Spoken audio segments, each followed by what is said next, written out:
Good morning, everyone. I hope everyone is having a good morning. Welcome on in. Zomboti, good morning. And Gromit, good morning. And Shifty, good morning. And Clue, good morning over on the YouTube. I hope you're all doing well. Oh dear. I am a heckin' sleepy. Oh, let me switch first. Hello. Welcome on in. I'm so tired. I'm a very sleepy bean today. We have not slept very much. It's been really, really windy and really, really wet. And so last night I was kept awake by wet noises, like storm noises. Not wet noises, that's not a good way of putting it. Storm noises. And it keeps running. Thank you, this is another thrift one. I was worried for a second that they were all flags, so I was like, oh no, what have I got? What's this vintage thing? But no, they're not flags. Maybe it should have been given away by like the massive F on it. Oh, this sus. You're sus. Who's sus? Not me. You're sus. Welcome on it. I hope you're doing well. F. This is a massive F in the middle. Probably not a flag. Probably not a flag. Nuh-uh. Yaha. Welcome on in though. I hope everyone's had a good evening. I did end up being productive yesterday. I was nearly not productive yesterday. To be honest, I finished stream. I like chilled for like an hour and then I was like, yeah, I think I need to go back to sleep. So then I slept for 2 hours. And honestly, I felt really good after that, but then I really struggled to get to sleep in the evening, which I guess is the problem is if you have a late afternoon nap, is then it's hard to go back to sleep again. But oh my god, I was like, oh, I was just so tired. I should probably just sleep for a couple of hours. And well, there we are. Now I haven't slept. There's also a K. Yeah, there's a K in there, and there's a C. C, F, and K. I don't know what the significance of those ones in particular are, but it also repeats on the back and the arms. I have a lot of C, F, K, a few stars in there, you know? Oh dear. Kirian, good morning, welcome on in. I hope you're doing well. Welcome. It's very cute though, hell yeah. It's very cheap as well because I got this at a closing down thrift sale, so it was like everything I've worn this week was incredibly cheap. And it's fun. I like colourful jumpers and colourful cardigans, and normally those are things that are quite expensive here. Like if you want to get like a nice colourful cardigan or jumper, you're paying quite a lot. So getting them secondhand is a good option. Oh my god, is that a Somne? It is a Somne. Good morning, I hope you're doing well. Nothing, oh bless you, it's nice to see you too. Anime, good morning as well, welcome on in. Today we're going to be, so we had a vote for what you guys wanted as a dragon embroidery. We had 3 options, but the one that won was Haku from Spirited Away. So we're going to be doing this embroidery today, which is Haku kind of like towering over the bathhouse. It's not size accurate, the bathhouse is meant to be really, really big, but I thought it'd be really fun to have big old Haku like giving boops to the to the bathhouse. So that's what we're doing. It's been an hour and a half and even started. I know. I just sat here for an hour. One day maybe I will. I'll just come in and just sit here for an hour. I really want to go thrift shopping, store shopping. It's been a long time. The problem in the UK is thrift stores are normally not actually that cheap. Because we have charity shops. Charity shops is for secondhand clothing. Thrift stores is for like designer secondhand clothing. So a lot of the time, even though it's secondhand or older, it's still quite expensive. But we have charity shops, which is then the equivalent, I think, of a lot of like American thrift stores. It's charity shops. So we have that, which is where you get clothes really, really cheap. But because this was a closing down sale, the prices were like much, much reduced. And that's why we ended up going there. I never normally shop at a thrift shop, to be honest, because it's too expensive. But I normally just go charity shopping. But yes, this time I did. And I got some good stuff here. Ah dear. So good morning, and Chip, welcome on in. I hope you're both doing well. I hope your week has been good. Is everybody ready for Lunar New Year tomorrow? Is everyone prepared? Oh dear. Here it's just called secondhand stores, so it's like the same thing but for only secondhand items. We do have secondhand stores as well. They tend to be family run, and they are then like a charity doesn't benefit from them. Oh my god, there's so many ways you can buy secondhand. I will say yesterday evening I was having a little, so I can't say what I was buying because Shiny will hear me, but I was having a little pooter around on eBay just looking for some bits and bobs, and eBay was like recommending me some things, and it recommended me this really pretty rainbow rainbow cardigan, which I'm not gonna buy because I don't need it right now. I already have like 3. So I will let somebody else claim the really pretty rainbow cardigan. But it did get me thinking, because I very rarely buy secondhand clothing online. I tend to just go in and browse. So yeah, I thought that'd be kind of a fun thing to do at some point. To be fair, we do, I think I mentioned this briefly yesterday, I didn't elaborate. So we've not got any clothing storage in the house. Again, it's just not been possible while we've had renovations. We can't have large bulky pieces of furniture around because there's renovations going on. Things have to be able to get upstairs very easily. We don't have walls and stuff like that. So it all looks very calm in this room, but this is the only calm room in the entire house. We still don't have a floor over a lot of it. It's a lot of beams, a lot of open walls, open electronics and pipings kind of everywhere, so you have to be a bit careful. But what we did pick up the other day from a second-hand store, but specifically from the British Heart Foundation, which do furniture, was 5 clothing racks, which are like the racks you see in stores where you have clothing hanging on them. We have 5 of those now, so we're going to hang our clothing on that for now.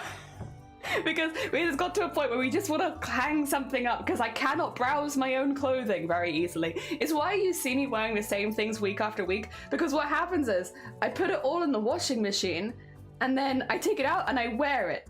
And then I put it back in the washing machine, I take it out and I wear it. And I have other clothes, I just don't know where they are. Oh dear. Not like other things as in decorations or sometimes shoes and stuff like that. Yeah. Also, Cats, welcome morning, good morning. We're talking about secondhand shopping. I'm assuming Cats is someone who's in the Blaster community, that you do a lot of secondhand shopping. Oh dear, we call them Circle Walk stores. So yeah, basically a charity shop, but badly translated. I like Circle Walk store. That's a good name. Oh dear, welcome morning, Cats. Whenever I see Vile emotes, I have never conditioned to think Mpreg. It's, you know, when Vile becomes partner one day, you can change the bit that goes in front of your emotes, and maybe Vile can change theirs to Mpreg. Oh dear.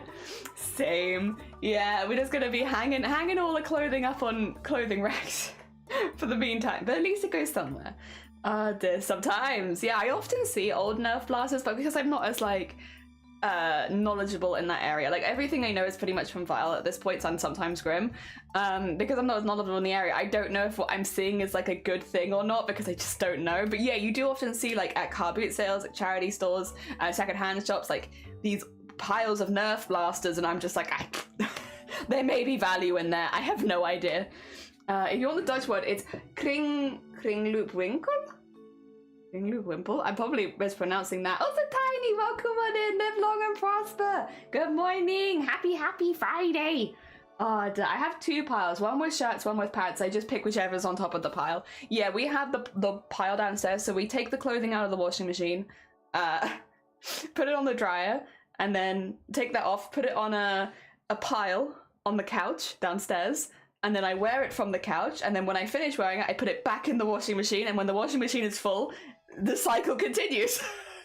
But it means that, yeah, I don't always have like the most appropriate clothing for the weather and stuff like that, because I don't know where things are. So this weekend, that's what we're going to be doing tomorrow. So tomorrow is Lunar New Year. We don't normally celebrate Lunar New Year, to be honest, but I feel like this year I need an extra year I need an extra reason to celebrate.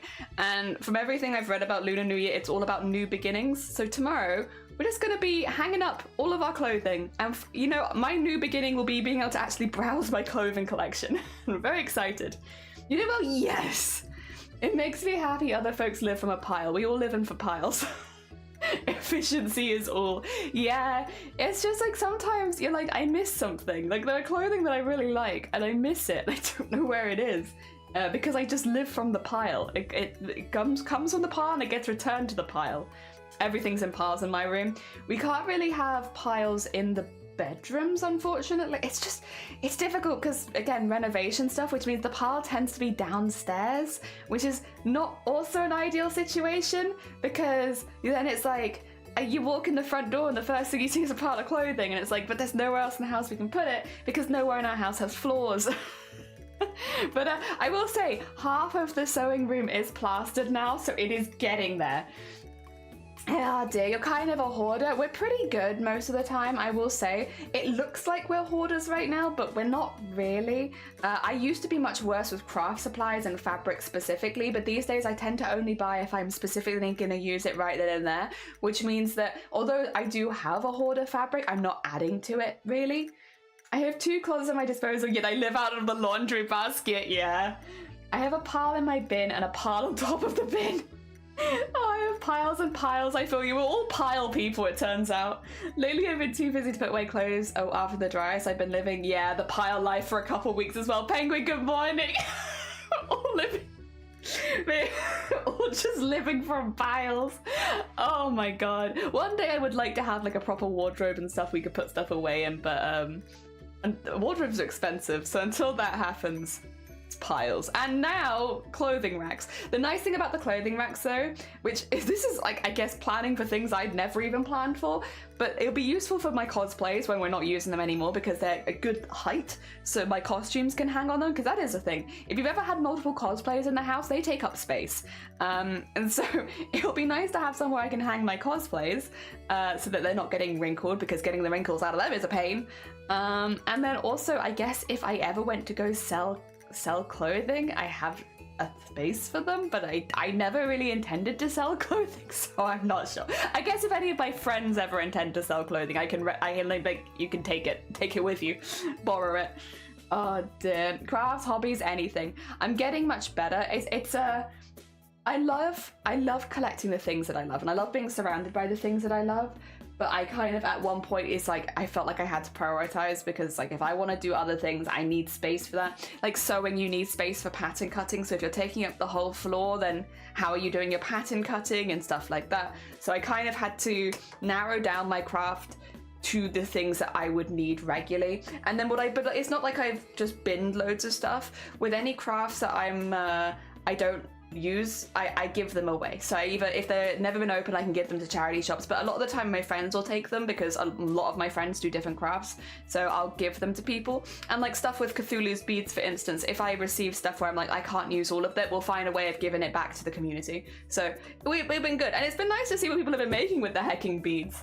I'm glad to see they've had use with people. Good morning, it's Dragon Time. Yeah! We got a big old dragon sitting on top of a building. We're gonna actually embroider this a little differently to usual. Normally I do an outline first, but because this is such a detailed small piece, or like there's a lot of small detail bits, we're actually going to fill the color in, and then we're not going to do an outline inside of the building or inside of Haku. We're going to do just a big outline outside of it. So that's how I still get, because I like having the big wobbly outlines, to be honest, and that's a bit of this my style that I'm really enjoying, so I don't want to lose that. But yes, I think that's the way we'll keep it in this case. I'm very excited. I hate being surrounded by the things I love. Oh, that's fair. That's very fair. Some people need a very, very clean space. I guess there's a name for this, and I cannot remember what it is. It's not my idea, but when you go through your things and you organize them, and I will say I really do love organizing things, when you go through your things and organizing them, putting them into piles of things you use every day, things you use every week, things you use every month, or things you use less often. So having those 4 piles, and then the things that are closest to you should be stuff that is every day. And then as you go further out in the room, or things in tighter storage and stuff like that, that's things you use less often, because that if you pack away things that you're using every day, even if it makes sense with everything else, then you're going to have to keep opening and closing and opening and closing. So that's the school of thought I go to when it comes to organizing my craft space. It's keep the things that I'm using every day near me. And to be honest, I do need to move a few things around because things have changed. I guess that happens with crafts, is sometimes you use one thing a lot and then you don't use it for ages, so I need to move things around again. But once we get upstairs, it'll be a lot easier as well, because I'll have more spaces and more stuff. Ah dear, it's gonna look good. I'm so excited. I'm excited to make this one too. Does it spark joy? That's an important question, Haplin. Does it spark joy? Are you keeping it for any reason? I'm excited to see Dragon. I'm excited for Dragon as well. Teresa, welcome on in on the YouTube. I hope you're doing well. As a true dragon, I love to be surrounded by my treasure. I only have to make sure collecting doesn't turn into hoarding. Yeah, it's difficult, and it's difficult to draw the line of when are you collecting and when are you hoarding. I don't know when that line is. I couldn't tell you. But I guess for me, it's just been, I've only bought the things that I've needed for several years now. I still have a lot of stuff because I did collect for a while. But yeah, I'm getting better at just giving it away. I think there's a bit of me that finds it much easier to give things away if I know they're going to a good home. And so, yeah, I like that. I like giving things to people that they can use it, yeah. Ah, dear. What does it say in my jumper? Oh, nothing. It's just gobbledygook. It's a gobbledygook jumper. I have 4 laundry hampers full of clothes. One of them is just socks and underwear. Honestly, though, the fact that you sort your laundry like that is pretty good. We just throw it straight in the washing machine. Oh, dear. I think I might have crossed that line. It's probably quite easy because I'm assuming with blasters there's a lot of bits where they can be useful, but they might not be useful for a while. That's difficult. It says F without the U. Oh, it does. Oh my god. Oh no, my jumper is swearing. Don't look at it. No looking at my swearing jumper. That line is typically, can you give/sell things and not have an unhealthy relationship with things? Yeah, I prefer giving them to people when I know they can use it. I guess when you give it to a charity shop, you never know, it might just sit there forever. So I prefer giving things to people that I know they can use it. But yeah, generally I've gotten a lot better at that. I would say I'm getting a lot better at it. Oh yeah, looks like no. Oh well, it's fine. I'm not against swearing, I just don't do it myself. That's probably why I didn't even notice it. I have it sort of like that because I'm going through and downsizing significantly. Yeah, we will be actually upsizing, which I am a bit nervous about in many ways because I don't want to be someone who entirely fills my space, if that makes sense. I want to have space to do pattern cutting and stuff like that and wander around and not, have floor space. The other thing is eventually, we're probably going to have to do this anyway. We will have to put a small bed in upstairs probably because we want to turn where I'm sleeping into a guest bedroom. But I'd still have, I will always have really nasty migraines. And it's easier for me. I find it hard to be ill in front of other people. I kind of need my own space. I mean, I don't think anyone likes throwing up in front of other people or stuff like that, but I am the same. I need my own space to be ill in. So we'll probably put a small bed upstairs so that if I want to be a bit separate from the rest of the house, if Shiny wants friends over but I'm having a migraine, I can just hide away upstairs kind of thing. Because I just don't like people seeing me like that. Oh dear, you never swear? I don't never swear, but it's pretty unusual for me to swear. It's not a part of my general lingo. Heck, I say heck a lot, right? I think people know that about me. I spread the heck virus. I threw out a ton of clothes that weren't salvageable anymore because of moths, which was a blessing in disguise because now I don't have 10 piles of clothes I don't use anymore. Yeah, So I was pretty bad with clothing for a while because, again, I don't want to go too much into it, but I lose weight quite quickly sometimes. And that means that I always needed 3 different sizes of clothing in the house available at any time because I might be one size one week and another size another week.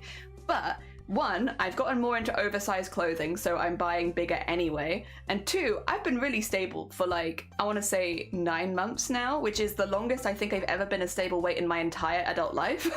So I'm doing really well, which means that I think I'm kind of feeling in a more confident place to actually get rid of some of those older clothes, which don't, they're too small for me, and I'm hoping that they'll never fit me again. So I think I'm in a good position to actually get rid of those, which would be nice.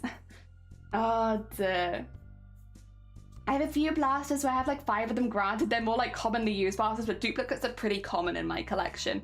Yeah, I think I've seen the same thing from Vile, as you have a lot of duplicate parts and if you're getting big boxes and stuff like that. I am liquid. I am fill all available space. Nice. Jelly swears. Yeah, it's non-stop actually. Yeah, true. Come work in my job, you'll be swearing like a native by the end of the day. Well, I worked with a lot of people that swear. Bear in mind, I worked in retail and call centers. Yeah, I worked with people that swore constantly, but I don't swear myself.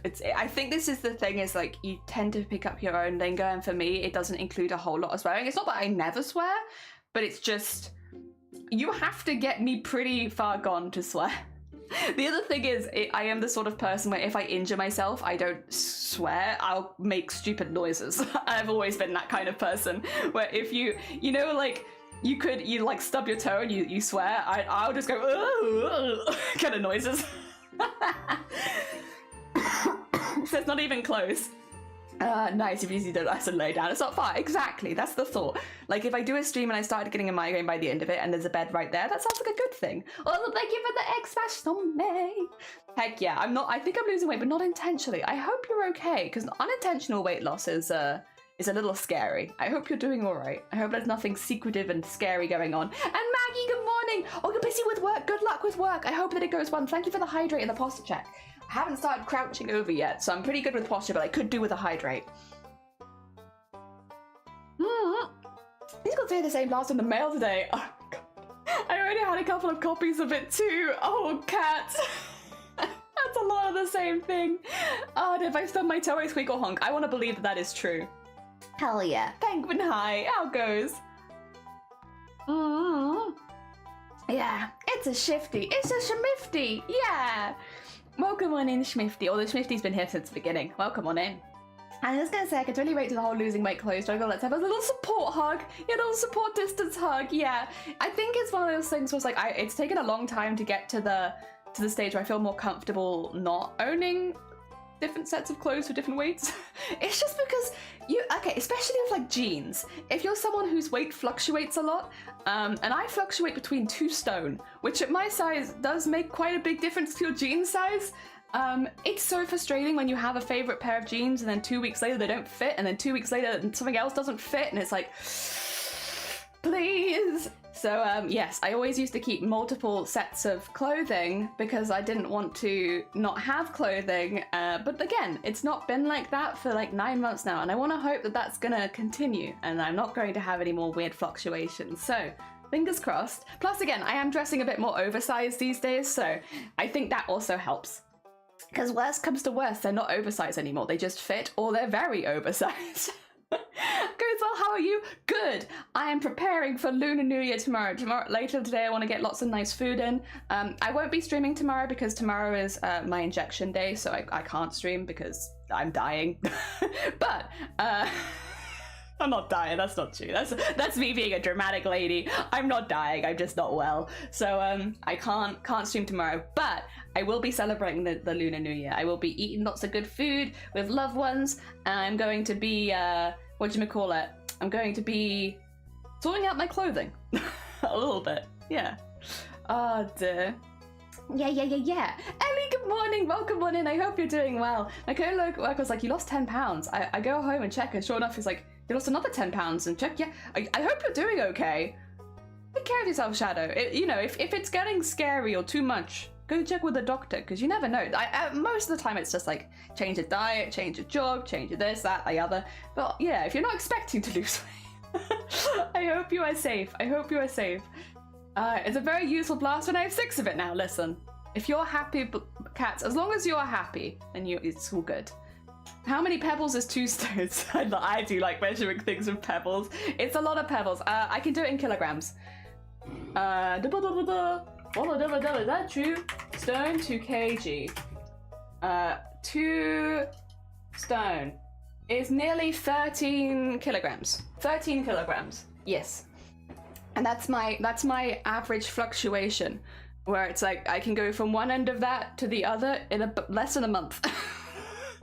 I'm a very floppy lady. I just flippity floppy all over the place. Oh dear. Where have I gone to? Sweet relief. Feel your injections being bad days. My injection days are trash. You have to do injections too. Yeah, it's like it just knocks it out of you. Like I hate it. You lost 10 pounds too. London's getting expensive. It is. What injection are you having? They're like leg ones. I don't go too much into it because it's like, yeah, it's not fun for Twitch, but yeah, just a bit. I'm probably going to be working a blast on Lunar New Year. That's like 25 pounds. There's like 14 pounds. I don't think it, wait, is it 20? I have no idea. 25 pounds, there you go. 25 pebbles. 28.6 pounds. There. I think it's my ADHD meds. They suppress my desire to eat. I see. Yeah, I when I was going through all of the medications for migraines, a lot of them did, like, they either made you want to eat more, they made you want to eat less. And I remember every time you change, it's like, which way it's gonna go? Am I going to get insatiably hungry? Am I gonna feel sick? It's one or the other. I get so eepy and I feel sluggish because it's sedative. Oh, yeah, that's not fun. I'm fine for the most. Well, it makes you really hot. Like, not like sexy though, like as in temperature hot. So you end up feeling really flushed most of the day. So I often feel quite faint because it's like I feel faint and hot, and it also makes whichever leg you do the injections into will swell up, so it's hard to walk. It's really fun. I really like it. Oh dear. Oh dear. A kilogram is 2.2 pounds, right? I have no idea. I am literally, conversions are like so above my head. I have literally no idea. You always talk, I mean, you. I find conversions very difficult. I can't work it out. All I know is it's a lot of hecking weight to suddenly be throwing around, and it changes my dress size significantly. And so I always used to keep like 3 different sets of clothing for when I'm at my heaviest or at my lightest and at my middlest. And I've kind of have just evened out. Maybe it's age. Maybe age has evened me out, so I'm less wobbly all over the place. I would prefer that, to be honest. Google says yes. 1 kilogram is 2.2 pounds. Thanks, cats. I get so lost. Oh dear. But I'm also used to metric American imperial conversions. Yeah, I only ever measure in stone, and because I do my height and feet, I measure in stone. Whenever someone asks me to give my measurements in centimeters, I'm like, I don't know. And same with kilograms, I'm just not ready for it.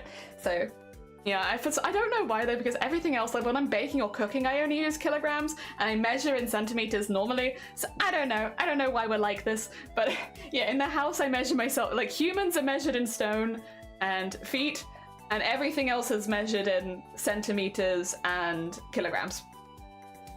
And I have no idea how to convert from one to the other. Oh dear. Centimeters makes more sense, but you can visualize inches better. I get much better with centimeters. Centimeters and like meters, I'm much better at it. Inches, I don't know. How do you measure distance by foot versus in a car? We do miles, right? Not kilometers. Wait, you're right. We do miles, not Oh, I have no idea. Miles. Yeah. God, I hate the UK. I hate us. Every time I get online, I hate it here. Why are we like this? I had to learn on the field. I Italian symmetric, and my fiance is American. I had to learn how to convert height work distances by doing daily life in the US. Nice. God, I'm confused. I need that. I need to go get myself an American husband or wife so that I could learn more. I hate kilometers. I prefer miles, but a lot of cars show kilometers now. Yeah, I've always done miles, but I guess I understand in theory what a kilometer is. I wouldn't be able to tell you. Yeah. Our cars have kilometers per hour, miles per hour, but all the road signs are in miles. Yeah, this is... I don't know. It's just weird, and I don't know why we're like this, to be honest. It's confusing. Oh dear. Yeah, anyway, this is all to say, tomorrow I'm going to be sorting out my clothing and hanging them all up and putting them on clothes racks, which I'm very excited about, and eating food, which I'm very excited about. Yeah, that'll be nice. That's all I want to do. I want to eat food and put stuff on clothing racks. I am hopefully going to be okay to stream on Sunday. We don't have anyone around on Sunday, and I would like to do some extra streams as and when I can, because there's a lot that I gotta do this month. So we will hopefully be streaming on Sunday. I will let you know in the Discord if that changes, or if it's what time it's going to be even, because I'm not sure. Weekend streams are off schedule, so yeah. I will let you know in the Discord what's going on with that whole thing. I'm American, we don't use kilometers here. No. Old people cannot handle 20 miles an hour. Let's switch over to kilometers. 20 miles an hour is terrifying. Oh my god, so scary. What the heck? When the UK were changing over to the metric system, they backed out partway through, and that's why we still use miles. The only thing that makes sense to the imperially is temp. It just makes sense to me to use F. I have no sense of direction or weight, so I might just be confused. Yes, yeah, I'm like Celsius on a Celsius bean rather than a Fahrenheit. Gonna do that too. I want tops to in the wardrobe having bottoms and pajamas and dresses and drawers. Yeah, that's kind of what we do as well. It's like pajamas, leggings, stuff like that. That all goes in drawers and everything else gets hung up, and I like that. I like that. I blame the boomers for us still having Imperial for everything. Metric is better sometimes. Oh god, I remember that one time we made a cosplay and it was half. I got so confused. I think it was the Honkai Star Rail one, to be honest, where half of the patterns I did in inches and half of them I did in centimeters, and I confused the heck out of myself with that one, because like everybody look at it and be like, but is this 4 inches or 4 centimeters? I don't know. I haven't said. I've just written down the number and assumed that future me is going to know, and because I've made this over like the course of a week, I've completely forgotten what I'm doing. It's like a hair. Can you see it? There's like one hair on my forehead. How dare. Get off. Stop talking. Stop touching my forehead. I don't like it. Oh, they're doing big clean tomorrow too. We'll do big clean. Is it that time of the year we all do the big clean? Hell yeah. Is Celsius 0 is freezing point of water and 100 is boiling point? What's the logic behind Fahrenheit? But wait. No. I don't know. I prefer to measure everything in Kelvin, as you should. That's the only correct answer, Shifty.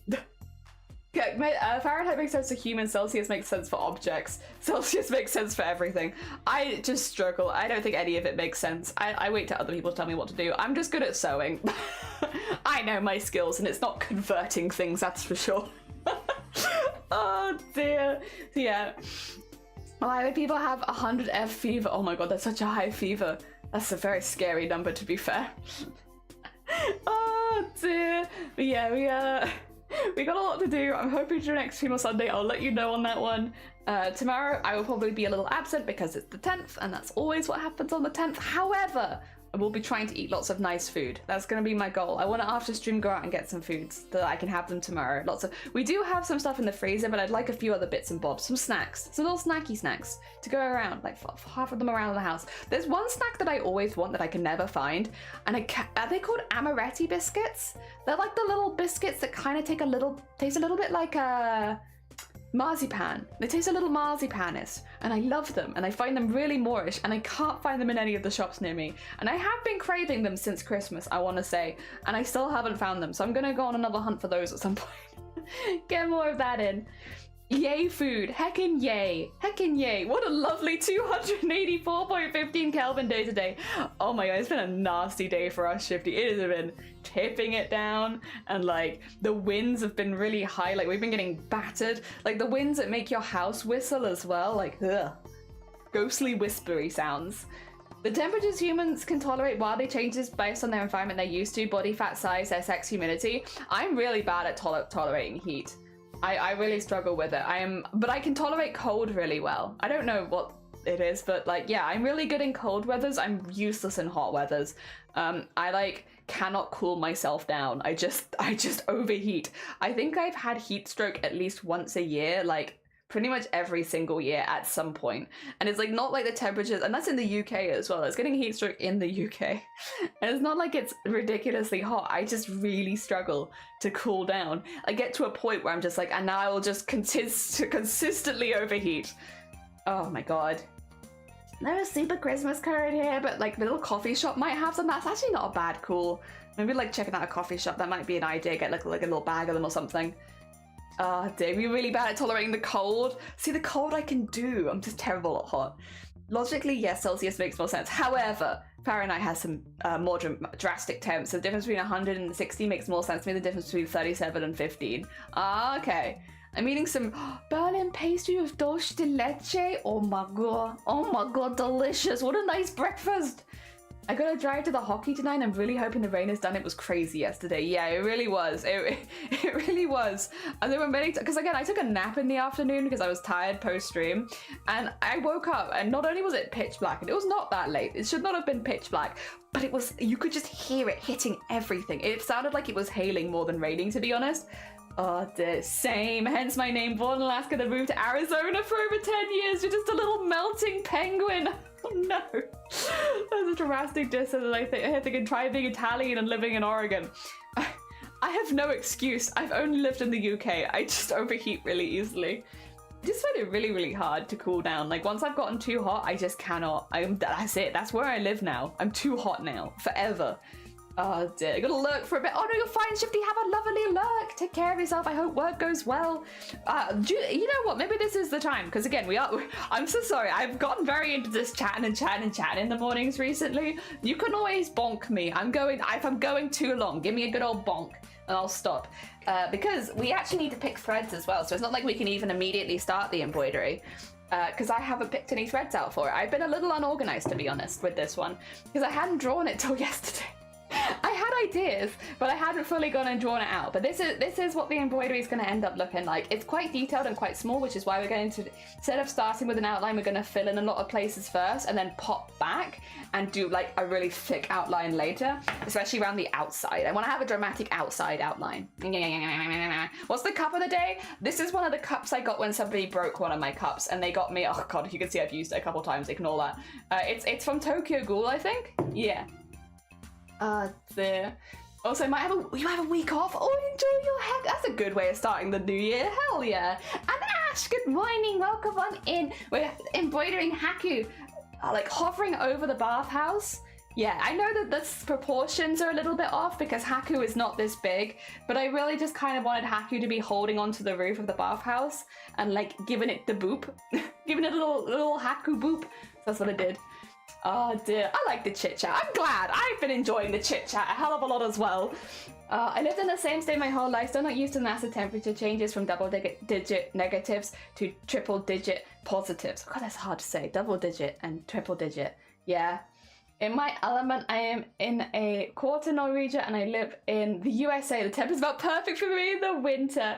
Your favorite Ghibli movie? I do love Spirited Away. I can't say it's my favorite because I'm a really big fan of The Wind Rises, but it is up there. It is up there with my favorites. I will never turn down Spirited Away stuff. I like it, and I love the songs. I love the aesthetics. Yeah, I love it. It is really good. Spirited Away is very good. You know, not an unpopular opinion, I think. A very popular opinion. Spirited Away is pretty heckin' good. Dear. I love Dig It better, yeah. Dig It. I'm trying. It's hard. Speaking is hard, talking is hard, and reading is hard. So I will say, when I say I've been unorganized, I have actually been pretty unorganized this time because I haven't put away the embroidery threads from the last one we did, which means I just have a bowl of threads and I do need to put these away. So when we're picking out the new threads, I'm also going to be putting away the old threads because these are the ones from the goblins. We used a lot of colors actually in the goblins, more than I thought I was going to. So you need to put those away, get some new ones out. You love the Wind Rises? Wind Rise underrated. I cry every single time I hear the song at the end. It's never changed. I'm like, I cannot hear that song and not just be like, oh dear. Underrated for real. I really like it. I don't think it's for everyone. I think it's quite a solemn story, and I think not everyone likes that, but as someone who has also liked one thing their entire life and dedicated my entire life to that one thing, I relate hard to the Wind Rises. Oh dear. Oh, you need to go to bed. Take care, Shadow. Get some good sleep. Thank you for the party. Oh dear. We like to party. We like to party. We like to party. We like to party. We like to party. We like to party. We like to party. The Venga bus is coming and everybody's jumping. New York to San Francisco, an interstate free disco. The wheels are still are turning and traffic lights are burning. So if you like to party, come on and move your body. Bam bam bam bam bam bam bam bam bam bam bam bam bam. That's a red thread. That word is broken thread. That's a tiny green thread. We're not going to be able to use that. It's too small. This was my go-to maybe because of one where I had my computer when the internet would go down. Oh, nice. Hell yeah. The one that I put on my computer when the internet goes down, and I regret this. And just so you know, I know that I made a mistake. I had The Grave of the Fireflies on my computer for so long. I watched it one time and I never watched it again. It's not a good one to have on your computer because even if the internet goes out, you're not going to go back and watch it a second time. So I made a mistake. I shouldn't have had that one. But I'd never watched it before when I downloaded it, so I was like, oh yeah, it'll be fine. Oh dear, we like to party. Speak for yourself. I don't like to. Do the goblins handy to show? I do. You're fine. Oh, well, I say I have it handy. I have it relatively handy. There they are. Here's our little goblin. There you go. A little goblin trio. There they go. Like, do you want to focus a little bit on them? Not really. Camera just doesn't want to today. Camera says, I'm tired. It's a Friday. I don't want to focus. I'll make you focus in a second. When we're set up here, I will force you to focus. Until then, you have a little bit of time off. Oh dear. Oh, thank you for the generous donation of Biz. I love the wind rises. To me, it's beautiful. It reminds me of the time I first watched with some of my friends. We watched it, had a great time. All of us cried. And then we realized the water heater in my house is junk. Oh my god. It's heckin' interesting. It's heckin' interesting. Too emotional. It is too emotional. You do not watch the wind rises. Maybe you do. Actually, I can't speak for you. Maybe you do watch the wind rises multiple times. But personally, I do not watch the wind rises multiple... No, not the wind rises. I do watch the wind rises multiple times. I don't watch Grave of the Fireflies multiple times. Yeah. That one. That was a one and done for me. I've seen it. It was really good. I'll never probably watch it again. I am happy with my one and only time viewing. Yep. It was really good movie. Never again. Oh dear, camera has ADHD. Camera's having a hard time focusing. Sleepy camera. To be fair, it's been a long week. I have so much physical media and offline the small music that I've entertained if the internet ever goes down. I need to get to that stage, cats. One day I will join you in that level of organization because yeah, I need to get there because our internet does go down, like not super frequently, but like relatively frequently. It'd be nice to have a little bit of a backup, to be honest. All right, we've got some dark greens. We have a lot of greens in here actually, because to be fair, we did just make goblins. I think this does make sense that I've got a lot of greens hanging around. Let's just, it's difficult because a lot of them are like gray greens, but they are technically still greens. So I'm gonna put them all in there. There we go. All right, and then I've got a gray, a blue, a red, and some whites. And that goes in the other pot because this pot is full already. Oh dear, there you go. Oh, you posted some doodles? Oh, 2 seconds. Let me sort my threads out and then I'll come have a look. I just need to make sure this is all, there you go. You happy? Okay. Please do not explode on me. I have too much going on to have to sort the whole thing out. Let's have a little look at your doodles. Let's have a look, see. We've got, oh, I love the Mao. Wait, actually, yeah, I was gonna say, haven't you been using that one as an emote? Wait 2 seconds, I'll let everyone see. I'm being selfish. I'm hogging to myself. Haven't you been using him as a little emote? Because I'm sure I've seen him around. Him. Him. I'm sure I've seen him around. Oh dear. Yeah, there he is. I was gonna say, I'm sure I've seen him. It's a him. I love him. He is adorable. He gives me, I need to look at all of them, but I do first just want to get, it was really quick. No. Yes, that's important. All right. Aww. Oh, see, they're so cute. With the hand coming out of the box and everything. Him. Oh wait, is it 2 colorways? Oh. Okay, contrary to maybe popular opinion, I like the cheese colorway. Actually, I really like the cheese one. The cheese one, this one, lovely, great. However, the cheese.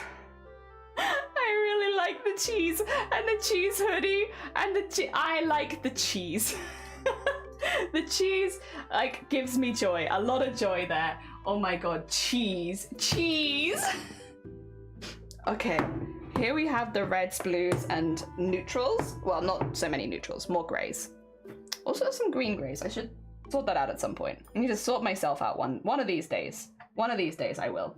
All right, we got reds. We will need reds today. We probably will just start here. I think that's everything I needed to put away. All right, time to start doing some color stuff. So if I get a reference picture, I will say, we're not known for sticking to references here, and I'm okay with that. That doesn't bother me. But I would like, I think, red on here. So if I go separated, spoo. Why does it not come up? Because I've been... Okay, whatever. Okay. Bathhouse. There you go. I want to look at the bathhouse specifically. We'll get to Haku in a minute, but let's do the bathhouse first. Because I remember it being, yeah, like a bit of a washed out pink. But it's still red. It's kind of like this sort of red.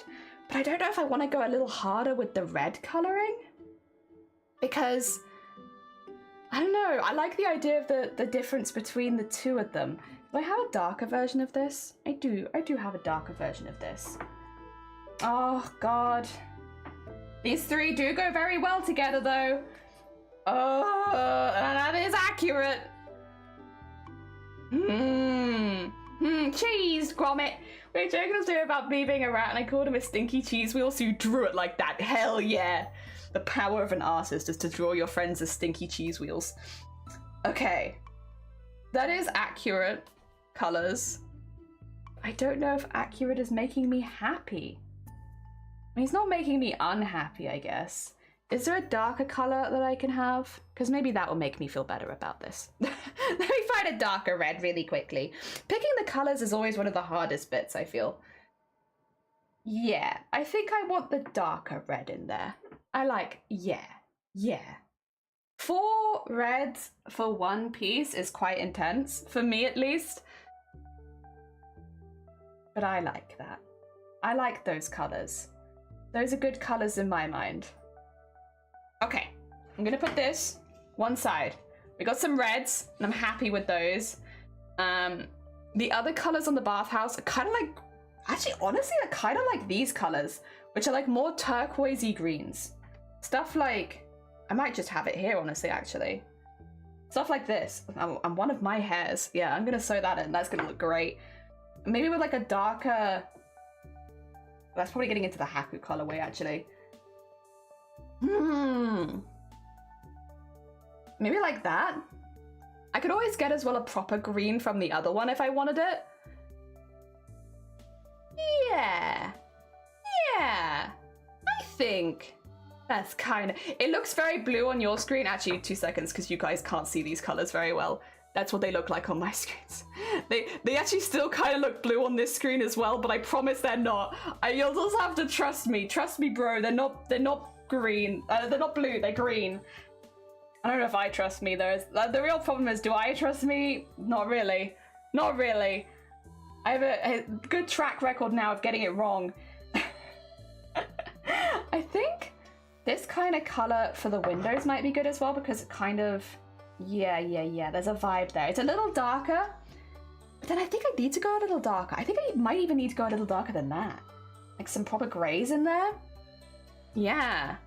I need a gold, but I'm gonna do gold. I'm actually gonna use gold thread gold, because I have...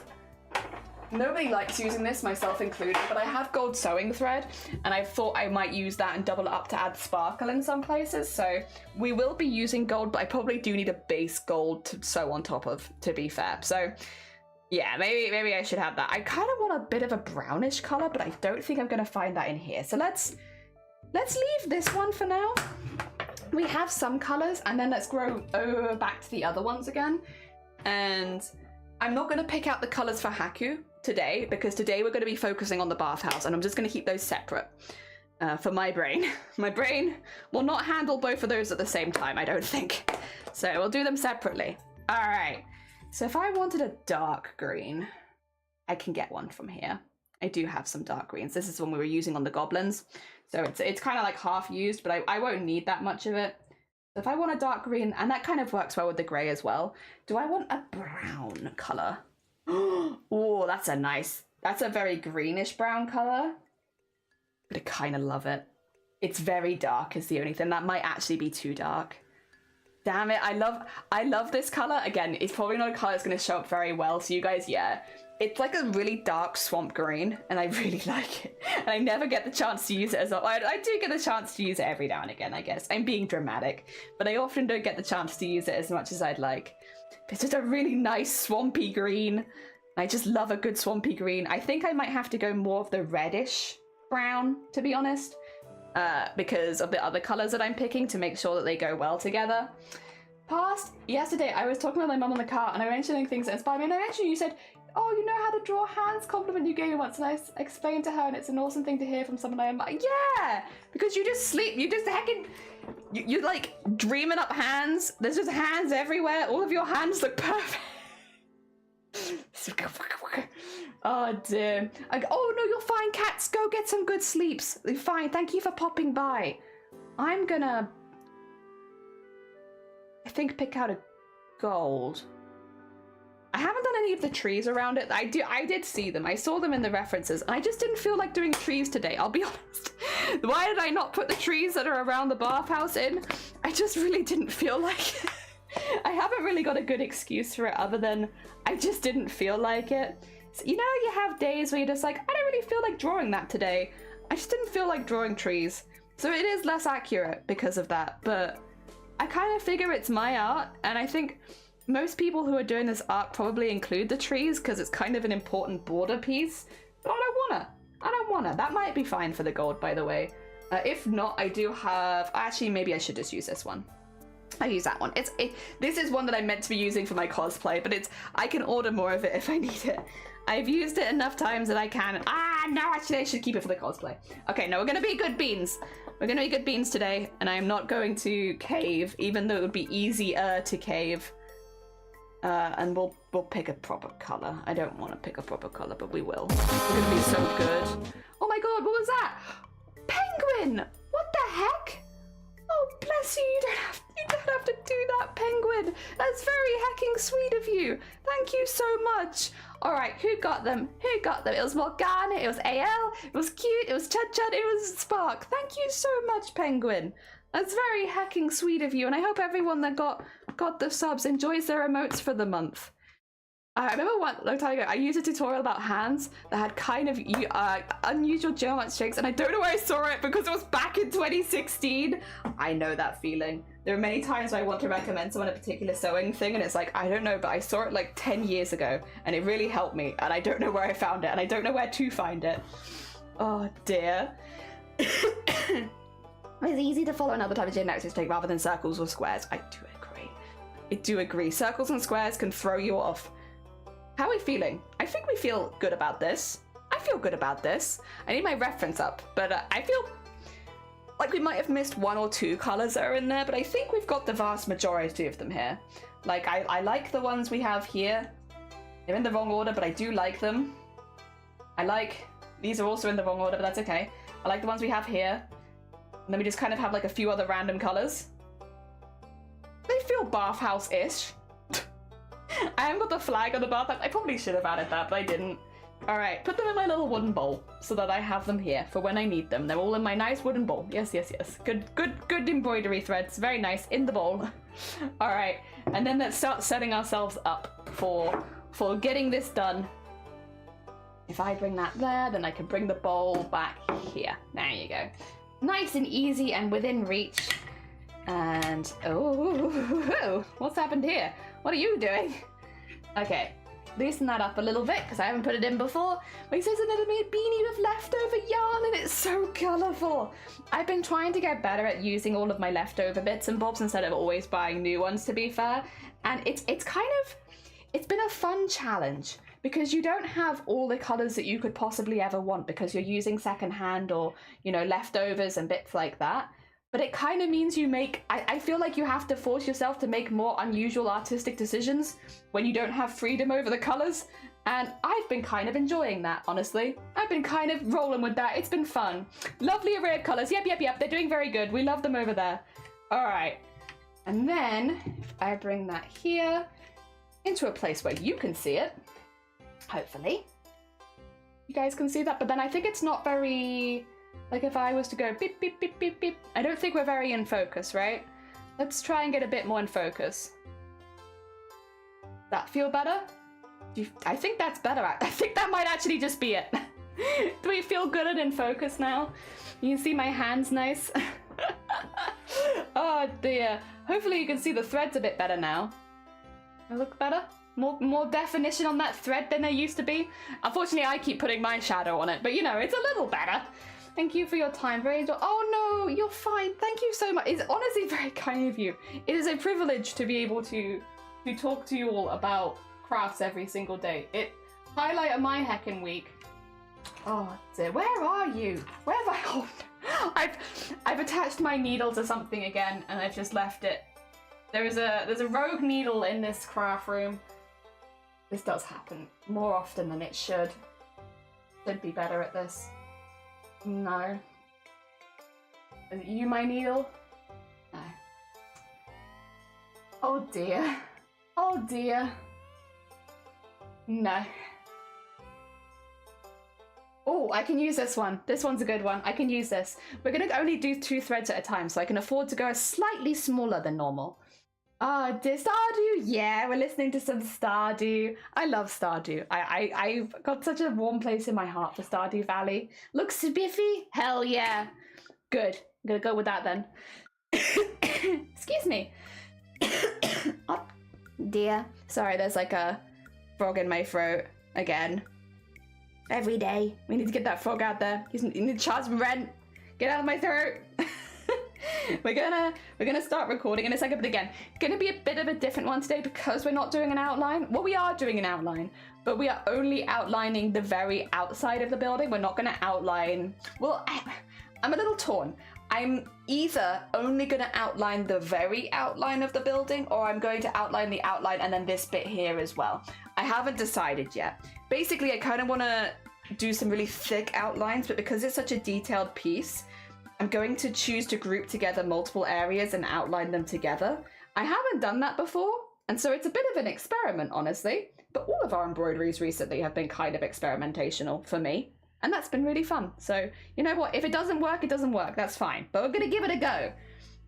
And otherwise, I'll continue to have no idea about whether I like that particular art style. And I would like to know. I would like to know if I like it. Also, what is this? Sorry, my thread has done something very funky here. I'm trying to work out what it is. I have no idea.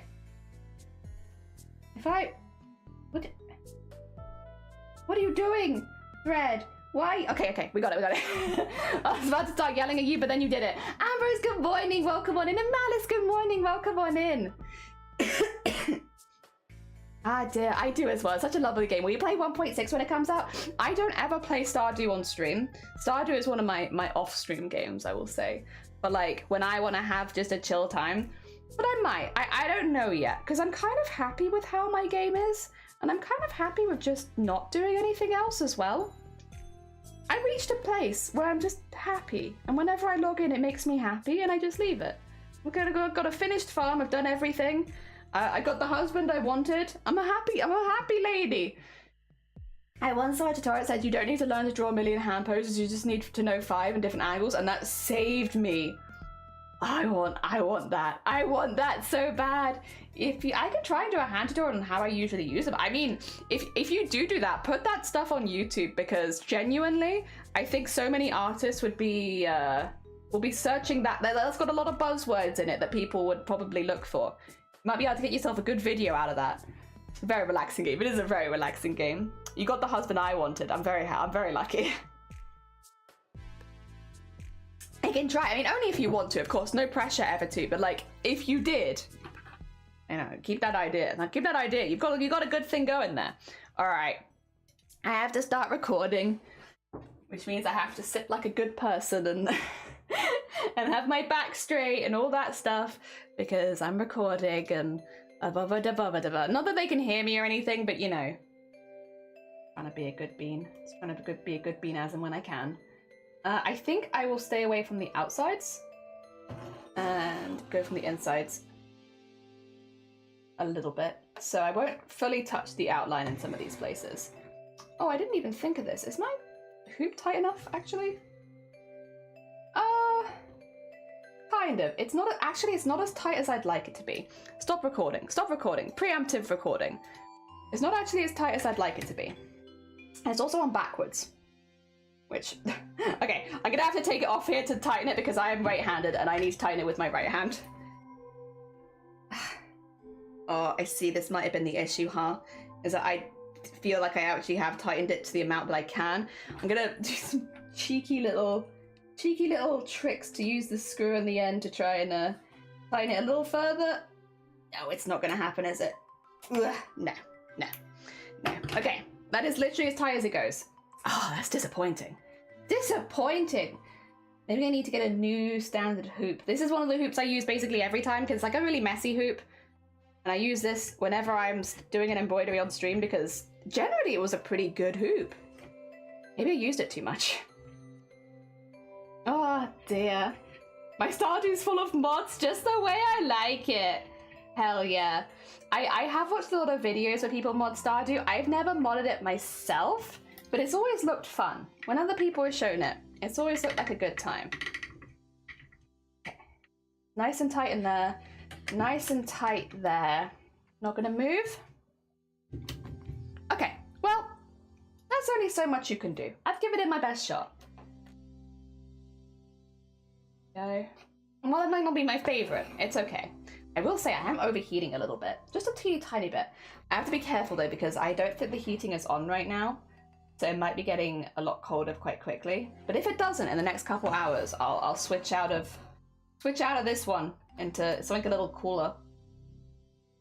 I guess that's the problem we're having here in Wales at the moment is even though it's the middle of winter, it's not actually cold. It's just really, really wet and windy.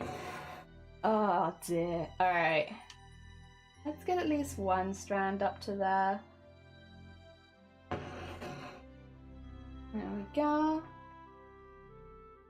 And then start going down. I'm going to be doing basically like a long short stitch, but a bit messier than a long short stitch. Because I kind of want it to look very textured. Oi! Why are you knotting already? We just started. No. Bad. Bad thread. Stop trying to knot. We have a lot of sewing to do today. Oh dear, finally some sun here. You got sun? Yeah, we have, I think for us, it's either cloudy or raining for the next few days. And honestly, we've had enough rain. I don't really want any more rain. I'm kind of done with rain. We've had so much rain. I don't get me wrong, I like rain for like the plants and stuff like that. Like, good for you, plants. You needed some rain. Heckin' happy for you. But I feel like we've had so much. We've had too much rain. Okay. I'm gonna stop the light thread above where those windows are gonna be. Because you know how... Well, I feel like there's two ways it can go. I feel like under windows either get bleached really easily or you sometimes get like the damp residue underneath windows from where the heat inside the building is like escaping underneath.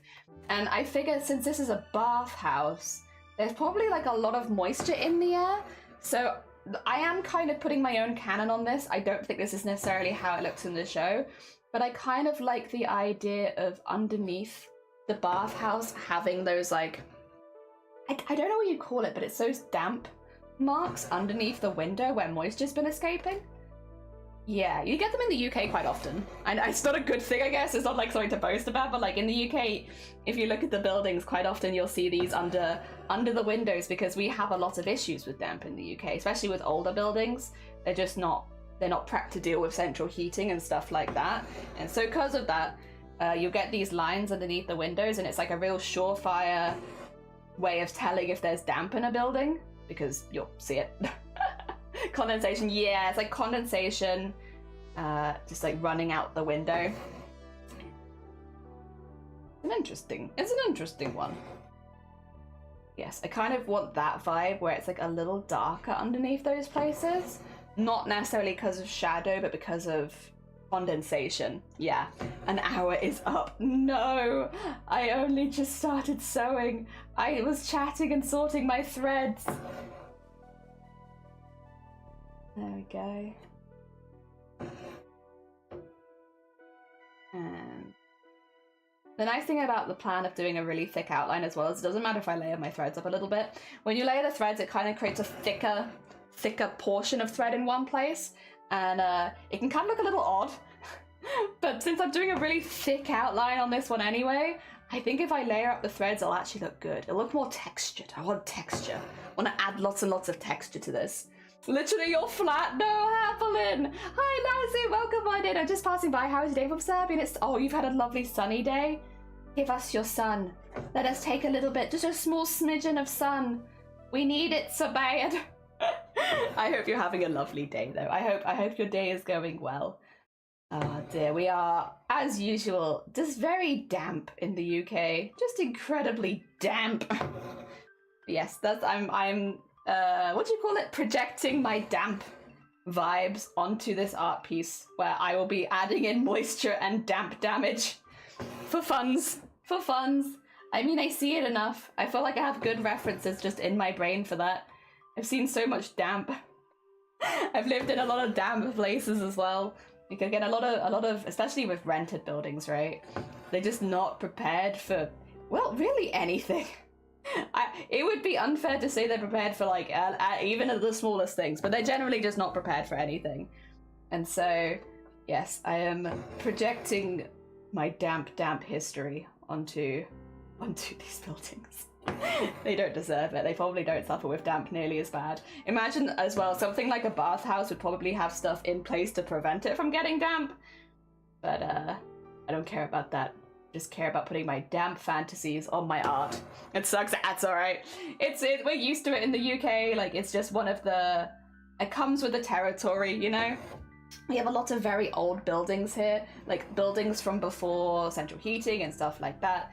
So we're very used to the fact that they just kind of get dank. They just get dank, and it's silly, but it's, you know, you get used to looking out for it. That's for sure. When you're looking for a new place to live, I'm sure many of us here are like keeping an eye out for those marks, either on wallpaper or outside of windows.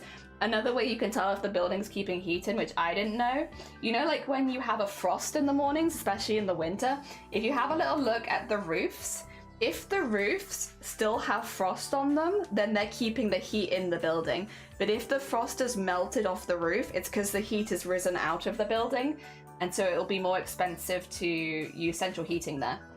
So you don't want to get that place. You don't want to get the place where the frost goes off of the roof. I remember like keeping that in mind when we were looking for this place, because it was around this time of year we were looking for this originally. And yeah, you'd look at the roofs and be like, how is everyone keeping their heat in? You admire the work? Thank you! I appreciate it. It's been really fun. I really enjoy it. It's a really nice, relaxing, like, morning thing, just to get up in the mornings and chat with people and do embroideries and or cosplay stuff depending on the day. Depending on the day. It's been really, really nice. I really enjoy it. A bit of damp is fine on old houses. New builds can't handle it because of the materials. Yeah, well, it depends though, because the problem is, so if you're renting old house, fine. But if you're buying, there's so many things to consider with old houses, because speaking of materials, you want to be careful. Some of these old British houses are built with, would have, what do you call it? What's the stuff in the ceilings that you have to be careful of? Asbestos. That's the one. The stuff that gets into your ceilings. Asbestos. Here we had a bit of an issue. Our house is not even that old, but it has a lot of the problems of an old house, like damp insulation. Damp insulation? Oh my god. When I first moved here, we actually had to move, like where I was streaming, because where I was streaming downstairs, because I have a pretty weak lungs and breathing stuff, right? One of the things that was happening, and this wasn't my lungs specifically, but I guess it's just a nice addition thing, whatever, was that I was just having nosebleeds constantly, because they were removing all of like the toxic old insulation out of the house, which was really damp. Lovely damp issues, would love that. And the dust from it was really getting to me. And like the amount of times I'd like go on a walk, come back to the house, sit down and just be like, blood.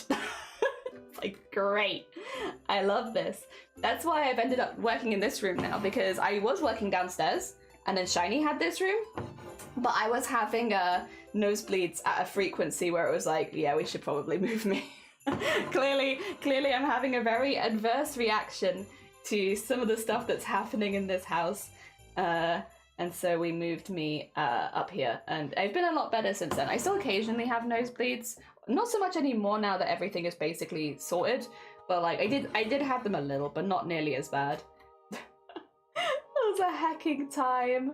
Oh my god, I love like having a lovely walk, you know, maybe going out and getting the shopping, being busy, coming back to the house and then just bleeding everywhere. It was a very dramatic time. Oh, my body is incredibly dramatic.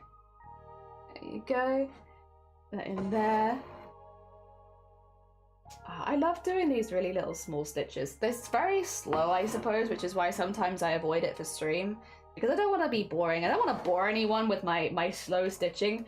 But from a personal point of view, I really love these tiny stitches. I really love the texture they make. I really love, like, getting lots of variants of the same color, like, stitched together and making a really, like, speckledy look. I love that. Fiberglass dust, lovely. It wasn't... Was it fiberglass dust? I think it was the mold, actually. I don't remember what the type of mold that grows in your fiberglass is, but I know that it's not a good one. Not the worst one either. There's obviously worse molds out there for sure, but I think it was the mold itself that was really doing me in. But I don't remember what that one is. Amazing, good morning, welcome on in. We are making a Spirited Away embroidery. We wanted to do a dragon embroidery, right? Because tomorrow is Lunar New Year and it's the year of the dragon. And when I looked up fortunes and such for the year and predictions, I meant to have really good luck. So I was like, you tell me that I'm having good luck and I'll want to make you art. So we had a vote with the community about what dragon they wanted to see made. And the community voted on Haku from Spirited Away. So what we're doing right now is we're doing the bathhouse part and then we're going to do Haku kind of over the top of them. Yeah, because I wanted to do the bathhouse as well, since I think the bathhouse is really recognizable from Spirited Away. I thought it was a good one to do, yes, so that it was more recognizable. Not that I guess Haku isn't recognizable, but I feel like the bathhouse is really iconic. So that's the plan. The fiberglass installation is what I'm thinking. Yeah, there is for sure. I love Spirited Away, I love it too. Do you keep the look of old house? Yeah, in the UK the outsides don't change very much. It's just the it's the innards. The building insides is what changes. The outsides are pretty... They stay very similar. We don't do very much with them. Put it like that. They kind of stay the same. A lot of them are listed as well. I feel like looking at more fancy buildings, they'll probably be listed and you can't change them anyway to preserve the history. But yes. Oh wait, I never clicked record. Oop. Oopsie-doops. Dear. Well, I have clicked record now. Oh dear. Help, my brain just doesn't work. I just don't have brain. You're back, welcome back, Shifty. Oh dear, must be hard to get the details in. I think that's the most fun part, they're amazing. Like the bits where you get to go back and work into it and add like highlights and shading and stuff like that. Personally, at least, that's my favorite bit. I really, really like working on that bit. So I guess maybe it's a bit more time consuming because you're working with so little thread, but from a personal perspective, I have a really good time with it. I think it's really, really fun. So yes, it might be the hardest bit, but it doesn't feel like the hardest bit because it's so much fun to do. Yeah, one of those. The rules for removing asbestos are extremely strict here. I worked on houses with asbestos, and when it came to removing it, someone else had to come and pretty much wrap. Yeah, like if you find asbestos in your house, you have to announce it for starters. Very important, because yeah, you can't like do anything with your house without having that announcement there. So if you find it, you have to do that. The problem is it's sometimes more obvious than others. Like one of the things that people look for when they're looking for asbestos in a house is what do your ceilings look like? Because there are certain patterns in ceilings in the UK that are more likely to have been done in the time periods that you would have used asbestos. Sorry, I'm just gonna hide really quickly because I need to have a cough.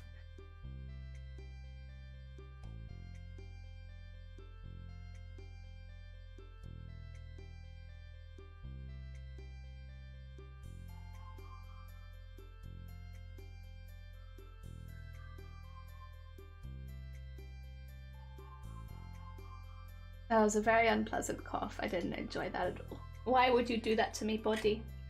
It's the end of the week. Leave me alone. Oh dear. But yeah, there was like certain things they'd look for. You okay? Yeah. I just have very weak lungs, so when the weather gets a bit wet and a bit cold, I start hacking up gunk like nothing else. It's really sexy. Yeah, it's one of the really sexy things that I do that gets all of the Twitch followers is when it gets cold, I just start hacking up gunk. Like nothing else. It's okay. We're used to it. Ah, dear. I've heard of people buying older homes and then going to do some work, yard work, excited to find the previous and just buried a ton of asbestos in the backyard. Yeah, there's a lot of fear for stuff like that because it's a very expensive thing to deal with. You really do not want to have to deal with it. That's a lot of money, a lot of time investment. Yeah. Also, Zero, welcome on in. I hope you're doing well. Need a gunk prompt? Yeah, Jelly is just hacking up some gunk right now. What actually is asbestos? It's a dust, I guess, is what the bit that gets you. It's a dust that lives in certain building materials, which generally are not used anymore because of that dust. And it gets into your lungs, and it doesn't kill you immediately or anything like that. I don't believe it's one of those ones that, like, you breathe it in and you're immediately sick. But it will get you. It will get you. Once you've breathed it in, it's like, it's there. And eventually, unfortunately, yeah, it will get you. And it's one of those. It's a one of those. Oh dear. Like a fiber, like a minimal. Or yeah, you could probably find a more detailed explanation on Google, to be honest. But I guess for what you need to know as like a homeowner is you just really don't want it. Yeah. It's like a asbestos not even once kind of thing. You don't even want to breathe it one time. The only thing with asbestos is it's not dangerous unless it's activated. So like if you had asbestos in your ceiling, you wouldn't be in any danger unless you started to like hammer into the ceiling. And then when you like start moving it, that's when it activates and that's when it can affect you. So, you know, one of the things in like really old buildings, if it's in a state of decomposition, for instance, it's really, really hard to do a lot of renovation work. So like with like really old buildings, castles, not so much castles, but generally older buildings that have been abandoned for a long period of time, it's really dangerous to actually go and look at the remains of the building. Even if you're someone who likes going just for the aesthetics, you generally shouldn't because yeah, you might, if it's currently falling down, basically. If it's currently falling down, the asbestos is probably active in the air and you just want to avoid it like the plague. It's really, really bad. Yup. There you go. It's a material that's very fire resistant and it causes cancer like crazy. High chance of lung cancer from asbestos. There you are. Fire resistant building material with issue in it that it can get destroyed. It releases. Yeah, it's only when you start knocking it around and stuff. It's not when it's just there. There's an old cave up in the town I've heard. Part of it's empty is because it's got asbestos in it. Like, unless you're moving it, like dormant asbestos technically is not dangerous. It's just if it's being moved around. So like if you are demolishing part of it, then yes, then it would be quite dangerous and you'd need to stay away from it. They used to make bicycle paths with the stuff in the 60s. Oh god. And the particles are like needles. Yeah, it's a horror thing. They did use asbestos in the Snowing movies. I've heard of those stories. Yeah, it's very dangerous. There's lung cancer, asbestosis, mesothelioma, and possibly other body, including colon cancer. Yeah, generally a lot of cancer, unfortunately. It's a really nasty one. And again, once you've got it in you... Oh my god! Wait, who was it? Who is that? Hoopst! Name yourself! Bless you. Thank you so much for the hacking tip. That's very hecking kind of you. We've kept it really quiet, to be honest. I haven't really mentioned it, but I've been saving money to start printing more stuff so that I can table at craft fairs. So any and all donations, thank you so much, will go towards making prints. In fact, that $30 donation actually gets me a full set of prints for one piece of art. So thank you so much. That's very hecking kind of you. Oh dear. That's the nice thing about being the business owner. I can tell you exactly what that goes towards. That will be probably... If I had to guess, that would be getting one of my Final Fantasy pieces in print. So thank you so, so much. I really appreciate it. It's very hecking kind of you. Ah, dear. Or basically popcorn ceiling is the, yeah, popcorn ceiling. Yeah, that's the one. Australia has banned or is about to ban engineered stone, like used in kitchen benches for similar reasons. The final particles during manufacturing can be really dangerous. Yeah, but not all popcorn ceilings. Yes, this is the thing. That was one thing that they test because of when our house was built. They tested it before we could buy it, and they tested it last time as well. They'll always double check things like that, so that because you have to be aware if you are buying a house with asbestos now, like you can't hide that. And so they'll double check the ceilings to see what the chance of asbestos being in there is. And we had like very low, thankfully, even though we have popcorn ceilings. And we were really nervous about it. When we first saw this place, we loved it. And then we were like, but the ceilings and the time period, that's a little nerve-wracking, right? But it ended up being fine. We had some, you can have people come and do those tests. And like, if you're buying a house, it's generally like recommended anyway. Depends on the time period the house was built, of course. Like new builds will not have that issue. But for older builds, it doesn't cost very much. And it just means that when we started doing all of our renovation work, we weren't worried, which is nice. Because you don't want to be worried about stuff like that. Oh dear. Like my old house had popcorn ceilings, but it was built in the 90s when, yeah, by that point it was a stylistic thing rather than like because they were using certain materials. So it's fine. Yeah, for sure. It doesn't always mean anything's bad. Like here it doesn't mean anything's bad, but ours was a bit earlier, so we had to get ours checked. Oh dear. Yep. Free, yeah, we have 2 stores. I have, if you want to donate but you don't want to donate money, you can buy prints and I'll send you stuff and then I get to give you stuff back. That's awesome. I enjoy the work you do. Yeah, I mean, it's the same with Twitch, to be fair. Anything from Twitch I'm also putting towards, but it's easier to separate donations and Etsy sales because with Twitch that also covers my Photoshop bill and stuff like that. So the stuff that I'm using for art, and also a lot of the time, at the moment at least, it is covering hoops. Because I keep using, once I get attached to a piece of art, I really struggle to like just leave it, and so I like putting them in hoops. But then you need more hoops. One day I will find somewhere that does bulk selling of hoops, but at the moment I'm buying them normally because I can't find somewhere where I like the hoops that does them in bulk. So I'm just buying them like everyone else buys, which is not the best idea if you're making this many embroideries. But like the quality of the hoop matters quite a lot to me. Because I want to present them nicely. And like I did buy some cheaper hoops. Let me show you this actually. I'll pause the recording for a sec so you can see what I'm talking about. I bought some hoops and like I will use these hoops, don't worry. But then, oh wait, is it this one? No, it's this one. Do you see this? Actually, I need to show you to the other camera. This was like a mass-produced one. Do you notice that it's not a circle? Do you notice how it's flat on the top? And like this has been kind of the problem that I've had, is that they're not, like that's not a very easy, yeah, like, so I can get them mass produced, but then they end up like this, and it's like, that's, like, is it cheaper for me then? Yeah, but also I just don't like that very much. So I'm still kind of in the process of finding ones where I'm like, that's what I want. Is the embroidery, is a print embroidered print just an image? Yes, it's like printed on like a nice piece of card, and so it's like, I have some actually to hand. Don't I? Yes, I do. I have one to hand. Oh no, I have a couple to hand. Yeah, they end up looking like this. These ones are my ones, so they're a bit battered. Please excuse them, they won't be this battered. But they're like a... Oh. They're like a hard card. But I've been using them for things, so ignore the fact they got mess on the back. And they have a little gloss to them, so they're nice and safe. Actually, I'm putting it in tiny screen. I could go to big screen. They end up like this. They're just little prints. Yeah. Will the dragon piece be in the store? Eventually, yes.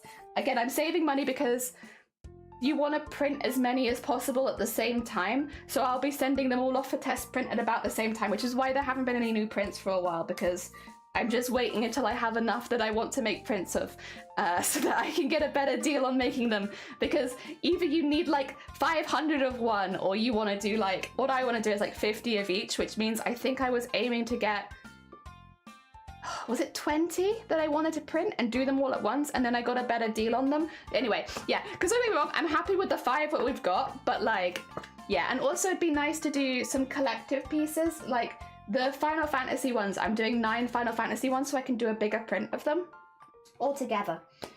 Generally, I like the small prints, but I know that's not for everyone, so yeah. I'm trying to be a bit, I'm trying to get out of my own, like, this is what I like to, what would other people want?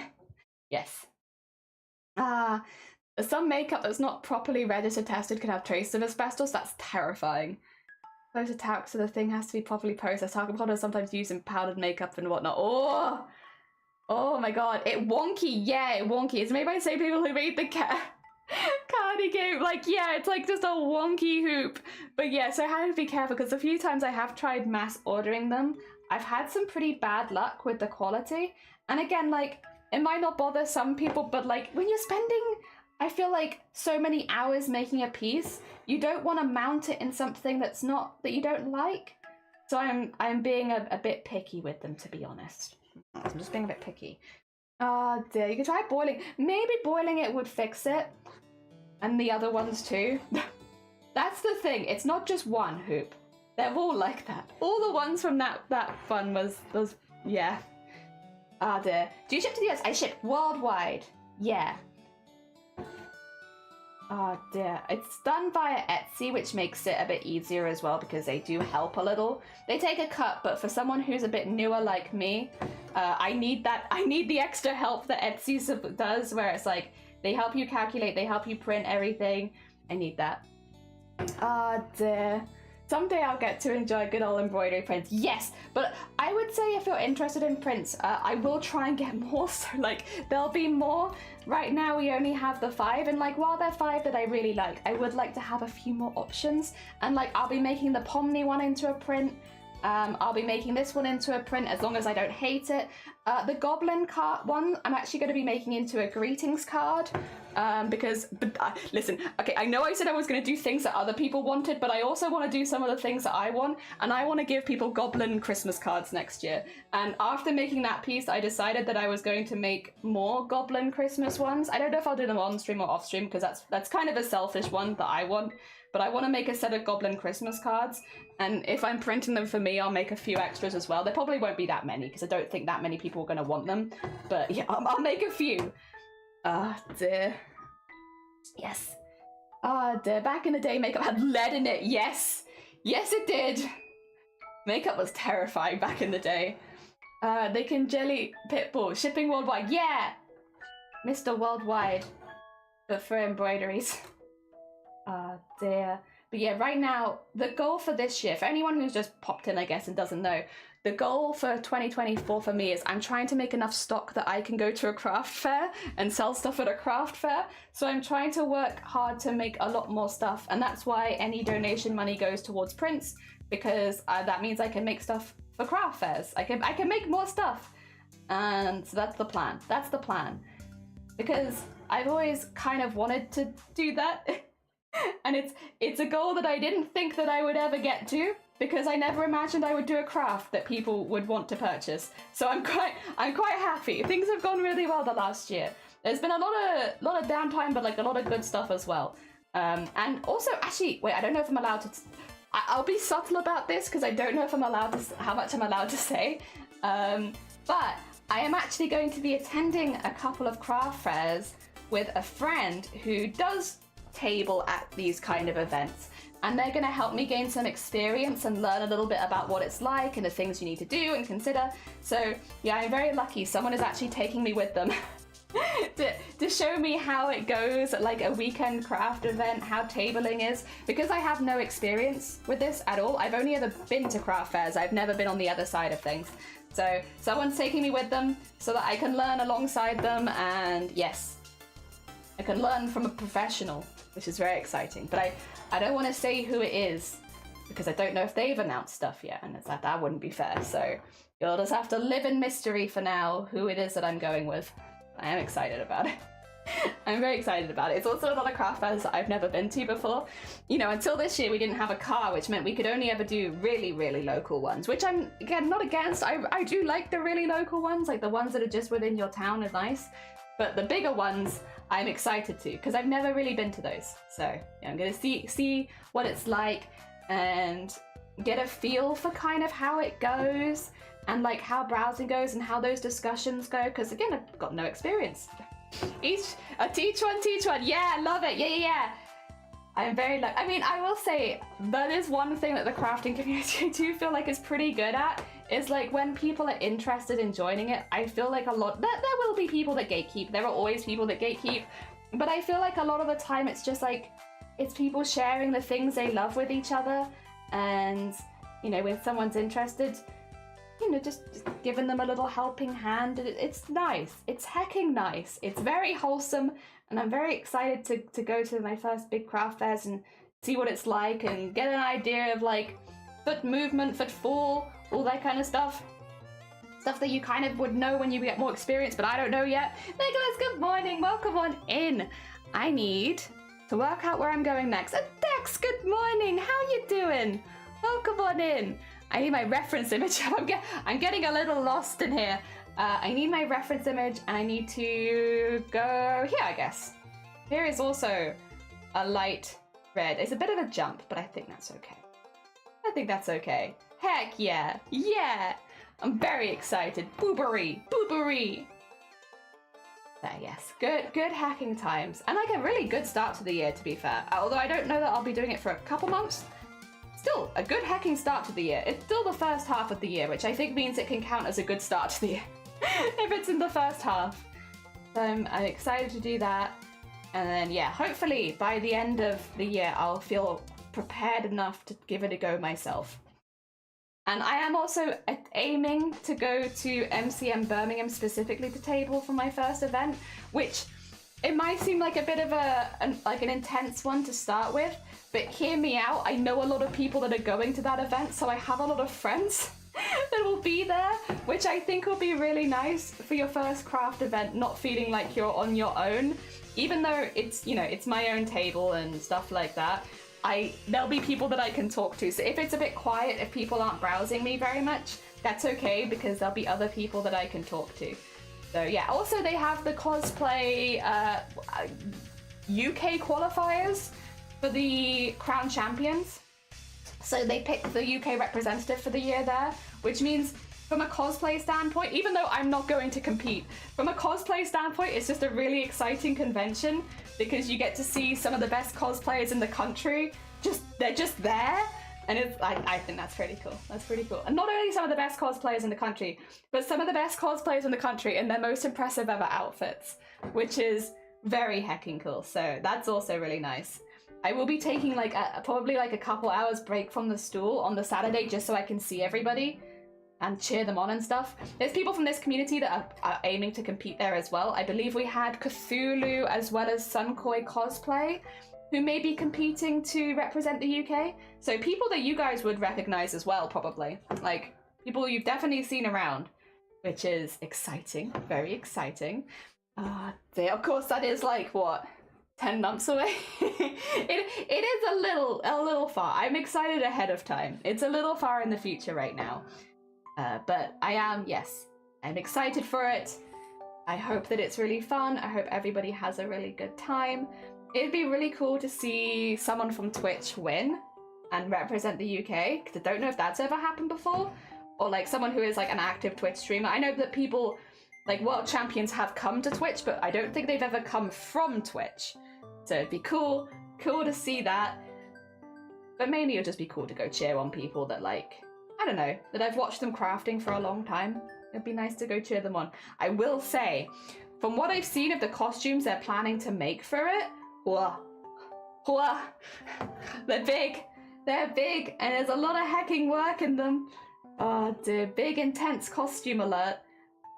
So yes, once they start making them more, I'll probably get some links to them in the Discord so people can go cheer them on. And then when we have the video link for the finals, wait, when is this happening? It's in December, probably. Well, they haven't announced the exact date yet, but it tends to be either the last weekend of November or the first weekend of December. It's like that kind of time. So they've got quite a bit of time to make it. But I mean, with big costumes, that time flies by like so quickly. So I'm very excited to see their build process. I know Sunkoi is making massive set of electronic wings. That's a big feat. That's a big feat for any cosplayer. But I feel like if someone could do it, I wouldn't be surprised if it was Sunkoi. I'm actually just going to go straight for the darkest thread really quickly, just to add in some of the windows, because I've realized that leaving them out is making this a little difficult. So let's put them in. Let's stop suffering for just a second to put them in. So yeah, that will be in December, and that's the table that I'm also trying to Artist Alley at. It'll be that one, because, you know, I've heard very good things from other artists that it's a really fun one. But oh, I'm still recording, but thank you. So I just never stopped. in this one, I just was like, well, you'll just have a bit of an in between where I'm collecting my threads. I'll have to cut that out later. Thank you, though. You're right. I have been forgetting. Oh dear, yeah, you're not wrong, and I do appreciate it. But yes, that will be December. So I've got time to make stock, and they've got time to make their costumes. And I really look forward to seeing them. I will say, if you don't live in the UK, don't worry. Normally MCM is pretty good for live streaming the cosplay showcase, which means that even if you can't go to the event, you should be able to still cheer Sunkoi on and Cthulhu on and stuff like that. So, you know, the communities of these streamers should still be able to see them. It might not be quite with the same production value as like TwitchCon, for instance, but it's like, you still should be able to go see them and cheer them on and stuff like that. The only thing is you might have to pay like a small fee. What is the recording for? So I am uploading time lapses of my embroideries to YouTube, so that if anybody misses the process of the and wanted to see it, that it'll either be a full video or a short, which is normally depending on the size. If it's a bigger piece, I normally make it into a full video because there's more to show. But if it's a smaller piece, like the goblins, for instance, I turn it into like a little short. So it's a 1 minute just summary of making it. Yeah, because the thing is, it's not like, how to put it, it's not really an extra step for me to do that. And so often we have people come in and they're like, no, I missed the end of this one, or I didn't get to see this one finished, or I didn't see that the other. And it's like, I hear you and I feel it, because I've been streaming for longer and longer as well. So it's like harder and harder for people to watch the whole process on my live streams because I'm streaming for longer per day. So yes, I have started recording specifically like the crafting bit of it, so that when it's finished, people can see it if they want to. And it's all on YouTube. You don't have to go watch it, I would say. I would say it's really only if you want to see, like, I guess the whole process from start to finish, which is quite a lot, so I can't get it if people don't want to see that. But for the ones that do, I put that there so that there is at least an option. Because before that, we didn't really have any option. Like, if you missed it, well, go watch, like, 10 hours of content. Good luck. And that feels a bit mean. It feels a little mean. Dan, welcome on in. Dan, you could probably make some beautiful time lapses, because you have a static camera, and, like, you could watch a pot being built in, like, within a minute. That'd probably be great. But yeah, basically, we just had the issue of people who are like, because these embroideries, they can take anywhere from, like, 10 to 12 hours all the way up to like 30, and I just don't really expect people to be able to sit here for 30 hours, you know. Like, the only one who should be sitting here for 30 hours really is me. So it's like, I don't want people to feel like they have to go and watch 30 hours of VOD just to see how it ended up working. So yeah, with me streaming more and also the embroidery is taking a long time, it felt like the next logical step was just to record the process so that there was time lapses at least. Yes, that is what we have done. I like it. And it's also to make sure that you are being good. Yes, I'm guilty of that. I fell asleep. Well, honestly, I don't blame you. I'm like streaming for 6 hours a day, 4 to 5 times a week. Like, that's a hell of a lot of stuff. Like, I definitely do not expect people to sit with me from the very beginning to the very end. That's a very long time. I expect people to fall asleep and chill or go to work or, you know, school or whatever's going on. Like, I just do not expect it at all. That's a long time. The only person who should be here the whole time really is me. I don't have an excuse, but I should be here. Everyone else, yeah, completely makes sense. So we're trying to do stuff like that so that people don't feel like they've missed out. Oh dear. which is nice. It's good as well because now I'm streaming on YouTube. The VODs are on the main channel in the live streaming category, which is kind of nice because it means that you can see, if you wanted to go and see a specific part that I've shown in a short or something, you can go find it and it's there. The only thing is I need to see if I can set those live streams into categories because at the moment they're all kind of just together and it'd be nice if they were in different playlists. But I'll work that out at some point, I'm sure. It's on the chopping board for things I need to learn. Oh dear, I hope we stay in line. Don't worry, it's not recording the chat, it's just recording this one camera. So yes, it doesn't record my face, it doesn't record my talking, and it doesn't record chat, so you guys are free. You will not show up, you'll be safe. You start streaming shortly before I wind down before bed, and I'm a fan. Oh, bless you, I'm glad. Yeah, we were a weird time zone for a lot of people because we're like so early for America. And even in the UK, we're kind of at a weird time because a lot of people work during my streams here, I would say. But it's when I like streaming. It's funny though, when you go to the dashboard, we had this conversation the other day because I do think it's very funny. If you go to the dashboard and look at like when you should be streaming based on your time zone and like stuff like that, I'm streaming at the worst possible time of day. I think like the average viewers or something is like 1 and it's like, oh, okay. But I've never found it to be like a bad time of day. I think it's probably a bad time of day for Americans though. I think it's like 5 in the morning for a lot of you. Very early, 4 or 5 in the morning. Thank you for the hick. But I'm going a bit longer, which means I think sometimes I hit morning time in America now. Sometimes we get Americans. we do get people like Dex who are here at like 6 a.m. bless you, or 5:30 a.m. even. Yeah, very heckin' early. 4:30 a.m. it's when you get. Oh my god, yeah, I get all the night owls. But then I think that's kind of nice. I think it works well for makers and crafting. It probably works well for the art category too, because although I am not one of these people, most of the artists I know do most of their art at nighttime. Like they become creative after the sun goes down. Like that's when creativity strikes. So while I am not the same, I think it means that we meet a lot of creative people because of the time that I stream, because it's all of the people that get creative at nighttime.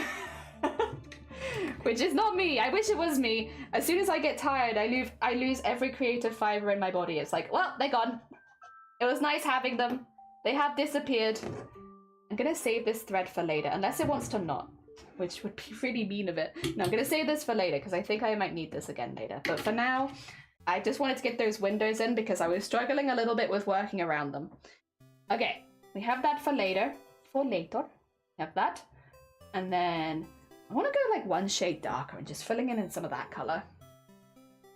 I know that we're going a bit all over the place, but it's fine.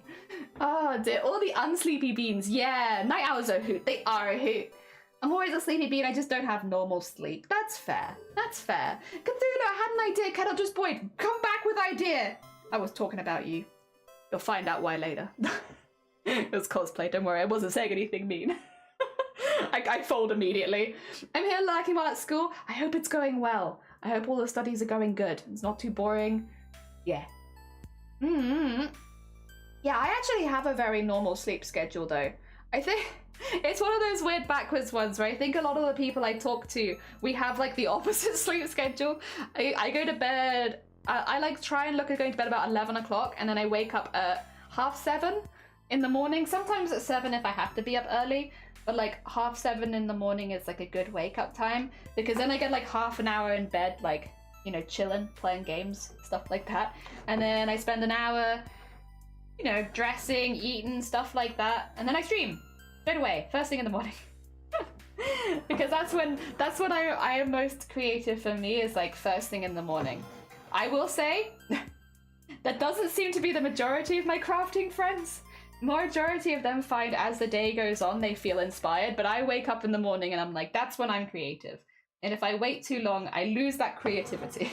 I don't know where it goes. It disappears. I have to get on it nice and early in the morning. Yeah. I think it's because I'm a grumpy, sleepy person. So like when I get really, really sleepy, I tend to get like a bit more grumpy. I think that's probably why, though, I find the mornings are better for me. I'm not grumpy. Where am I right now? I'm like here. So who has gotten stuck? It's here. Something from here has gotten stuck, is it? There you go. Is that better? You happy now? Yes. I'm not sure exactly what got stuck, but something got stuck. There you go. On a creative timer, I am. It goes down as the day goes on. It doesn't get bigger, it gets smaller. Okay, so when making a cosplay, you should play to your strengths, right? Well, I really like, and I'm really good at fabric manipulation, where you put a lot of scrap between 2 piles of fabric and free motion stitch. Yes, and that would be something that you could really highlight when it comes to like your judging, right? That would be so good for you. I'm truly the opposite of everyone for sleep schedule, I mean, yeah. Ah, dear, I'm a very, I have to go to sleep at the same time or I'm lost. I'm a lost bean. Oh dear, lines through all the fabric and then cut the section out of the fabric, only showing the lines in the middle. Ooh. Okay. I like this, I like this. I feel like this is something you could show off that you would have to document, because I feel like a lot of people wouldn't have seen it before. But, like, at least in the cosplay community, right? I think a lot of people wouldn't have seen it before. So I feel like you would have to heavily document it so you can explain your process, but things like that would definitely work in your favor, because it's a skill that I can't imagine too many other people bringing. You'd stand out in a positive way, yeah. And it's something that, again, you're already good at. So it's not like you're having to learn something completely from scratch. You already have this knowledge. So now I'm getting a color palette so I can get the right colors. I'm going to do that for my cosplay. Yes. Yeah, that's why we were talking about you, Cthulhu, because we were talking about people that might be competing at crowns. I brought you up for that. I wasn't saying anything rude, I promise. We were just talking about cheering everyone on at crowns. Oh, dear.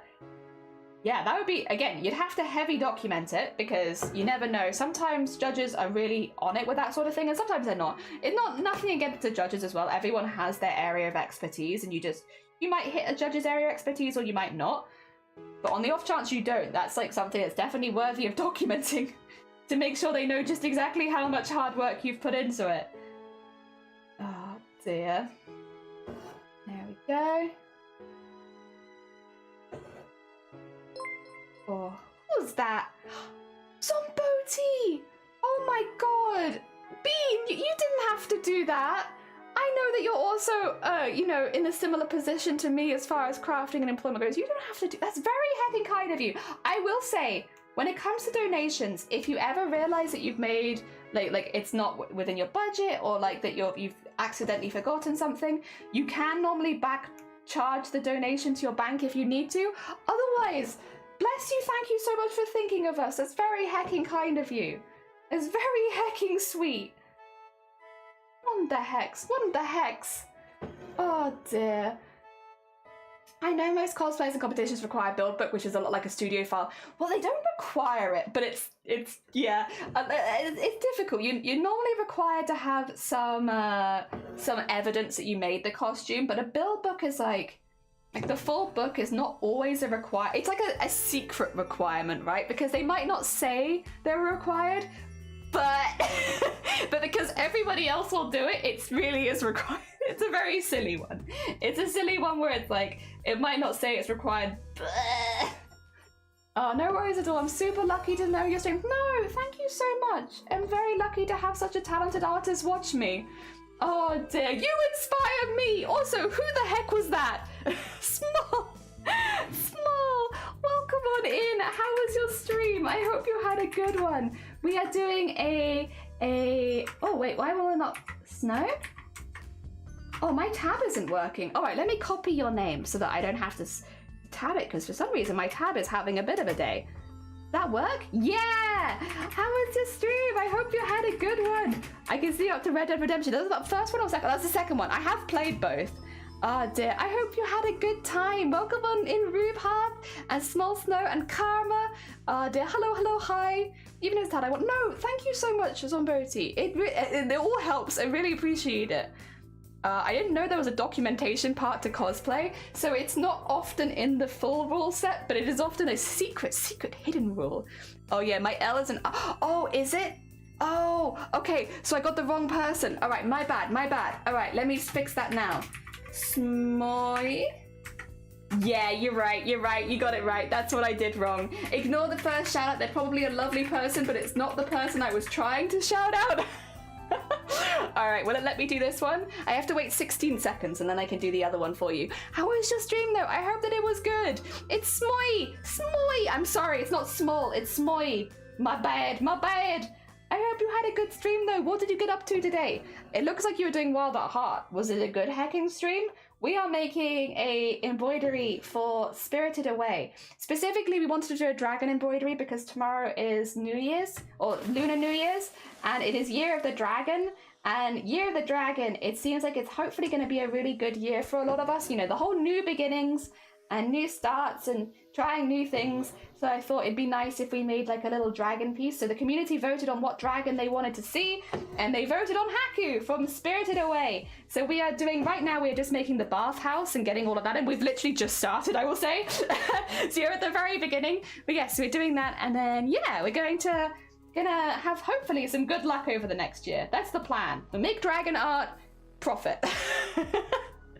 Oh dear. Arcadian, good morning, welcome on in. You're fine, happens all the time. Rube, oh Rube, bless you. Thank you so much, it's very hecking kind of you. You, I see you. You've been called out, but thank you. Called out in the loveliest of ways.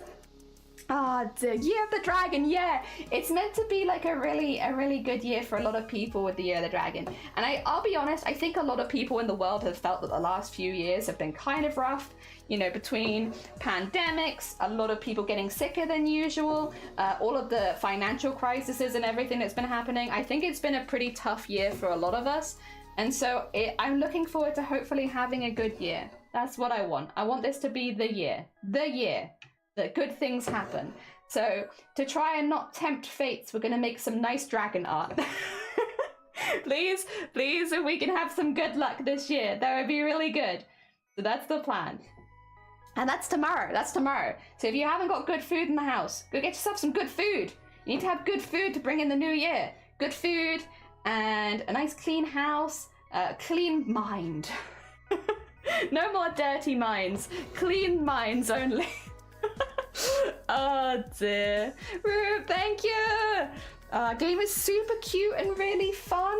I don't know that I've heard of Wild of Heart, but it sounds nice. It sounds like it's a wholesome saying, so it sounds nice. The dragon art, profit, exactly. I do feel mentally lighter.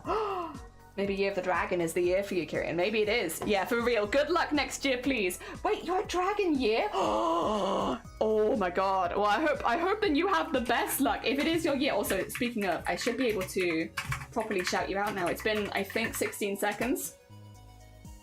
Did I get you right this time? Is that the right Smoy? Did we get you? Did we get you? We did get you. This is the right one. I want to double check that I found the right person. Oh dear. Oops. Oh, did I delete the wrong thing? I might have. That's okay.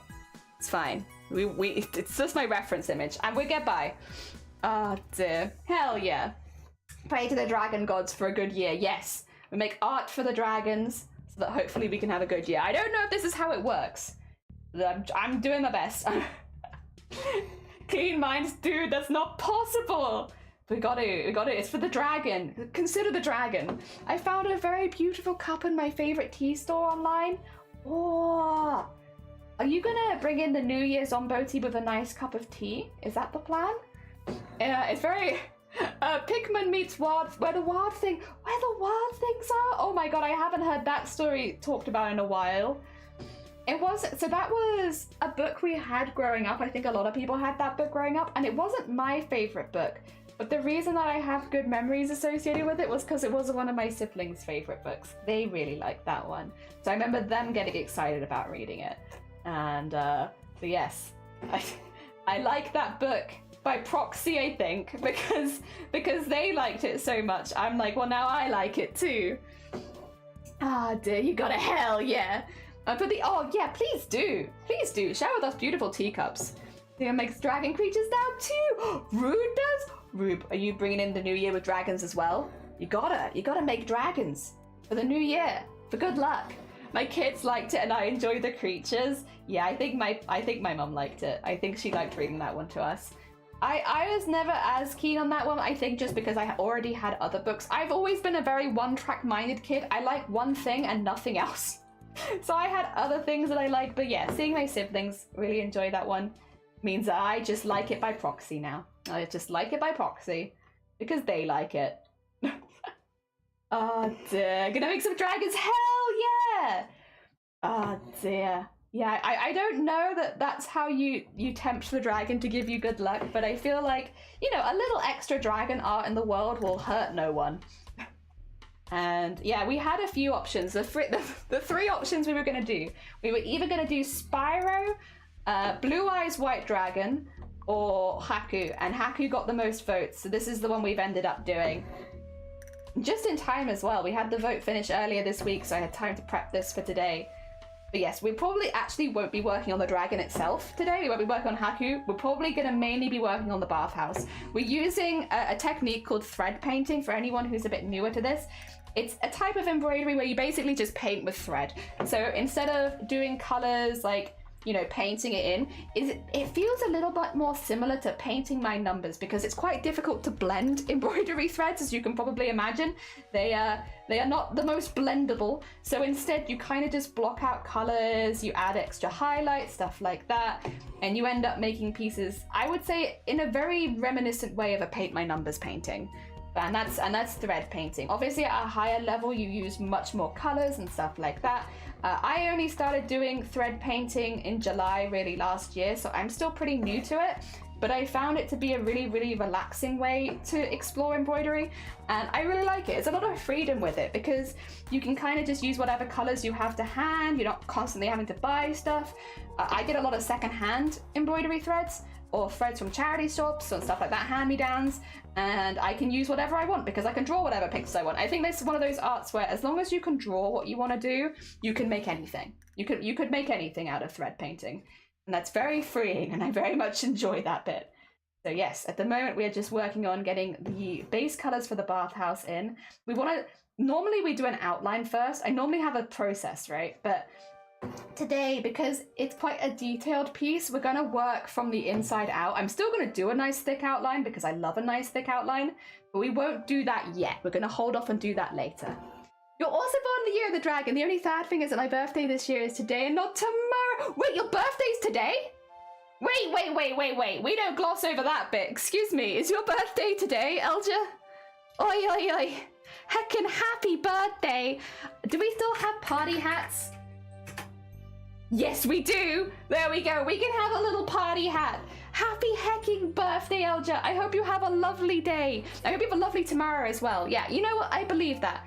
You know, it's today and not tomorrow. So, you know, I decided this year I'm taking action and doing more of my art. Hell yes. Hell yeah. You put the image of the cup in? Lovely. Happy hecking birthday. Yeah, happy birthday. Oh my god, I hope you have a lovely birthday. I should say, Smoy, as always, if you need to go look after your... How dare you post such delicious hands in my art channel? Too delicious. Smoy, I was gonna say, if you need to go look after yourself, if you need to get any food or self-care post-stream, please do. As much of your course, very welcome here. If you do need to do anything, you're more than welcome to do so. We like to hecking party. Feels birthday, man. Happy hecking birthday. Look at this. Look what they just did. How dare you? How dare you? So good at hands. We like to party. We like to party. We like to party. We like to party. We like to party. We like to party. We like to party. The banger bus is coming and everybody's jumping. New York to San Francisco, an interstate free disco. The wheels are still are turning, traffic lights are burning. So if you like to party, come on and move your body. Bam, bam, bam, bam, bam, bam, bam. Happy hecking birthday. Also very heckin' impressive, Somboti, as always, of course. Oh. Somboti, this is...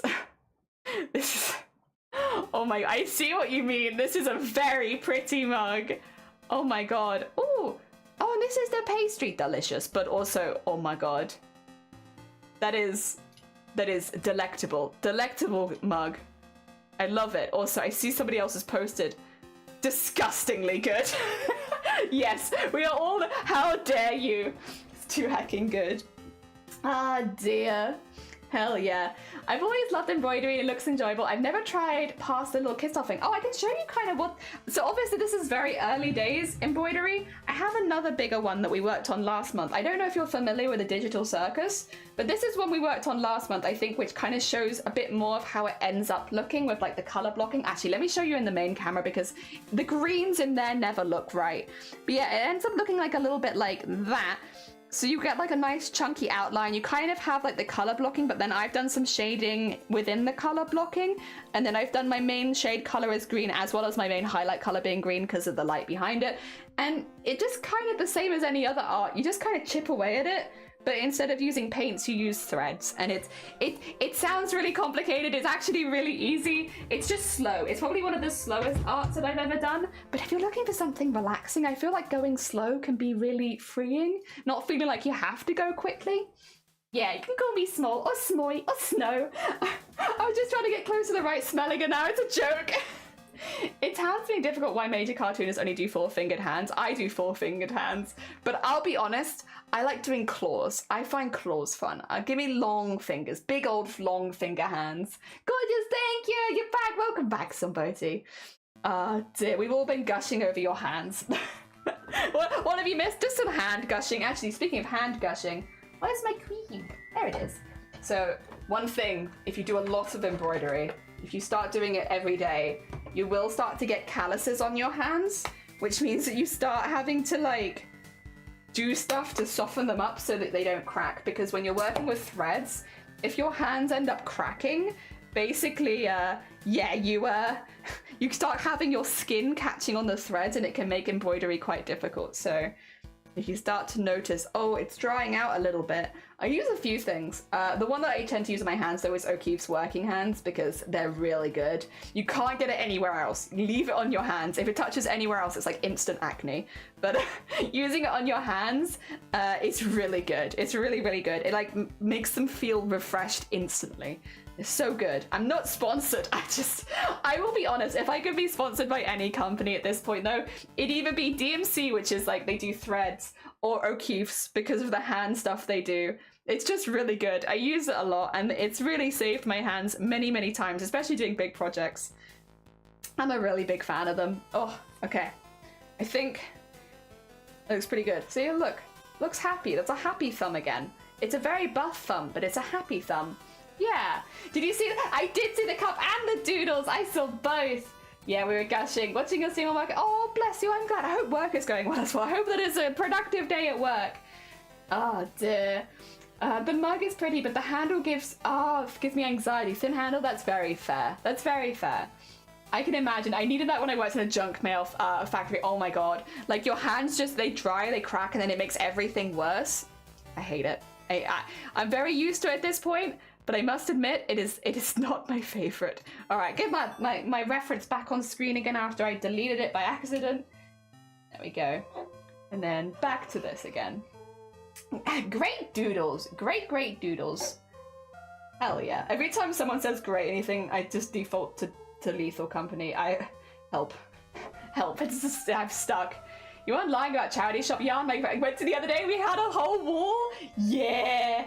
Depending on the charity shop you get, and obviously what's been donated recently, you can really strike gold with charity shops with getting like embroidery threads, yarn. I picked up like 50 meters of elastic once and I've been using it ever since.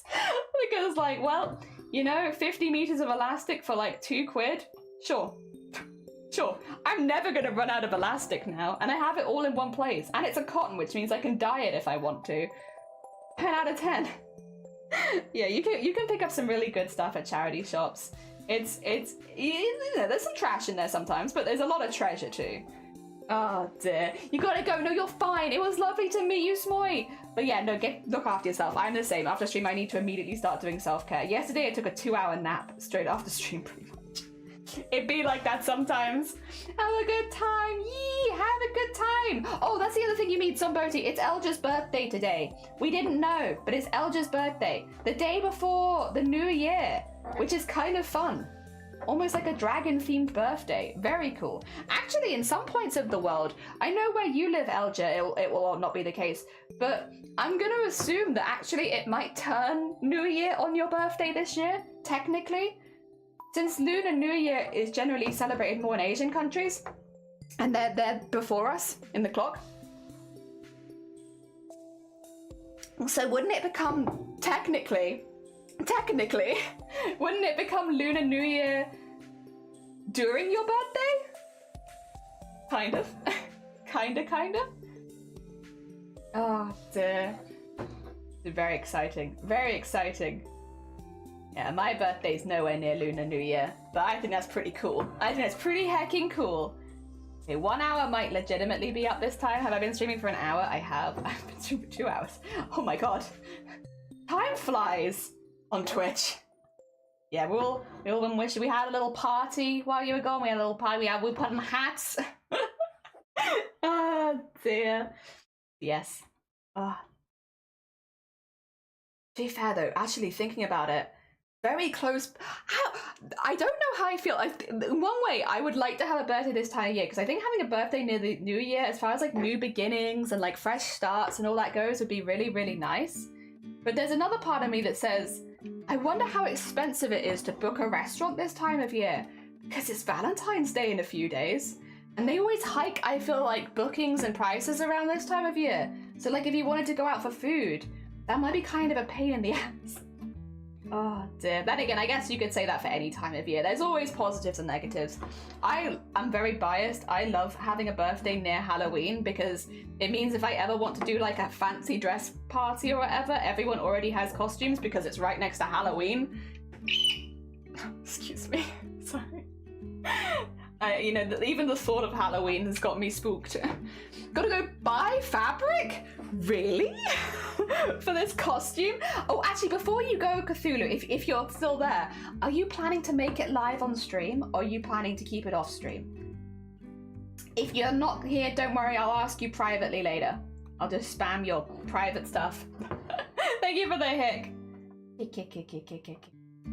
Oh, dear. It'd be cool to have like a little stream squad to cheer on, but at the end of the day, your crafts have to be making you comfortable, and you have to want to. I feel that. Oh dear. I know there is also the method of, we could talk competitive cosplay competitions again for a second, but like a lot of people keep a lot of their work in progress off during that time. And here's the thing, I kind of get it. So obviously people will take work in progress pictures and they'll be doing all of that. Sorry, what the heck are you okay? Oh no. Okay. I may have to do that on my break. Sorry. I have received... It's because it's injection today to tomorrow. They're like, can we just have some extra information? Can you do this, that, and the other? And it's like, no, I don't want to think about it. It's not tomorrow yet. But no, sorry, talking about competitive competitions, a lot of people keep even their work in progress off because you're competing at such a high level that knowing the processes that someone is doing means that you could do those same processes and get the same amount of points, right? So it's all about one-upping each other. Now, I will say, despite that, generally it's a very friendly scene and a lot of the cosplayers are very friendly and they all chat and get along, but they don't necessarily post work in progress before the convention because it means that it gives people a hint at what they're doing and how they could, you know, counteract it with their own costumes. Which makes sense at such a high level. It's not a bad thing by any means, like that's normal. That's just normal stuff. But yeah, sometimes the strategy is to keep everything offline. Obviously I can't do that because, you know, I was planning on it. I'm thinking of streaming on a Saturday at first. Nice. Oh dear, I just love watching people make costumes. So mine is completely from the perspective of not thinking about it competitively and just thinking about, God, it's really fun to watch people make costumes and do all the planning and stuff like that. I like seeing every part. I like watching people plan costumes on stream. I like, yeah, seeing people talk about making their costumes on stream, you know, learning different processes on stream. I think it's all really exciting to watch. Even though maybe not everyone is as interested in all those behind the scenes stuff, I just think it's really fun. But yes, obviously it's a choice about whether or not you want to have that information out there, as technically it could be used against you in a competition. Potentially. It depends though. I do feel like on Twitch, unless it's specifically for TwitchCon, you do have the slight advantage of a lot of cosplayers just aren't on Twitch, which is a shame. And I'd love to get more of them to, you know, pop over sometimes. But a lot of cosplayers just aren't on Twitch, so they might not be looking for you here anyway. It'd be like Instagram, I guess. Instagram and Twitter probably is where they'd be looking for you.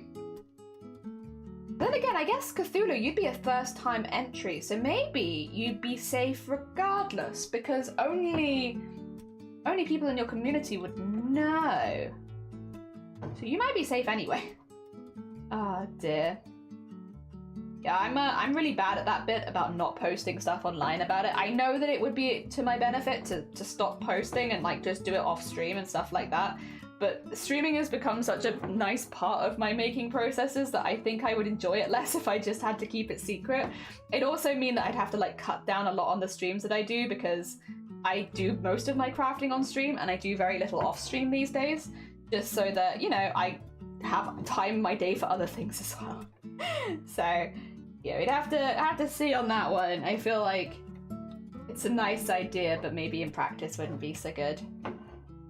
Also, I don't know if I've mentioned this, but I really like how this like red look is coming along with, I don't know how you guys can see that it looks like there's different colors in here, right? I really like it. I am having a really good time putting the different tones of red into this, and I think it looks pretty hecking fancy. Oh dear. I know that I should do all of one color first before moving on to the next one, but it's just really fun. It's just really fun going and putting all the colors in now and seeing them all blending together. Blending together-ish. Oh dear. Yeah, I'm hoping to enter, for those again who are not aware, the collector eventually I'm hoping to enter into crowns, but I won't be entering it into crowns this year, because this year I'm focused on other things. So we're still chipping away at the collector costume, but we're not like, how to put it, bulk making it at any point. We're just kind of doing a little bit each week so that we keep doing it, because it's a fun process, one that I find very relaxing, and it's nice to have a couple streams doing work that requires really no brain effort at all. As much as I think this is a pretty accessible skill, what do you call it, thread painting, I think a lot of people could give thread painting a go and probably do quite well at it. It is slow. It's really slow. And it does kind of require you to keep making decisions about what color you want where and this, that, the other, right? So it doesn't require as little brain power as smocking does. Smocking is a very good for low energy days, whereas I would say thread painting, I need a little bit more energy before approaching it, because otherwise I find it a little intimidating. So yeah, I like that we have a day a week where we can just do some smocking and have a nice relaxing day and not think about all the other stuff and just chill. Chill with no brain. Okay, I think I am going to need to get some more thread, because I'm getting very short threads at this point. But I will say I like this a lot. I am very pleased with how this is looking. I'm glad that we're only using 2 strands at a time, because I do think 3 strands would have been too much. It sounds silly and very dramatic, but genuinely I think if we'd have used 3 strands, this wouldn't have looked as good. So I'm happy that we did just 2. I have this one, and this one. This is the darker one. The very dark red, I might use closer to just the outlining and, like, you know, occasionally the windows and stuff. I don't want to use that too much. Just a little bit, just a little tiny bit, but I would like to use this a little more. And I would like to fill in some of those. Actually, I should probably have done. Okay, no, we're not gonna. Okay, we're gonna be a little sensible. I will save that for a minute, but I should probably do a little more of the second one, because I haven't even filled in the bits at the top. And that is a little too lazy, even for me. Even for me, I should probably go back and do that. There we go. There we go. Wow. It'd be nice to go. I really wanted, so the last time I went to a convention, I wanted to go see the cosplay competition in person, but I unfortunately wasn't really well enough to go. It also, I will say, I did learn something quite important from it. So you can, with these cosplay competitions, you can watch them from home and stuff like that, and it's not too difficult, but if you're there, you need to queue for like 3 hours ahead of time to get in. My god. But it's cool though, because it's cool to see that people are so excited about cosplay still. There are days where it definitely feels like people are less interested in cosplay than they used to be and stuff like that. And it's easy to be like, oh, it's on the down, people aren't doing it so much anymore, yada yada yada. But then you go to an event like MCM and you see the incredible queue to go watch the cosplay masquerade, and it's like it feels like half the event is in one queue, and it's very nice. It's really nice. Obviously, I'm biased because I love cosplay so much, but yeah. Do you think it's possible to embroider on stretchy fabric? Yes, but I think you have to expect it to warp your fabric quite a lot. So embroidery doesn't really stretch, which means that there will be an area on your stretchy fabric that just won't stretch, which means when you're wearing it and moving and stuff like that, it might look quite odd. Yeah, unfortunately, embroidery, it is possible. It's not like you can't do it. It's just it might not move as you want it to afterwards. Yeah, it might, unless you are looking for like random stiff parts, it might not work so well. I don't think it's impossible or anything, but yeah. The other thing is when you do embroidery, you stretch your fabric out, right, like with a hoop. If your fabric is stretched fabric, it means it will go back in afterwards, which will leave you to a lot of puckering around the edge, which again, if that's what you're looking for, that's fine. But if you're not looking for that, then I wouldn't recommend it. I guess is the way I'm saying, unless you're quite experienced with sewing and you are looking for a very specific distressed look, I wouldn't recommend it. I think it'd be quite difficult. Pretty much broader. Can I message you when I work on that project for some advice? Yeah, absolutely. So you should be able to reach. I will say I wouldn't message me on Instagram. I am specifically never check Instagram DMs because we had an issue earlier last year. So don't do it on Instagram. But if you DM me on Twitter or on, I would say Discord is the best because you can get to me via the server. You might have to send a message request. I know because Discord's been a bit funky, but I can always accept it. I do see them. Yeah, and then yeah, more than happy to. If it ends up being outside of my area of expertise, I always mention this to people, but if someone asks me a question where I'm like, I can't give you a good answer for whatever reason, I always recommend to put it in the Discord and I can just at the relevant people, like with the wig questions and stuff like that, because there are a lot of questions that I don't have the answers to. You know, I work with very specific materials, which means sometimes, even if it seems like a more standard cosplay question, I can be incredibly useless. That being said, we are very fortunate with our community that a lot of people here fill in the gaps which I have, which means that if I can't help you, probably somebody else can. Oh dear, we're very fortunate, honestly. Very, very fortunate. Yeah, I do it on Discord. I think Discord is the easiest because they let to send you like relatively good images and stuff like that. So like if I want to send an example I found on the Google, I can do that. Whereas it's been difficult on others, and yeah, Instagram's a bit iffy. Sleepy, good morning, welcome on in, how you doing? Welcome. We are doing the Haku embroidery, although at the moment we are specifically working on the bathhouse and getting that in from Spirited Away. So getting all of our bathhouse vibes in, starting with all the red, and then we'll eventually move on to the other colours. The goal today is to get as much of the bathhouse done as possible. I don't think we're going to have time to start on Haku today, but I am hoping to do an extra stream on Sunday where maybe we can move on to doing some of Haku as well. Yeah, it's community game. We are very, very lucky here that we have so many incredibly talented people in like such a range of stuff as well, which means that yeah, whenever I have like a big gap in my knowledge, I'm like, there's probably somebody else. There is probably someone else here who does not have that same gap in their knowledge that would be able to help.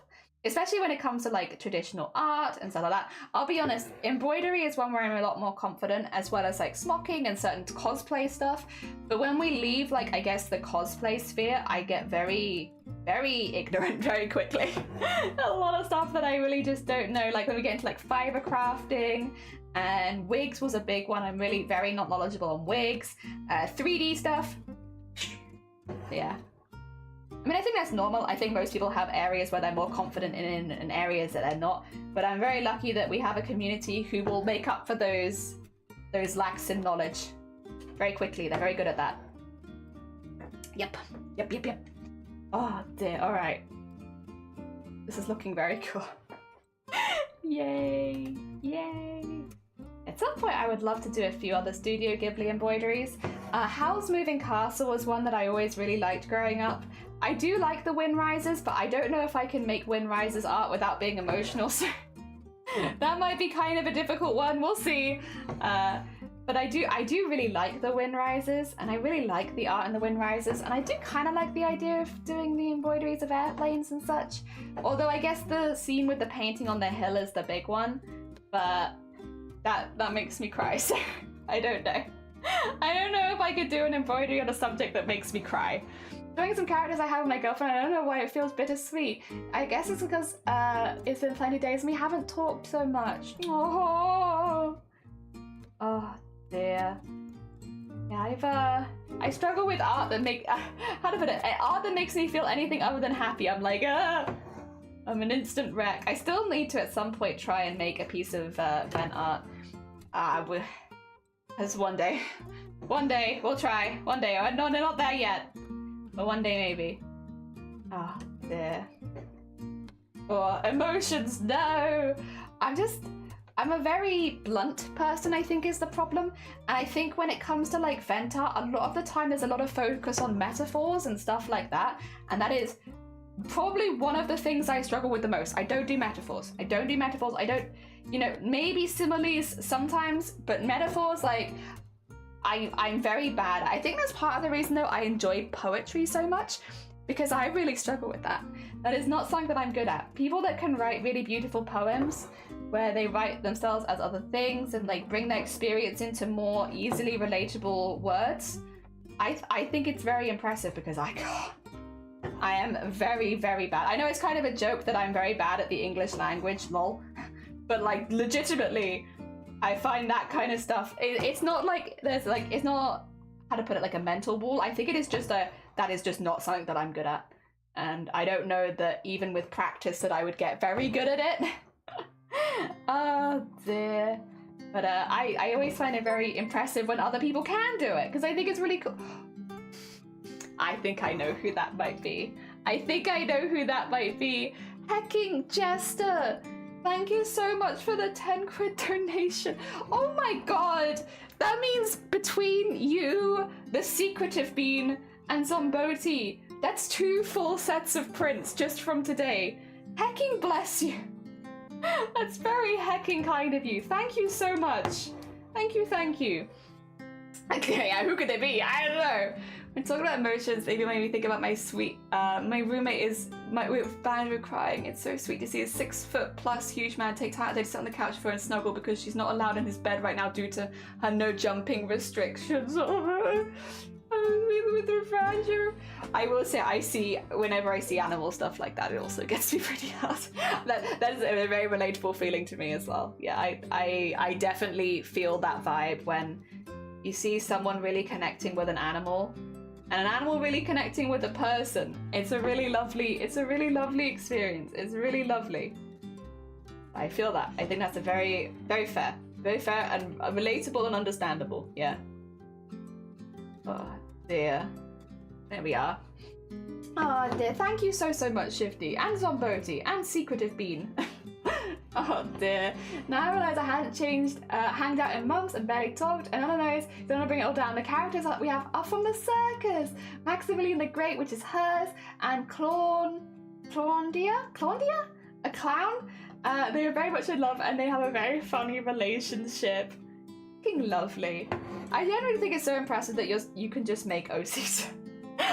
This probably sounds very stupid, but I think it's really impressive that you can just make OCs and they are there, and they are a person. Oh, Clown and Claudia. Ah, Clown, I get you. Aha, I see. It's very impressive that you can just make OCs and then they exist and then they are there. I don't know why you're thanking me. It wasn't me, it was the jester. Okay. But you're the only jester here, I'm pretty sure. Oh, what am I gonna do? It's a magician. Yee. Oh, they're very hecking cool. Yeah, very hecking cool. All right, get a little bit of red up there. We're doing this in a really weird, wacky order, but I am feeling very relaxed and I'm having a good time, so I think that it's fine. The order is weird, but if we're having a good time, then I think it means we're doing it right. Even if the order is a little wacky and weird, and probably not the most efficient. Not the most thread efficient, you know? Oh, dear. Oh, dad joke coming from my dad, inspired by I see the blind man to the deaf dog. Oh, dear, oh dear. The only jester you know of, sure, true. Actually, that's not true. I know... Weird fact I've never brought up before. I know the owner of a circus. And I know some IRL jesters. The main reason that I know them though is because I know the costume person that does the stuff behind the scenes. Because we used to chat a lot, because we used to work together, and yeah, we used to chat a lot about some of the costumes she was making because she was always exasperated by what people needed. Oh, you know, like a little venting buddy. So I actually probably do know some jesters, actually. Just not so well. The main person I know, she did more acrobatics and also was the costume maker. Very multi-skilled people. I think that's probably the case in a lot of circuses though. Like people have to take on the jobs of like 5 people each. So like someone who's doing acrobatics is also sewing the costumes. And it's like, yep, that sounds about right. It seems like a lot of work to have one of those kind of places. So I assume, yeah, you would have to like pitch in a lot to stuff like that. But I also think that it's very cool. Very hecking cool. Good hecking vibes. Well, I'm glad they worked at a circus and they certainly acted like the fool. Or burn. Big burns. Big burns today. The fact my character Clowndia exists is because my girlfriend hated clowns like her Clowndia is a joke. See, it could be cute kind of way. Oh. Good lore. Wholesome lore. The most wholesomest of wholesome lore. There we go. That in there. Probably only one line of that one, so I'm like trying to work out what I need to do when I haven't filled in any of the other very important parts, but that's okay. That's okay. That's the vibe today. The vibe is, oops, I've done this in a weird order. Oh dear. There we go. That's okay though. I'm okay with a little bit of a funky order every now and again. There's a little funk in this order. Have I done that bit down there? I think I have. I think it's just much darker. Help. I'm lost. I'm lost in my embroidery. I'm confused. I don't know what I'm doing. I'm gonna do these bits because I'm pretty confident in like what would go in these. And then I might just skip around a little bit because I have a thread that is just not very useful. And I don't know where to put it. None of these quite seem like the right places. We'll keep trying. I'm talking about dating and this is friendly joking, like, ah, hell yeah. I need to finish my 7-foot clown. Yeah, you do. I want to see your 7-foot clown, OC. Ah, dear. There we go. Like, oh, that's why we like hanging out so much. Yeah, it's really hecking cute. That's a hecking cute story. Hell yeah. Ah, dear. There we go. Oh, my phone is going off again. Sorry. Oh, it's because leave me alone. I don't have to do anything till tomorrow. Leave me till tomorrow. My God. I'll probably take a break in a minute. I'll just quickly deal with that because it's one of those things I probably shouldn't leave waiting because it is for tomorrow. But I don't like it when they contact me the day before because then I'm just like, well, now I'm rushing. I like planning and I like organization and I like knowing where I'm meant to be at all times. And I don't know where I'm meant to be right now. I'm lost. Oh dear. Oh my God, is that a Steve-o? Hello, how's it doing? I hope you've been well. Welcome on in. There's been a while. Yeah, I see you around on Shifties though, so it's not like I haven't seen you at all. It's just, I guess, for here. I still get to see you around with Pipia and stuff. I hope you're doing well. Good morning.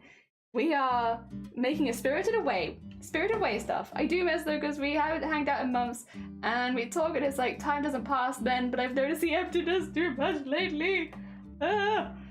Relationships do be hard. Relationships are hard. Humans are hard. All very difficult. I like dragons. You ever think dragons are pretty good? Dragons are pretty good. Oh dear, I like dragons. Dragons are easier than humans, I think. They like gold, I like gold. We have so much in common. You thought you recognized it? Yeah! We're doing the bathhouse first because there's a lot of space to fill in here and we're going quite detailed with it. So we're just kind of giving it its space to be like a bit more of a detailed bathhouse, and then we're gonna outline the whole thing, but like not the insidey bits, just the outsidey bits we're gonna outline. And then, yeah. See how it looks. We're doing a bit of an experiment, really, because I'll be honest, I haven't really done this before. This is it's a slight variation of art styles I've done before, but it's a bit new to me. So we're gonna see if I like it or not. Ant Dragon's kind of hard. I mean, there's scales, but I mean, Haku's a pretty smooth dragon, right? That's a pretty smooth dragon, soft, yeah. Humans are hard, usually because most of them are in a solid state. I can't hear that and not think of like Solid Snake. Solid Steak and Solid Snake are too similar. How dare those two be so similar? And then the problem is, as soon as I hear that, I get very thrown off, because then I go straight to, goddamn, what's it called? The one that Shifty played on stream. Revengeance, which is not the same thing at all. That's what, these are the weird brain connections my brain is going down. And then it's Rules of Nature. Lives on the line. That one. And that's where my brain's gone right now. I know, yeah. Like, can I just give me the update of what I'm thinking of right now while we're chatting? That's what I'm thinking of right now. Oh, true. Welcome on in. I hope you're doing well. My brain is going on tangents on its own. Solid Snake, Revengeance, yes. So, unfortunately, you hear Solid State, Solid Snake, Metal Gear, Revengeance, Rules of Nature, bam, bam, bam. Standing here, I realized that you were just like me, wanting my history. Yeah, that one. All of that stuff, yeah. Help. My brain is gone. It's disappeared. It's now, all my brain is Metal Gear Revengeance. It's very fun. I do love watching people play it. I don't think it's a game that I'll ever play myself on stream, if I had to guess, but I really like watching other people play. I think that's the thing, is I don't think I'll play it myself because I like watching other people play that game. And that's what gives me joy. What gives me joy is watching other people have the Revengeance experience rather than having it myself. I don't know why some games are like that. There are a lot of games where I'm like, I love playing this game. This is a game that I am so glad I've had that experience. But then there are others where I'm like, just really like watching people play. I don't know why. Oh dear. What does the fish do? I have no idea, Steve-O. Couldn't tell you. That's secret. Oh dear. I still work out. It's a good workout OST. I do not blame you. If anything, that's big brain. I can't. I see. Don't worry, you're not missing out on much. It's very cursed. It's the new cursed song. We now have We Like to Party, we have Blue Dabble Dee Dabble Die, and we have For You. Deimos, what you doing over there? What you doing awake? Oh my god, welcome on in. If you need to get some sleep then, you're more than welcome to. But quiet, or are you just quiet? I'm stuck here on this one-way street. It has been a long week. Dem is having silly face. I hope you're doing well. I saw you playing a dragon game. Wait, so close to the Year of the Dragon. Very on topic, I like that. What was it, Dragons, Dogs or something? Dogging Dragons. I saw you playing that. I hope you enjoyed it. And I'm out of my depth.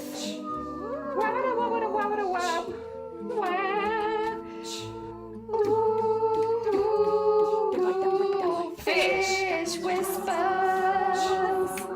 Well, that's all I can hear as he whispers to me like a fish. Oh, well, you know. Do you know what that means? Dragon's Dogma, yeah, that's the one. Those are all that you need. Yeah, we have a ballad now. We have a romantic ballad for when we're romancing people. Yeah. So we have 2 party songs and a romance song now. We also have secretively 3 Christmas ballads, but they're only coming out at Christmas and they're goblin ones. 1980X by Blast Rososa needs to be added. How would I even cover that? saw YouTube and saw you on? Hell yeah! Yeah, we've been streaming on YouTube alongside so that if anything ever happens to Twitch, we have a backup. We have a backup. Oh, dear, Maz is a Christmas tree. Yeah, it can't be dogging dragons. I might have said it, so that might be my fault, but still. Thank you for the hick, and thank you for the hydrate. Oh, dear. Ah, dear, you beat the main bit today, but you still have the epilogue. Have you been enjoying it? I hope you had a good time. Yeah, I saw your stream go live of it as like I was going to sleep last night. So I saw like one of the last things I saw while I was still awake. As I saw you were playing Dragon's Dogma, and then I fell asleep. Oh dear. Hell yeah. I have good, I'm glad. Rap battle? Oh, we're not rap battle. Rap god. Superhuman. Something. I actually don't really know what the lyrics are to Rap God. I don't know if you can tell. I don't actually know what the lyrics are. I don't know what they're meant to be. Ah, it's been real fun. Hell yeah. Packing glad. Also, Jean, yeah, good morning. I hope you're doing well. I had a dream about an alien running away from more evil aliens, but I didn't know I was an alien. Is this a plot of a movie? Oh my god, the twist is that you were the alien all along. Oh my god. That's a pretty good twist, actually. I don't mind that. You might have, you know, it might not have been the most relaxing dream in the world, but you might have got a movie script out of it. Which, I don't know, that sounds pretty good to me. There you are. How are you doing, Jean? I hope you're doing well. Welcome to the last year. The last year? No, that's very threatening. The last day of the last lunar year, because tomorrow is Lunar New Year, and it becomes the Year of the Dragon, which means hopefully good things. Hopefully good things. Because we all love dragons here. So I would hope that it will be a year of good things. Sleeves, good morning. I'm currently living in Silent Hill. Yeah. One of those foggy mornings. Bless you. I hope to stay safe. Look out for any nurses just randomly wandering around menacingly. Be careful. Or any large pyramid-headed peoples. Careful of that. Oh dear. Very different from Martin Luther King Jr.'s speech. It is. I was just trying to buy an external hard drive. Oh dear. This will be finally my year. It is meant to be a pretty good, like, obviously everyone's luck is in different areas because you know, we were born in different years and stuff like that. But generally it seems like it's going to be quite a good year for a lot of people, at least in one or two areas. I think for me, I'm looking for a lot of, how to put it, financial and work good luck. So yes.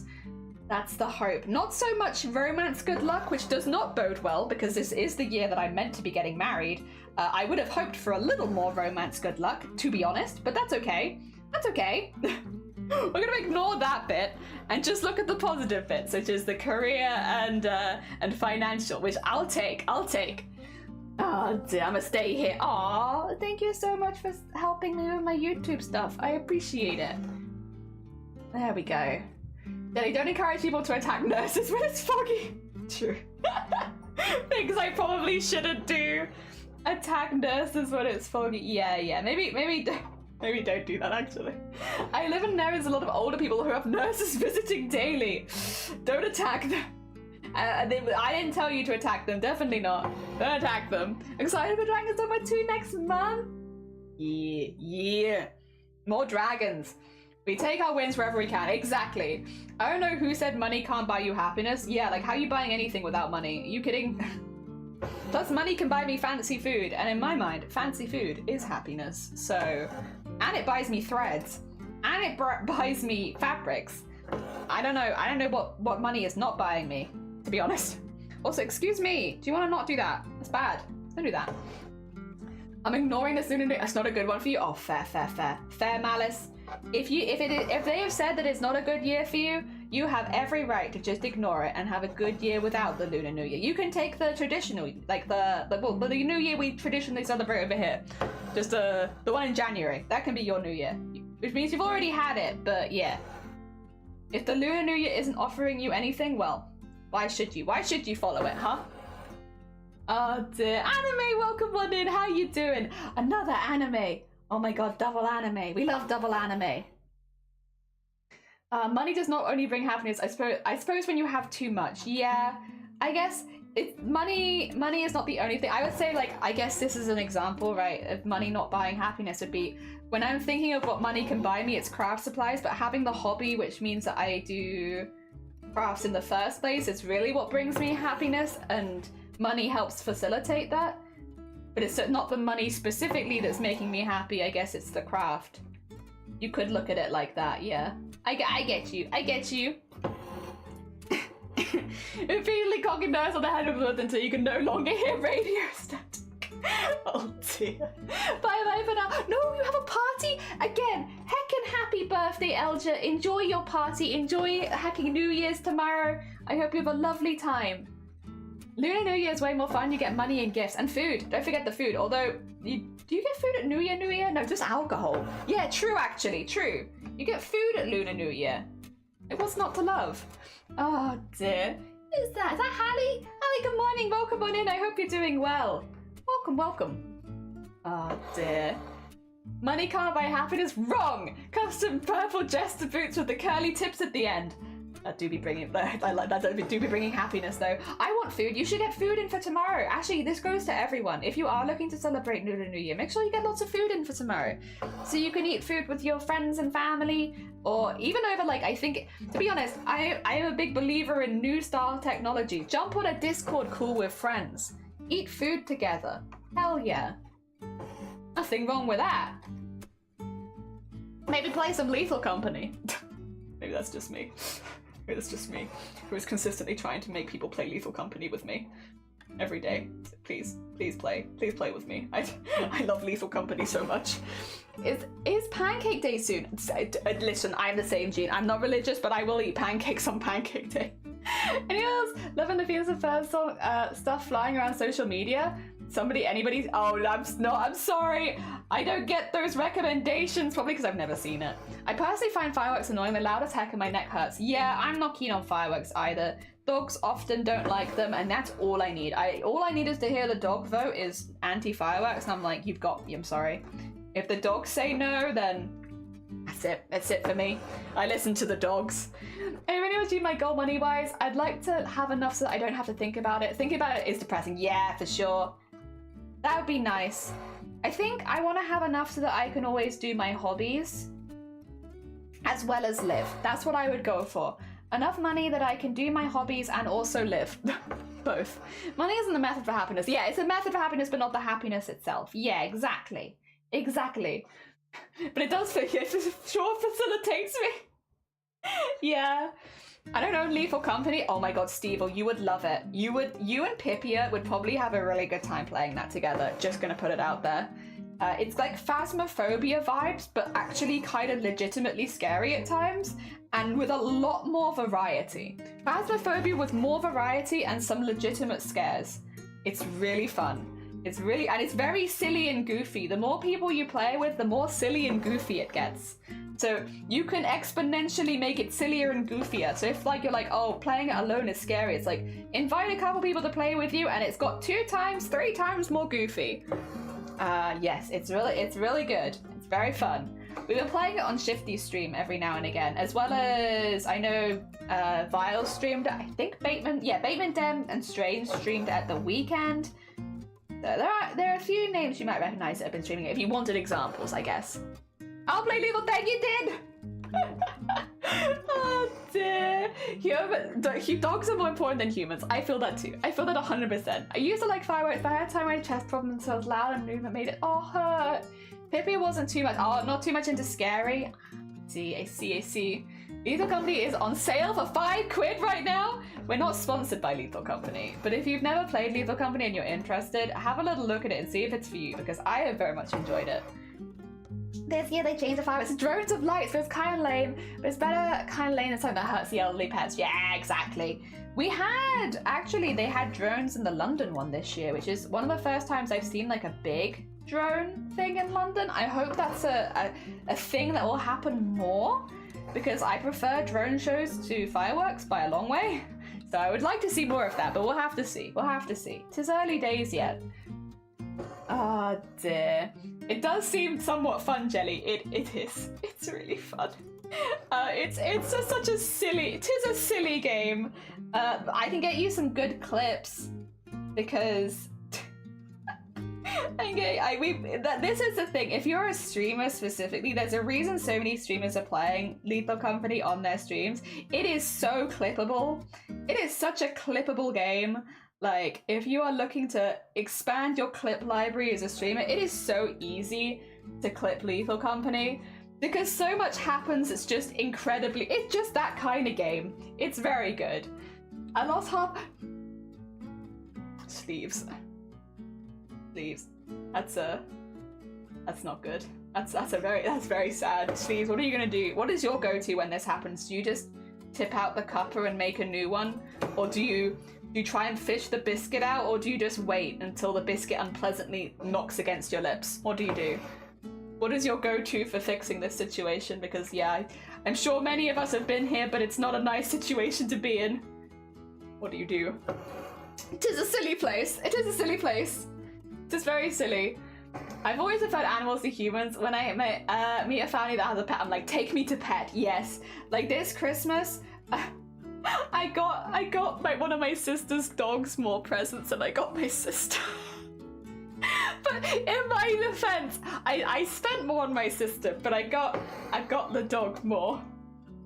But they were so happy. They were so happy. They loved one of them so much. They were playing with it for ages, and they were like really happy. And it's like giving a present to a dog and then also watching the dog really enjoy the present is all of what I wanted for Christmas. That's all that I wanted.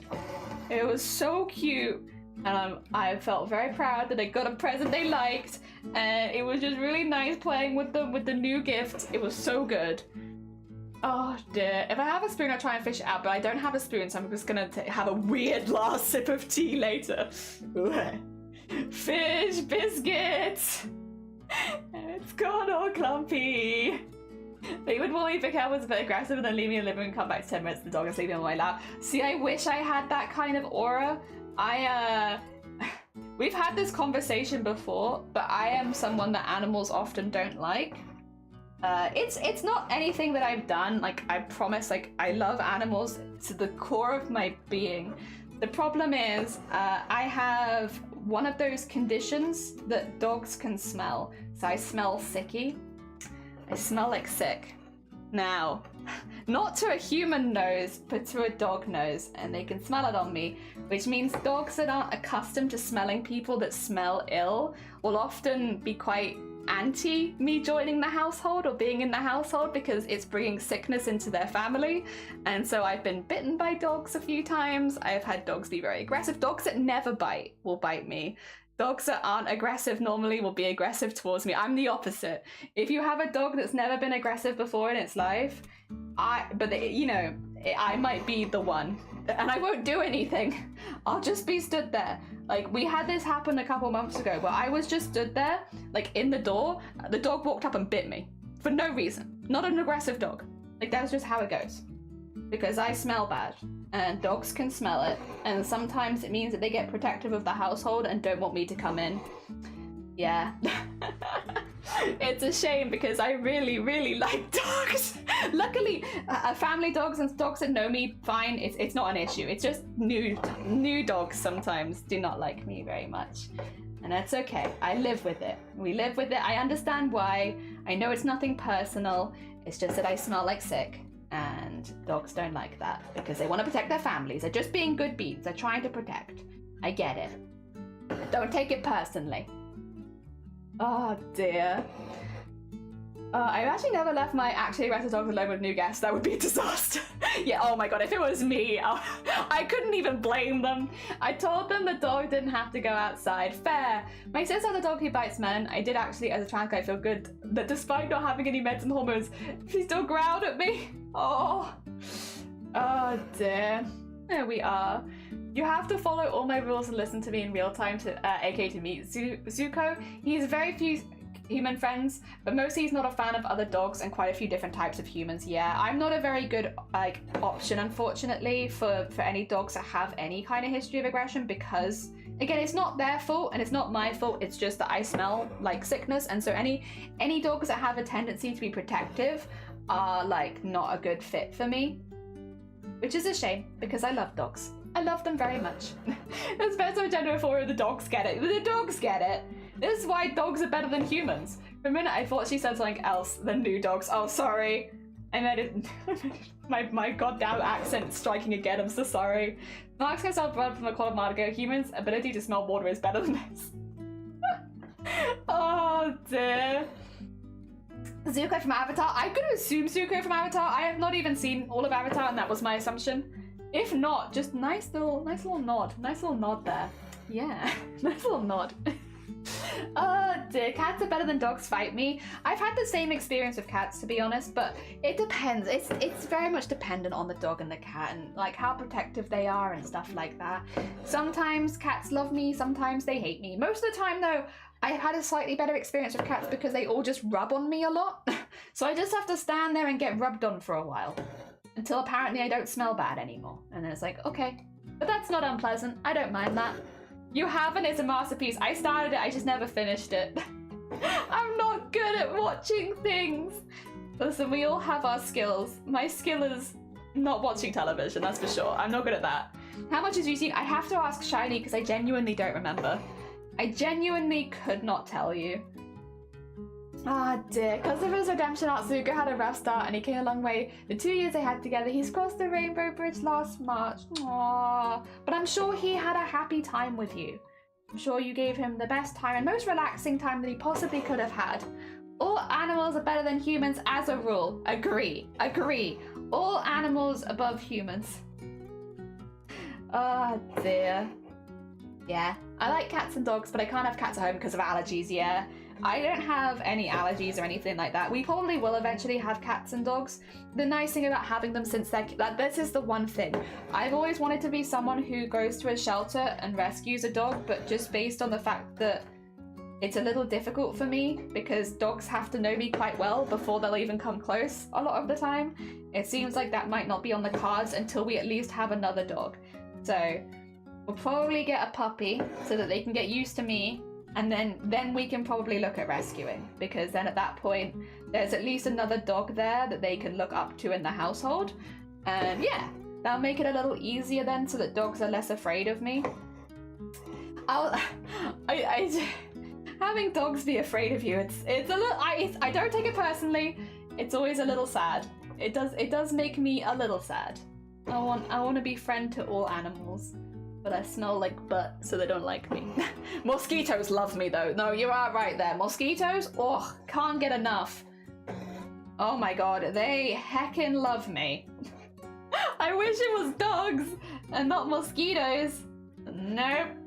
I'm a mozzie magnet, that's for sure. They absolutely love this blood. Ugh. Oh, except spiders are evil. I like spiders because they kill moths, and moths destroy fabric stuff. I like that. I like cats and dogs, yeah. I started taking dogs that would eat a cat if allowed to, because it helps with the impulsivity, yeah. I also remember I had a language teacher, English that said that pets did not have feelings?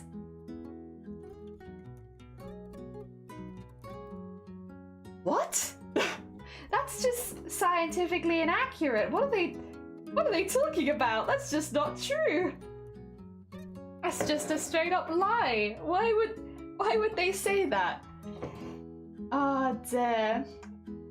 They have feelings, they have dreams, yeah. They have favorites, they have least favorites, they have little personalities of their own, what the heck? Both Zuko and Banjo have some very high prey drives and they include cats and that. We've done a lot of work with Banjo, so it doesn't mean Elange at cats, but she wouldn't be able to have safe to have cats in the house, which is very fair. Like, not all dogs will. That's completely fair. And the same with, like, not all cats can share a house with a dog, not all dogs can share a house with a cat. Just how it is. And again, if you're someone who is specifically allergic to cats, it seems like that's the perfect place for them. Somewhere where there would never be cats normally. Ah, dear. The good old thing. My dog used to bark in her sleep. Oh, I'd avoid that person. Me too. That's a real weird thing to say. I think denying the feelings of pets and animals and stuff feels like I don't know, it gives me a very uncomfortable vibe. Like, why do you feel the need to do that? What have you done? What have you done that's made you feel like you need to justify that pets don't have feelings? Because that makes me very uncomfortable. that you've had to do that. Like, maybe I'm reading into it too much, but I don't like that. I don't like that at all. Oh, dear. Very, very uncomfortable feeling. Ah, dear. My cat stream all the good twitchy chasing things.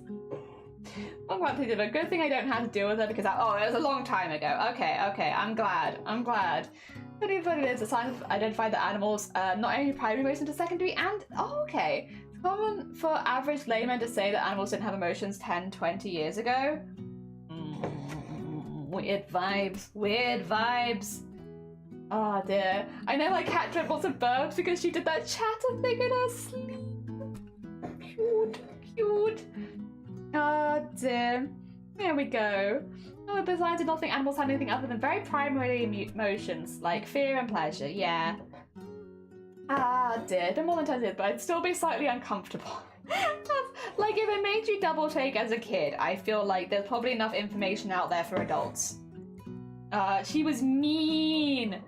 I had some mean teachers. I remember a teacher didn't let me go on break once, so I cried. And then when I went home, I cried about it. And my parents messaged the school like, "Why didn't you let my kid go on break?" and then apparently that was definitely not allowed. And so they told her off. And then she wasn't mean to me anymore.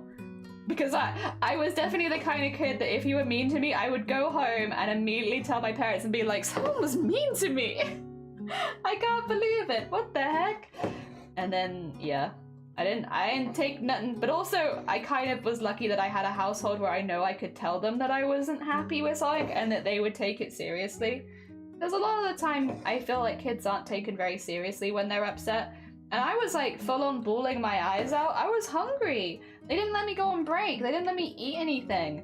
I just had to sit there. And it's like, so I was tired, I was hungry, and I didn't understand why they didn't let me go on break. So I cried.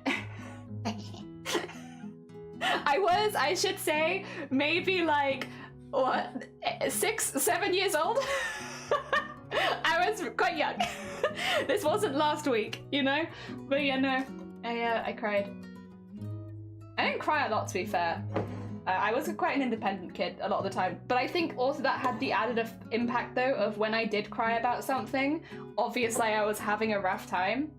Like something was wrong if I was bawling my eyes out, because that was not very much like me. I was the eldest kid, you know, I was a bit more independent. I generally didn't cry as much because I was the eldest. And I think that's kind of like stereotypical, but they're stereotypical for a reason. More independent, less crying. So if I did cry, someone had wronged me. Oh dear. Oh, bless you, Steve. Oh no, I'm glad. I'm hecking glad. It's lovely to see you too. Obviously, I love seeing you in Shifty stream, but it's always so much easier to respond with rather than messaging. Ah, dear. Benefit of the doubt too much because she was mean to children too, so I don't care what she thought. A teacher forced me to drink milk before allowing me to go out to reason. I got sick trying to drink it. It turns out I'm lactose intolerant. Yeah! Animals that don't treat children as full emotional beings really irk me. Yeah. It's, yes, I was lucky. People took me seriously. If I cried, they were like, something has happened to this child. What have you done? I cried a lot of a kid, but that's because I went through a lot. Yeah. I was quite, how'd you put it? Stoic? I'm not stoic anymore. My stoicism has gone. Now I cry at dog videos on the internet. But when I was little, I was quite proud of the fact that I didn't cry very much. Like, again, eldest kid things, I think, is like you just try and be that. So yeah, I fit into the stereotype very well, where it's like I wouldn't cry as much, and I would try very hard not to cry as much as well, and like, you know, put on a brave face and all that kind of stuff. But yeah, it has the added impact then of if I do start crying, oh, what's happened? Something must have happened that was pretty bad. Oh dear. Like, you know, not letting me eat. For instance, Miss Teacher. Oh dear. I told her once in 2nd grade, stop speaking like a child. Oh, yeah. I was pretty lucky with a lot of my teachers, to be fair.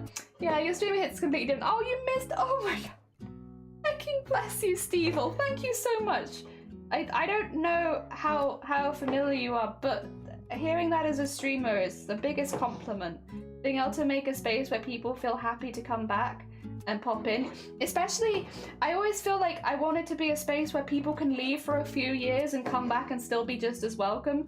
So having that as a compliment really, really means the most. Thank you so much. Speaking of being an emotional older woman, try not to get emotional. I came here doing the Celeste speed run to Mermaid. The vibes are great, and I wanted to say that was like this time last year, right? It's probably been about a year, Jean. It feels like time flies by. It feels like it's not been any time at all. But yeah, no, it's probably been like a whole year. I try not to cry as it sets off my asthma. I can't breathe. That's incredibly relatable. I don't have asthma. Of all the reasons to like, I just don't cry because it's to be fair, I'm the same, but not with asthma. I have God, this is a weird topic change. I have very salty tears, and my eye skin is very sensitive. So if I cry, whether from laughing or from crying, I will become so puffy, and then it will like crack and dry around my eyes. So like my eyes become cracked. Which makes it look like I've been bawling my eyes out, when in reality I probably just had a big old chuckle and probably laughed a little hard, and then yeah, it looks like I've been crying for days. It's very dramatic. So I try my best not to cry too much, and if I do cry, I moisturize immediately afterwards, which I guess is a weird thing to do straight post-stream, is like, I've cried, let me moisturize myself. But otherwise, if I don't do that, like literally my skin just cracks off. It really doesn't like tears. Even do, oh, Steve, oh, thank you. Oh yeah, followage doesn't work. It did work for a short period of time, and then it stopped again. I don't think I'm particularly in control of this stream anymore. But if I click your name on Twitch, for instance, I can find out. Since the 31st of July 2020, it's been like 3.5 years. Yeah. How can people leave for a few years when this is the last year? This is the only year. Very true. I hope art in a generally more positive environment. Well, I think there is a thing in art and like just cheering each other on, like everyone wanting each other to get the most out of art they can, which helps. Sometimes we have more serious conversations, but yeah, you definitely, when it comes to talking about art, I feel like a lot of it is just cheering each other on and trying to get people to feel more comfortable around their art and have fun with it and all that kind of good stuff. I was here for 2 Booptobers, I think, but I have memory issues, so I have no idea when I found you. I'm one of those people that has nervous reaction, so laughing. I go into shutdown mode in funerals and stuff, or I start laughing, yeah. I am, that is one thing I guess of being a bit more emotional these days is, well, I'll be honest though, I cry at anything. I cry at funerals, I cry at weddings, I cry on Twitch, I just, sometimes I watch a dog video and I cry. And I'm just a much more emotionally connected to myself than I used to be. I'm just a more emotional person. Oh dear. Oh dear, you don't have to do that. I got you, I wanna know. Yeah, it's 2020. Yep. The year we do not speak of. I mean, I enjoyed streaming in 2020, but the rest of the year was a bit garbage. I live in a college town. It's out of all the people I've met here, only one is working an art degree. I wish more people embraced it. Thing is, I get it, because I'm very much one of those people too, unfortunately. So I think I've mentioned this on stream before, Hallie, but I always have enjoyed art, and I refuse to go into like a specifically artistic career because of all the stereotypes, where I was like, I'll never be able to get a job in art, so I'll never try. And it's only as an adult, after I finished education, it literally took me becoming disabled to even give art a go. As like something that I kind of like put more effort in, and it's kind of mad that it takes that sometimes to literally help get over your own stereotypes and preconceptions and stuff like that. But yeah, I was, oh wait, this is not the beginning of the OST. Do you want to start at the beginning? Do you want to start at the beginning of the OST maybe? Yeah. Oh dear, I've been here for a year. Oh my god. It's been a heckin' while, Zombo. It's been a heckin' while. Lilo and Stitch is my favorite movie. It makes you cry. Understandable. I will cry with Lilo and Stitch along with you because I will probably also cry. I would not be surprised. The Wind Rises definitely makes me cry. The song at the end of The Wind Rises makes me cry on its own. I don't need to watch the whole movie. I can just listen to the song and I'll cry. Actually, there's a few songs like that. the heckin', it popped up in my recommended the other day, and I was like, oh, I haven't watched that since I watched the movie, and it's like the soundtrack from Encanto, and it was the song All of Me, or All of Us, the song at the very end, and I watched it and I immediately cried again. It's like I've not watched that scene since I watched the movie, and I only watched that one song and I still cried. I really like Encanto. I know I don't watch a whole lot of films to compare it against, so I'm not like the best when it comes to like movie critique and such, but Encanto I really like. I really like. It's a good film for me. I like it. It gives me a lot of joy, and also sadness, but also joy. I was gonna be an English major, but my father convinced me that it wouldn't help for the most part. If I had done it, I would have taught English overseas and had a great time. Ah, damn it. I'm not patient enough to commit to an art piece. I always throw. It's like, ah, no more. Also, throw myself at a wall. My God, sorry, I thought that was a different message. I always throw myself at a wall and give up at the third or so hurdle. I do try how my own contributing to other people's art, and that helps. Hell yeah. Sorry that I just throw. I just throw constantly. I love throwing. Oh my God. All of you, that's the one. Yeah, it popped up in my YouTube recommended and it made me cry all over again. I really like that song. Oh dear, Waiting on a Miracle also makes me cry. I just cry really easily, to be honest. Also, 1 hour might be up, but I'm not listening. I have a bud who lets me do their flats coloring. Oh, nice. Hell yeah.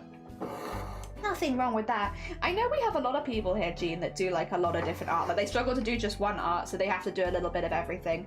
It seems like within the artistic mind, it is quite a common situation where it's like, well, or at least a relatable situation for a lot of other artists. Oh, is it slime rushing? It's you ignoring it. How dare you? Me ignoring my own commands? That doesn't sound like me. I don't think that sounds like me at all. I definitely always do the commands when I see them. I just must not have seen them. Wink. I definitely didn't see it. Wink. In my defense, it's been 3 hours and I have not done very much, so I'm kind of just trying to like knuckle down a little because I'm being so slow. It's because I'm only using 2 strands, so it takes longer to fill in spaces and such. It's worth it because the texture is mwah! But yeah, it is slow. What do you mean, Jelly? You only do one thing. Well, yeah, you only do one thing and I only do one thing, but not all of us are like that. There's a lot of us who do like 1,000 things. Also, Hallie, thank you for the follow. That's very kind of you. I'm good at physical stuff like clay, but I'm crap in terms of the wider scope of things. Me too. We were talking about this the other day. There are people in here that are jack of all trades crafters, and then there are people in here like me who have done one thing for 20 years, and that's the only thing that I've ever been interested in. It's just the same thing every single day. I only like sewing, and I only like sewing crafts, and I've never changed, and I've tried other things, and it's just not the same, which means that I have one area of expertise and a lot of areas of nothing, where I just know nothing, and I think neither is right nor wrong, is it? It's like whatever makes you happy, whatever style of craft gives you the most joy when you're doing it. For me, it's doing the same thing over and over and over and over again. That gives me a lot of joy, but it doesn't have to be the same for you. And I don't think there's anything wrong with being a jack of all trades, especially when it comes to something like crafts, where it means that you can give, somebody asks you a question, you'd have a lot of insight from a lot of different perspectives, whereas I have only one insight from one perspective. But I'm pretty confident in that one perspective, so I guess it's both is good, depending on the kind of person you are and what makes you happy. Oh dear. Waiting on a Miracle was good, but it didn't really progress. She hit the note at the very end. Since she is capable of doing it, I like more modulation. That's fine. I think for me, it's the lyrics that make me cry rather than the song itself, if that makes sense. I think reading it as a poem would give me the same emotional impact as hearing it as a song, because that's a very relatable song for me, and I'm sure it is for a lot of other people as well. I think with Encanto, the reason I like it so much is because I draw so many parallels to my childhood. Not with magic and stuff like that, but I was the only person in my family that grew up sick, grew up with, you know, having to go to hospital regularly. And I think it's very easy to feel like you're not at the same level as everyone else when your learning is slowed down by going to the hospital regularly, when everyone else is able to do all this other stuff and you can't because you're sick. You have to stay at home. You have to get better. And so I think for me, Encanto was a very relatable movie in the idea of like growing up in a household where you are under different restrictions to everyone else and you can't change it. And there were many, many times where it's like the whole waiting on a miracle is like, I felt many times in my childhood that I was waiting to just that day where I wouldn't be sick anymore. Like if I did enough good things, enough good deeds, I wouldn't be sick anymore. I also went to a Christian school. And this is nothing against Christian schools, but there was a heavy influence, or how to put it, emphasis on like, if you do good things will happen to you. And I know it's a good thing to teach kids, but for someone like me who was like very, very sick as a kid and having to spend a lot of time out of school and like feeling really rotten, I was under the opinion for a long time that I must just be a bad kid. And that's why I was sick. I was sick because I was bad. When in reality, that's obviously not the case. You know, I was not sick because I was bad. I was sick because I was sick. And I do think that that's not so much a dig on all Christian schools as maybe just our Christian school. Because yes, I was definitely not the only sick kid there. And there's definitely a vibe with that kind of narrative where it's like, yeah, if bad things are happening to you, it must be because you're a bad person. And it's like, no, I was a child. Had no knowledge. I didn't understand. Ah, dear. I have a theory down my mild colour bias caused me a lot of roadblocks. I mean, in the art, I can imagine if you're seeing things differently, it could be very disencouraging. Discouraging, that's the one. I must go. Yes, Hallie, we're always on at the same time. This is 9 a.m. GMT or BST, depending on what time we're going on. But yes, as always around this time. It was nice to meet you. Have a nice rest of your day. Oh dear. I actually believed one of the only pieces of art I showed him was traced or printed and told me to stop lying to him, and it was super disheartening. Oh my god, yeah. That's a genuinely horrible experience to have to go through, Jean. Did you have magic in your youth? I never was magic. I never got a magic door. It was very unfortunate. Bella was an asshole. She eventually learned, I guess, but a lot of old people don't. A lot of old people don't, yeah. You will always be less in some people's eyes. Very sad. Very, very sad, but it is how it is. Oh dear. I mean, he did commit a lot of crime. Not as a kid, I didn't. Or as an adult, just to be clear, Twitch. Let me just cover my back really quickly. I also didn't commit a lot of crime as an adult. Thank you, thank you. No, Shades of Grey is a scary mindset to have, yeah. Problematic for sure. I'm an ex-Christian, like, why did God not answer my prayer? Guess I'm evil. Guess I'm just a bad person. Again, I do think that it's not everyone, and most of the Christians I've met as an adult have been lovely people. I have quite a few friends who are religious, and they are all wonderful people. I think it's more on the individual than it is on the religion, just to be clear. I don't want it to sound like I'm just bashing Christianity, because I don't believe that. Again, the Christian friends that I have are all really nice people.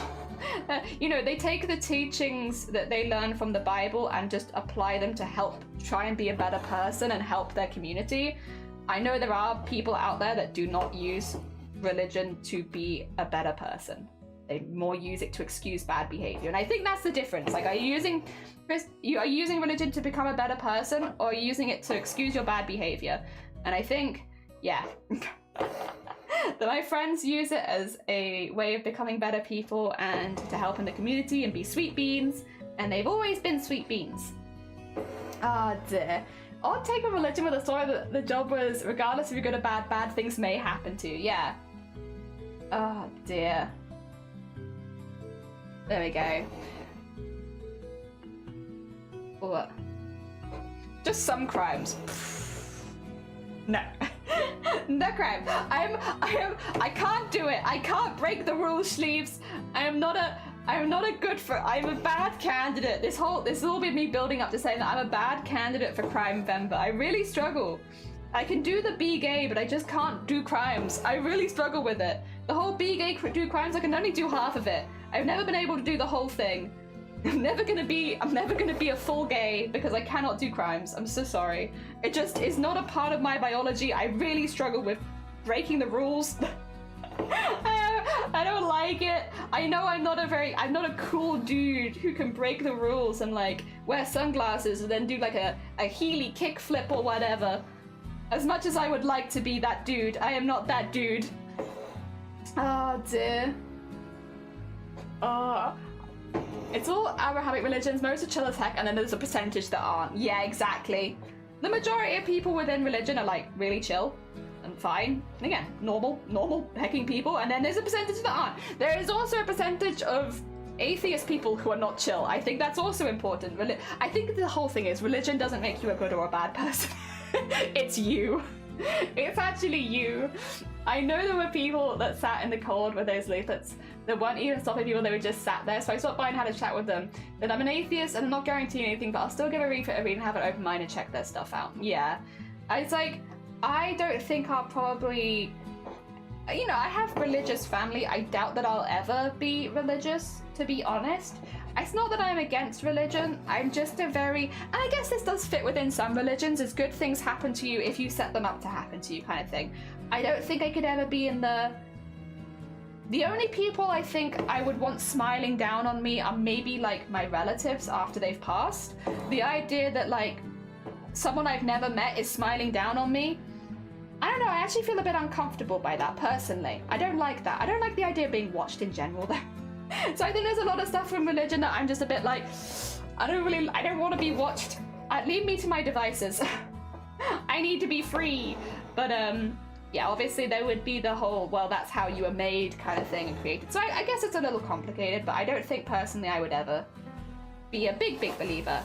But I respect the people that are. I'm never going to talk down to someone because of their religious beliefs. And if I ever do by accident, I would like the space to apologize because that is not something that I want to do. Also, Salvi, welcome on in. Good morning. I hope you're doing well. Welcome, welcome. My throat's actually getting a bit dry. I should probably have some tea. Be gay, do crime. And I'm only half gay, which means I'm only like a quarter now if I can't even do the crime. Sleeve, that's a very upsetting statement. Finished chewing my last. Ugh. I did an art piece called Do Crime Be Gay. Yeah. You might like Buddhism. No gods there. Maybe. Ah, dear. I kind of like. Okay, I know this is really silly, and I think it's Terry Pratchett. The Terry Pratchett rule of gods, where there's a god for literally everything. Where it's like there's a god of zips, and there's a god of buttons, and there's a god of buttonholes, and there's a god of tape, and there's a god of for curtain fabric, and there's a god of wood. There's a god of Logitech cameras. You know, like there's like a god of every single thing. That one I kind of like. I think that's kind of fun. And again, I wouldn't necessarily believe it, but I like it. It would make me smile, the idea that there's a god of every single thing. I like that. And that they're weirdly specific. That bit's important. They have to be weirdly specific. Like a god of duct tape, yeah. Except with non-chill atheists, they share their opinions as an individual. Non-chill religious people try and drag chill people down with them. Yeah. Yeah, it's a bit different, I guess, but they're both not chill. I'm good. Got the potion. Hell yeah. Enjoy your heckin' potion.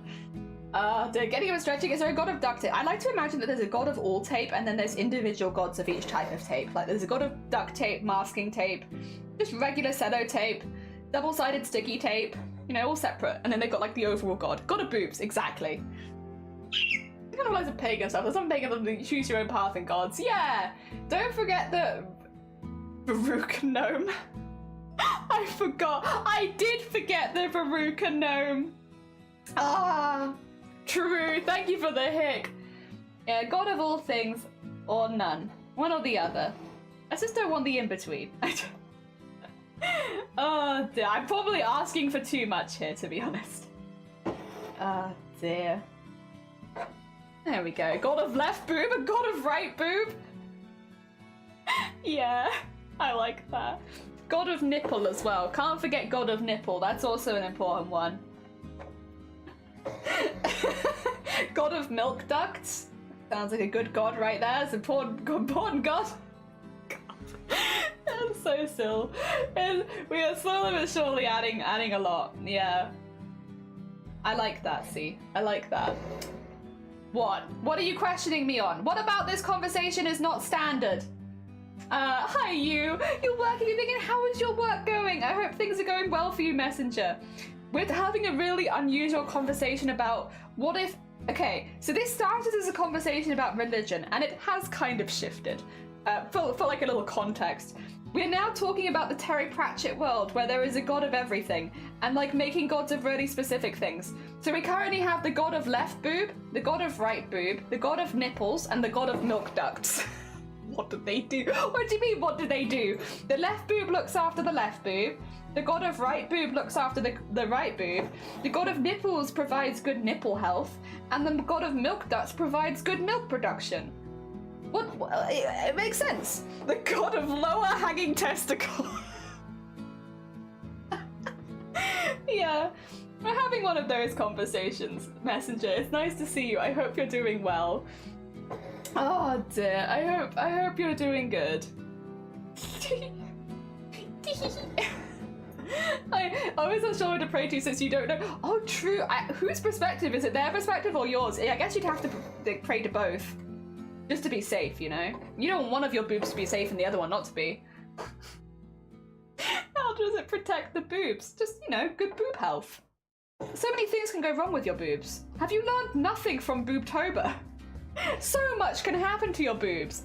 Oh no, you paused it! Don't worry, don't worry. Honestly, you really just missed tit talk. And, you know, you've done tit talk. You've been the tit talk. Which means that you are very, very well versed in titty talk. Do not worry. Oh dear, they only care about one? Yeah, one each. You have a god per boob. Kind of make me happy to be a part of your community, the god of the boobs. Oh my god. Yeah, those kind of things. I like the idea. I like the idea. Again, I'm not saying that I necessarily... It's obviously a silly conversation, but it does bring me joy.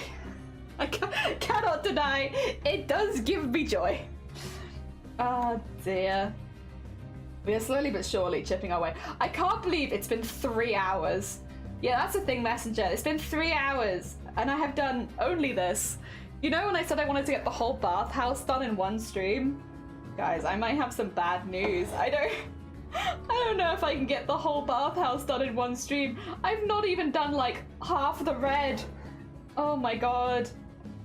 I've had a good time though, and you know what? That's kind of what's important. I would value having a good time doing the work rather than being super productive. It's better to have a good time while you're making it than have a bad time making it but be super productive, in my mind. The order of priorities is fun first, productivity second. It's true, it's a very serious conversation. Very, very true. It sparks joy.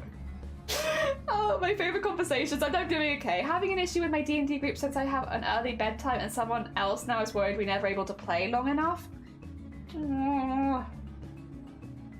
It is hard. D&D, it's a tad messy. Yeah, I've been in a fair few D&D groups. I've played many a D&D campaign or like, you know, tabletop roleplay campaign. I think... Okay, so a very personal opinion. I think if someone is prioritizing their own, what they want over what the entire group wants, they are not a good candidate for tabletop role-playing. Because it is a group activity. The whole point is you're playing with many other people with different backgrounds and different, you know, restrictions, and that you respect those restrictions with other people, what they have. And if it is something that you can't respect for whatever reason, if it's something that you can't, then you move group yourself. Then that's when you have to change group to a group that better fits with your ideals. Yeah, that's my opinion, personally. As someone who has played many D&D games, there are times when someone's like, I only really like, you know, playing at least 10-hour sessions, and it's like, if that's the case, that's fine, but you need to go find another group that will do that, because that's not this group. And we don't appreciate someone coming in and trying to change the way this group runs. But I am also in a pretty good position because I'm a bit more experienced with it, that people aren't going to try and give me that shit. I'm an old face around here. Good luck.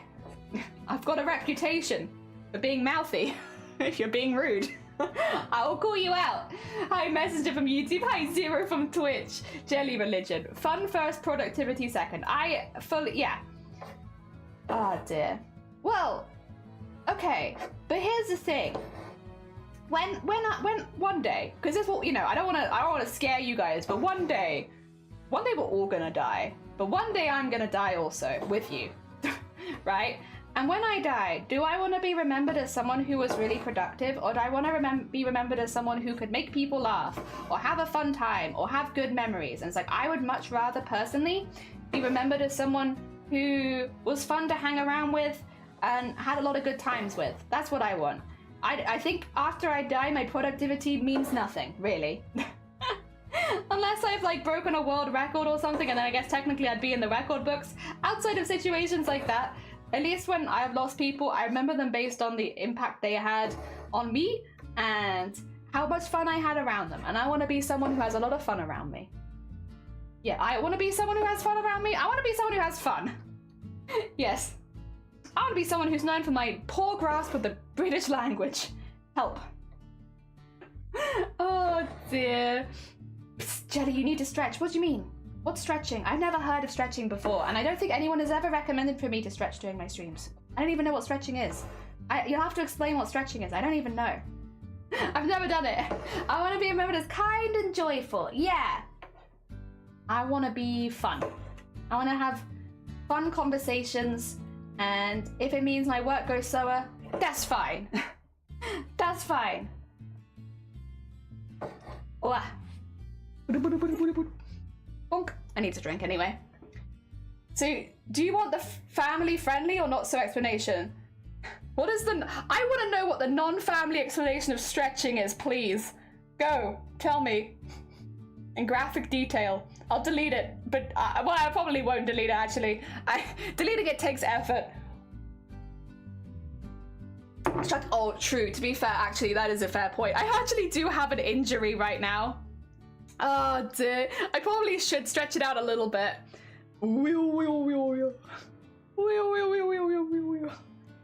It kind of hurts though. It kind of hurts. Yeah, so basically, actually, yeah, Steve, you haven't been here for a minute. Let me give you a really stupid explanation of something that's happened since you've last been here. Let me tell you about some silliness that's been going on. So, I'm right-handed. I'm not going to prove this to you because I don't want to get clipped, but I'm right-handed, and I have done a hell of a lot of embroidery the last like 8 months. Like, we're talking maybe an average of about 12 hours a day of embroidery, like 5 to 6 days a week, and I've done that consistently now for like 8 months. It's been a minute. I've done a lot. Like back in November we even did further because I was doing like 16 hours of embroidery a day at that stage for 3 weeks straight, 7 days a week, and that really upped my average, as did Chroma Core. But yeah, basically we've been working really hard. We're doing a lot of embroidery, and you know what that means? It means I have actual visible muscle on my right arm right now, but only my right arm because I'm right-handed, and I've been doing this motion for 10 hours a day. Like, I'm just doing this constantly, so the build-up of muscle is there, and like if I flex in the mirror, one arm goes poof and the other arm does not. So we have run into the issue now of I'm very strong on my right side and not at all on my left, which means I've actually got a slight injury at the moment on my shoulder, like between my shoulder blade and my spine, from where I'm just unbalanced. Like, my shoulders are different, they're built differently. And so being unbalanced means whenever I'm lifting anything, there's a lot more pressure on one side because it's not as strong, and I've given myself a bit of an injury from being unbalanced. Why don't you? But because I can't. I am not just right-handed, I am left incompetent. Like, my left hand is so useless. Like, if we want this to take like 10 years, sure, I could do it then.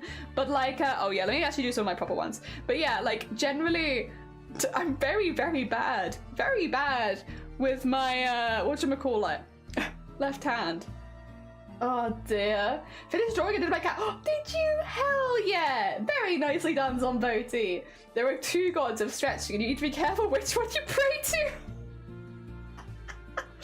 Yeah, you're right. Oh dear. But yeah, so now my right arm is very different to my left arm, and that's okay. That's okay. I will say though, actually, side effect of doing this much embroidery, my circulation is fantastic right now. My hand circulation, they never get cold. I think it's because I'm using them so much. But yeah, my hands have like just, the circulation is fantastic right now. Really, really good. Like, I'm very, very impressed. Oh dear, for April Fools, you should do a small left-handed embroidery. Would that not just be really frustrating to watch though? I don't know, would it be fun? Would you like that? I don't want my... Oh, post the drawing, wee woo! I feel like dried fish. A smoked dried fish. You should get some smoked dried fish. I will look at that in just a second. I'm just doing a couple stretches. Once I start stretching my hands, I'll go have a look at that. Hell yeah, thank you for posting it. Excuse me. Ooh, all right, let's have a look. Oh, it's so cute. It's so cute. Look at this. Look at this cuteness. Oh my god, thank you for the hick. I could get one. I can get a fish. Take one fish, all for yourself. A special fish just for you. Oh my god. It's so cute. It's so cute. I love them. Oh yeah, let me also dink dink. Dink dink. Wait, someone's put something on live stream chat, but I'm worried that it might be stretching related. We'll go very quickly. Oh, okay, it's fine. I was like, I worry about clicking things out on that screen. Like, what if someone's put, I don't know, like the definition of stretching? And I still don't know exactly what you're talking about, but I know that you've said it's not within TOS, and so I'm a little nervous about it. Never did the angle do with Max's face, so I'm glad it looks oh, it looks absolutely normal. It looks very normal. It looks really natural. Hell yeah. Had you not told me, I wouldn't have assumed you'd had any issue with it. Oh dear. Alright. Alright. We will, to be fair, get up and stretch in a minute because I'm gonna... Why is my little finger so tense? Have I been tensing my little finger? I don't know if that's like that you would see anyway. My little finger is tense. Oh my god. What have I been doing like this the whole time? Jesus Christ. Why are you so tense, little finger? DJ! CJ! Welcome on in. I hope you're doing well. My little finger is really tense and I don't... What's wrong with you? Are you okay? Have I done something to piss you off, the gods of little fingers? Why are you so tense? My poor little finger is so anxious right now. Oh dear. Alright, alright. I think we're good. I think we're good. We should be able to keep going. I want to go a little longer because I'll be honest, I'm not actually that hungry yet, which I know, weird, but I haven't quite hit the point where I'm hungry, and I've made, okay, this is gonna sound weird. I made a really nice lunch, and I want to enjoy it when I'm actually hungry. I don't want to feel like I'm forcing myself to eat it. I want to enjoy my lunch experience, and so I'm just going to wait till I'm a little bit hungrier and then go for it then, so that I can fully enjoy my lunch. That it is craving my it is craving my hunger? No, that it is subduing my hunger, but also subduing my hungry brain for delicious food. I made a stew, nice stew, and I've got some pickled stuff to go with it to cut through the stew. I'm very excited. It'll be delicious. I know not everyone here is the biggest fan of pickled stuff, but I like pickled stuff. Oh dear, 2S is harsh at times. It is! Ah, you must have prayed to the wrong god. Yeah, I must have. I got the wrong little finger god. The first time I made a song for a month, and I don't know why. Ooh, that's a... I'm assuming, not Grub, Zero even. I'm assuming that you have been doing a lot of moving things, right? Because you've recently moved, maybe like renovation stuff. Could it have been that it got caught at one point and you just didn't notice at the time, and then afterwards it's like, ah! That's a ouchie. I now have a smocking. You have a smocking book? I can't wait to see what you make. I can't wait. Hell yeah, I hope you have a really good time with it. Pickles, delicious pickles. You cannot end stream yet. I'm not, oh, I won't. Whenever I'm eating lunch, we actually, oh yeah, Steve. So we are going for, basically, we're trying to go at least 6 hours of stream right now, which means halfway through my stream, I normally have a break, eat some lunch, and we play some words on stream for a while. And then I come back and we do another 3 hours normally. Yeah. Because we're not, okay. So just to be very clear, we're not pushing for partner, but I'm trying to do things that will naturally make things better so that when I do want to push for partner, that I'm in a better place, right? So we're not pushing for partner because I'll be honest, that's a very stressful experience, and it's not necessarily a stress that I want in my life right now. But I would eventually like to have that be something I go for because of Boobtober, right? So I want to be a partner specifically so that I can get some sponsorships for Boobtober so that we could do more stuff for the streamers that take part. Because it's so frustrating, because last year, for instance, we had a few people that were interested. I won't name them. But we had a few people that were interested, and then when they found out like how many followers or like that I wasn't a partner, they were like, actually no. And it's like, we had 40 streamers taking part. It was a big event. It'd be really nice if we had some people like backing it up and supporting it. And like just doing better giveaways for streamers, like more support, bits and bobs. It would have been just really cool. And also it would have spread breast cancer awareness stuff even further. And like when it comes to breast cancer awareness is kind of the most important part. So it would have been really, really good. But then because no one on the team was a partner, they were just like, nah, actually no, don't feel like it. Sorry, no, get a partner. And it's like, so my goal is to eventually get to a stage where they'll take us a bit more seriously. I know that's gonna take a while, but I know that I could be pushing for partner, but I don't want to. I know it sounds very selfish, and it kind of is, but I've just got a lot of other stuff on my plate, and I just don't want to feel that pressure of having to hit anything right now. So what I'm doing instead, so that I don't feel that pressure, right? What I'm doing instead is I'm just doing longer streams and streaming more like consistently. So we have like a proper setup, and honestly that's been really good for me as well. So that's ended up being like a positive for me, hopefully a positive for people watching, and no extra pressure of feeling like I have to hit a certain number or anything like that, or that I'm not doing good enough. So honestly, that's good for me. That's what I want. I just didn't want any extra pressure. Streaming is my hobby. The only reason I want partner at all is for Boobtober. The rest of the year, I'm quite happy as I am, honestly. I think it's because a lot of my goals are not specifically on Twitch. It's a lot of stuff like, I want to be able to table at a craft fair, and I want to be a cosplay champion, and I want to make another embroidery. Stuff like that, which is not specifically Twitch specific. It just happens to be that I do a lot of it on Twitch, or I at least show a lot of it on Twitch. Yeah, that's where we are. That's where we are at. But yeah, we've been doing like 6-hour streams recently because of that, and honestly, it's actually been really nice because it gives me more time a day where I get to like specifically take time off to do crafts, which is nice because I don't do crafts off camera unless we're in an event, which has been happening more than I thought it would, that's for sure. But still, like, not as regularly. There you go. Get that out of there. Get that floof out of there. Wah. Sad life, yeah, sad. Heckin' sad. It's okay, we'll get there, we'll get there. And Boobtober is growing every year, like, it's steadily growing. I'm very, very proud of, like, how Boobtober is doing. And I'm really proud of, like, the amazing set of streamers we've got that fundraise with us. So I can't complain too much because at the moment we already have an amazing set of streamers who don't care if we get sponsored, who don't care if we have extra bits and bobs, who just want to raise money for breast cancer awareness. And at the end of the day, that is the biggest gift, is to have people that are happy to fundraise with you regardless. They're not doing it for personal gain, they're doing it because they want to spread awareness to their communities about breast cancer, and they're doing it because that's something that means something to them. And honestly, that is, I think as a fundraising team, you can't ask for much more than people that are passionate.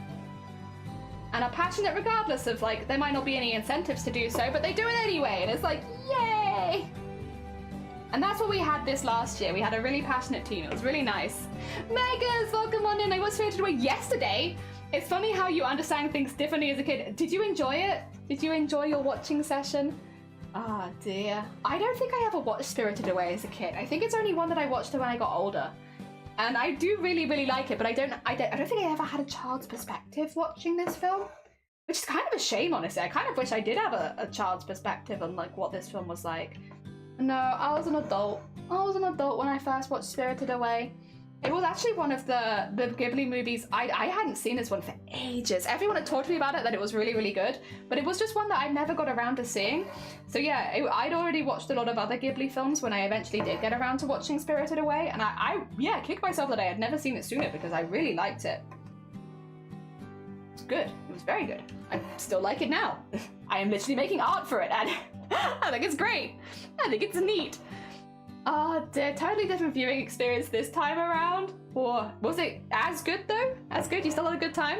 I was like 14 when I first watched it. I will say Spirited Away, not that it's like explicitly scary per se, but there are definitely scenes I feel like that are a bit more on that side of things. Like when No Face is chasing people through the building, even like the initial scene, like with the parents eating at the market, I think is a little visually disturbing, right? Where it's like, it's not awful, but it's like, Also Comet, welcome on in. How you doing? Good hecking night. Good hecking morning. Good morning and good night. We are doing the bathhouse at the moment from Spirited Away. The Haku is the main focal point, but we're just doing the bathhouse first because it's a really big area to fill in with embroidery threads. So we're doing that first. We're adding lots of gradients and color and little dashes because it's a pretty building, but it definitely looks like a little bit worn and older. So we're just trying to get some like real texture in it so it looks older. It doesn't look too fresh and new, you know? We don't want it to look too shiny. So we're getting some of that in. We're getting some like damp underneath the windows because it is a bathhouse and all that kind of stuff. Getting all of the gravelly bits in. I have a cosplay question. Know any good resources for making a corset? Ooh. 2 seconds. I wonder if... Is it in here? No, I don't think so. Basically, I know that there was a lot of really, really good cosplay corsets that went out of print. I want to say a couple years ago. Some cosplayers still have access to those patterns and share them around because they're such good like cosplay corsets. Unfortunately, I am not one of those cosplayers that had those, so I don't have any of them. What I could do is maybe ask in the Discord if anyone has any good corset patterns, because basically there was like an archive of a lot of really, really good ones that just sort of stopped at one point, and so you couldn't download them anymore and you couldn't get them anymore, but they were really good and it's what a lot of cosplayers do use to this day. But yeah, I can't remember. Ah, dear. There we go. Bandit Banner does a lot of really good stuff. Also, welcome on in. I hope you're doing well, little Colette. Yeah, they do a lot of stuff. They might actually have links to some of it, maybe. There is basically a Google Drive, which I might be able to find, and if I can find it, has like every resource for corset making you could imagine, but I just don't know if I have it. But I might know other people that do have it, you know? And if I can find that, I'll share it with you. I mean, if I can find it, I'll probably just share it in the public Discord because it is useful stuff for anyone who wants to get into corset making, that's for sure. But yeah, no, there are definitely people like Bernadette Banner who I didn't... Do they also do underwear, or am I thinking of someone else? I might be thinking of somebody else. There's a couple of people I watch on YouTube that do really good underwear tutorials, which is really good for undergarments. If you're making like inbuilt bras and stuff like that, the wonderful people that do bra making tutorials on YouTube are heaven sent, wonderful beings, very useful, thank you so much. I have used your tutorials many a time when working out how to get structure into the undergarments of my cosplays, and I love them, and I cannot recommend enough. The YouTube underwear making community and corset making for the same reason. Very smart people in there. Big brain. The heckin' biggest of brain crafts. Ah, dear. And to make that kind of stuff like beginner friendly as well as... Oh my god. You have to be smart. That's hard. Okay, let's get a little bit more of this in here. Ooh. Slowly but surely, it's starting to look more like a thing. It's taken a minute to make it look like a thing, but it is starting to look more like a thing. Getting a little bit of shading in there, like these bits are starting to pop out a little. I do need to get the darker thread in, which I'm worried it might be too dark now that I'm saying this. But I guess I'll find out. I guess I'll find out once I use it. Worst comes to worst, I probably won't unpick it. I very rarely unpick things. I'm just like, it's how it was meant to be. The Bob Ross School of Art. It's just it's a little happy little accident. What's it called? The Bob Ross stuff? It's I can't remember. When he makes a mistake, he calls them something, but I can't remember what they're called.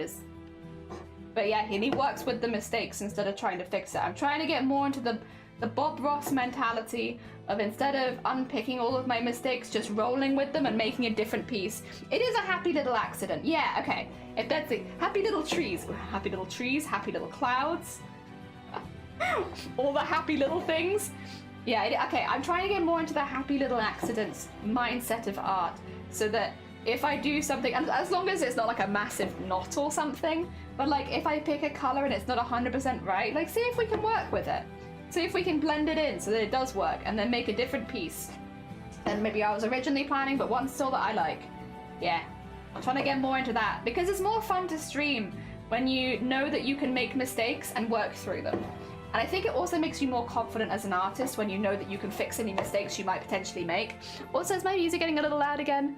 It might be just a little bit, huh? I love the Slime Rancher OST, but there are times where it very much picks up. There we go. Oh dear, happy little accent, happy little trees, happy little clouds, and very few worries about if I make any mistakes. Sounds pretty good to me, honestly. That's what I would like. Less panic if you make a mistake, and also feeling confident that you can fix mistakes. Yeah, that all sounds like a good, happy way of approaching art, and I want to do that more. I will say there are times as well where, because I've not necessarily, like, I think Pomni's a good example, right? When I was doing Pomni, initially I really didn't like the colours I picked. To be quite honest, I was being quite quiet about it because I was like, I don't want to bring down the tone, but I feel like I've made a mistake with some of the colours, and I you know, it was a whole like trust your gut that this is going to look good, just leave it and keep working with it. And I really like how Pomni's ended up because I think the greens worked really, really well. But like when I was initially putting the pinks and the blues, and I was like, this looks a bit, it just looked a bit not quite as I'd imagined it, but then it ended up being better than I imagined it. So, and it different, you know, more experimentational with the colors, that's for sure. But I want to do more of that. I want to be more experimentational with colors. Or maybe on purpose though. More experimentation with colors on purpose would be nice. Ah, dear. Yeah, doing stuff like this is good. I actually can't remember, is there any grey? There is some grey on the outside of the building. I might do some little grey patches as well where it looks like the paint has worn off. That might be fun. Let's get some little grey bits in. Sure, why not? We are not doing things in the right order at all, but I'm having a very good time.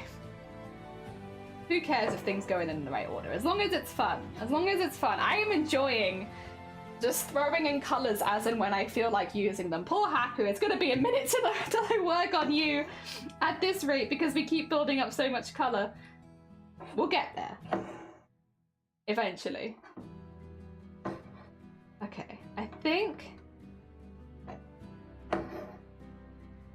we are getting to a stage now where I'm struggling a little to get any more of this colour in without taking up space for other colours. You need to head to bed. Oh, honestly, very fair. Very fair. Tis getting late, and you stayed up late last night as well because you were watching the whatchamacallits, heckin' radio show, being a DJ. My true calling. Oh dear. Just like in the movie, Haku will arrive at some point. Poor Haku. They're a busy bean. They got a lot of stuff going on. But you are right. Ah, oh, dear. They will arrive at some point. Oh, dear. Yeah, Shiny said, So, I will be honest. I've never watched Dragon Ball Z. I think people here already know that, for the most part. But I haven't watched Dragon Ball Z. And I think it's because it's a long, twisty dragon. But the first thing Shiny said when they saw my what do you call it, concept art was, oh, are you doing it like Dragon Ball Z? I was like, have I? I have no idea. But apparently I have done my dragon as if it was a Dragon Ball Z dragon, which was not on purpose. I didn't look up any Dragon Ball Zs. I just, he's a long twisty dragon, and I thought like trying to get like the infinity sign would be kind of fun. So I did him like a little infinity sign behind the bathhouse. Oh dear. But apparently there is a very similar looking dragon, at least in shape. At least in shape in Dragon Ball Z. Oh dear. Which, I'll be honest, I have forgotten the name of. Shiny did tell me. But I've forgotten it. It's the Dragon Ball Z dragon, I'm sure. I'm sure there's probably only one. It's not Dragon Balls Z, it's just Dragon Ball. I think there's probably only one dragon. Shenlong, maybe. Unfortunately, I don't know because I've never seen it, but it could be. Yeah, it was the first thing Shiny said when he saw my work was like, do you base it on Dragon Ball Z? It's like, no. Based on Spirited Away, actually. Oh dear. Yeah, he's just a long twisty dragon. He's just a long twisty dragon. Wait, it does? Yeah, that's what Shiny said as well. Thank you for the egg smash, Kiwi. There are dragons in Dragon Ball Z. There's multiple sets of Dragon Balls. Oh, okay. I'm outing myself as having no knowledge. Being completely ignorant of Dragon Ball. Oh dear. All right, let me get rid of this for a minute because it's not very useful. Also, do you see all these tiny, tiny stitches? My god. One of many dragons. One of many dragons. Yeah, it was the first thing Shiny said when he saw it. He was like, oh, a Dragon Ball. It's like, what? No. Spirited Away, actually. But maybe Dragon Ball. Maybe similar to Dragon Ball. I wouldn't mind if it was similar to Dragon Ball, to be fair. Because I know we have a lot of people that like that, and it wasn't one of the options you could pick, so... And there we go, we appease the Dragon Ball fans, maybe. A little bit. Oh dear. There are... Or they are Dragon Balls. Does one hang low? The other depends on how much they've been praying to the left bull god, you know? Versus the right bull god. God, this is gonna make no sense to people that are just coming in. It's like, what the hell are you talking about, Jelly? It doesn't even make a whole lot of sense to me, and I was here. Governed by a separate god, exactly. Also, Kiwi, I hope you're doing well. Good morning. We are doing the bathhouse from Spirited Away. We're doing Haku on top of the bathhouse because Haku was who you guys voted for. But I'm just getting the bathhouse in first because there is a lot of stitch work for the bathhouse. So I thought I'd get that out of the way before we did the dragon. I'll be honest, I thought we'd be a bit quicker than we have been. Turns out, I am very slow. Who would have guessed that? Definitely not me. I wouldn't have guessed that I was slow. She says very sarcastically because I feel like every project we do, we are pretty slow with. But it's okay, because I have a good time doing it. And like I said, fun, more important than productivity. In my mind, at least. For me. Excuse me. Oh dear. Oh, pop the pic of it in. Oh, okay. I would actually be interested.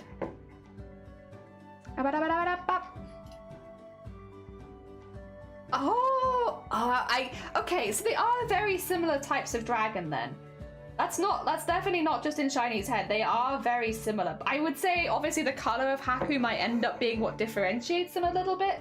Because Haku is more like whites and blues and turquoises. Whereas, obviously, that's very green. That's a very green dragon. Oh, dear. But yeah, without any color, at least. I definitely do see it. There's a vibe there. There's definitely a vibe. I think it's the twisty-turniness of it. But then Haku's also a long dragon, and I assume it can be pretty twisty and turny if you're a long bean. Oh dear. Having 7 balls hang down sounds horrible. It does. I have no experience, but I wouldn't like that. That would be a big surprise to me if that ever happened. I would be shocked. I don't know how I'd react. My whole life would suddenly switch upside down. Be a big surprise. It'd probably be fun for a day, and then I'd get sick of it, to be honest. That being said, if becoming... Okay. If growing balls meant that I had bigger hands, I'd maybe not be against it. Because I will say, having small hands as a crafter, I feel limited. There are times I just wish I had a little bit more reach. Just a little tiny bit more would make the biggest difference. But because I've got these goddamn teeny tiny hands, and I feel like my hands are even small just generally, like for like a woman even. Like they're just small hands. Very annoying. There are many times where I wish I had bigger hands. If you could get like plastic surgery for hands, maybe I'd be the candidate. Candidate for give me bigger hands. Oh dear. Imagine all the things I could reach if I had bigger hands. Oh my god. That'd be so cool. There we go. My other half has baby hands. Oh dear. That being said, I sympathize. I am also in that boat. My hands are just really small, and it's very annoying. I want bigger hands. There we go. Wow. Having large hands isn't all it's cracked up to be, is it not? But I'm imagining, like, if you wanted to, like, hold on to something, like, say the edge of a hoop, you'd have more grip because you have a bigger hand, right? And also, if you have bigger hands, surely you naturally have maybe like a slightly thicker skin? I don't know how much, but do your hands scale with the size? Like, does the skin thickness scale as you get bigger? I'd assume if you're smaller, you have thinner skin. And as you get bigger skin. But I'm also not a biology expert. Science was my worst subject. Oh dear. Grasping a needle with big finger gets harder, do you think? I think grasping a needle is hard regardless of the skin. The skin? the size of the hand, until your skin starts thickening, it is uncomfortable. But then your skin thickens and then you're okay. Once your skin thickens nice and good, you don't feel anything anymore. You have no feeling in your hands. It's pretty good.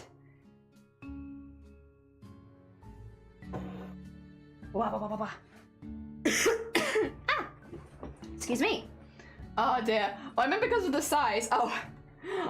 I think the hardest bit about using a needle is the fact that you're holding like a... Well, I guess it depends on how tight you're holding it, to be fair. Like, when you're going through like a really thick fabric, you tend to like tense up around the needle, and then it can like hurt because it feels like the side of the needle just digs into your fingers. But then once your skin thickens up, you don't really get that anymore. And then it's just easy, plain sailing from there. Nice. Oh dear, but I would agree.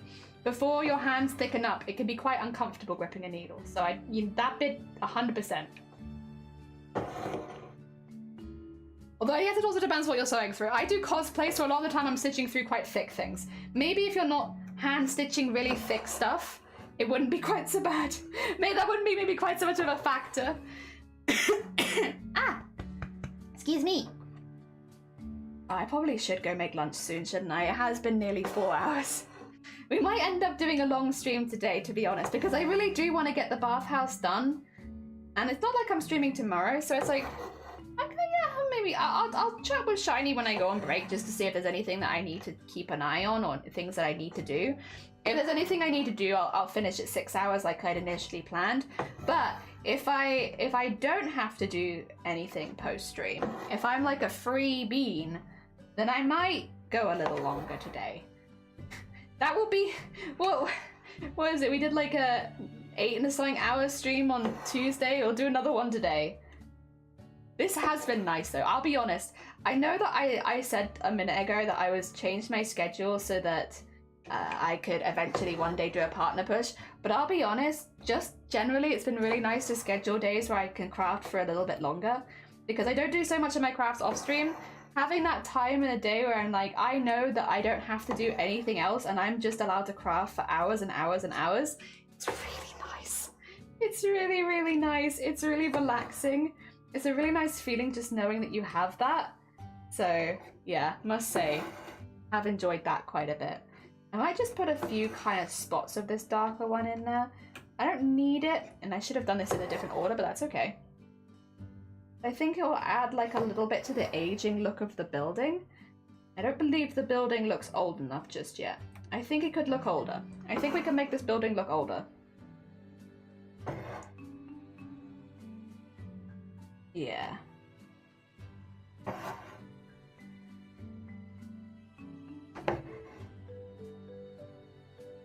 And get some 8 spots in there. I had to sew through a bag once. Oh yeah, that would be tough on the hands. Your poor fingers. You got a corned beef pie? What delicious. I had the vegan steak bake from Greg's the other day, and I was genuinely impressed, because I will say the big chunks of meat in there, not my favorite. I kind of just preferred the rest of it. I guess it makes sense though, because when you think of like what's in a steak bake from Greg's, I feel like a lot of it is just like gravy and potato. Like you maybe get a couple pieces of meat, but I don't think the quantity of meat is necessarily the reason why you go to Greg's for a steak bake. I think it's just a general taste. And oh, the vegan one was actually surprisingly good. I got it because I wasn't feeling that hungry, to be honest, and so I was like, I kind of just want to have a small amount of something rather than like committing to a really big anything.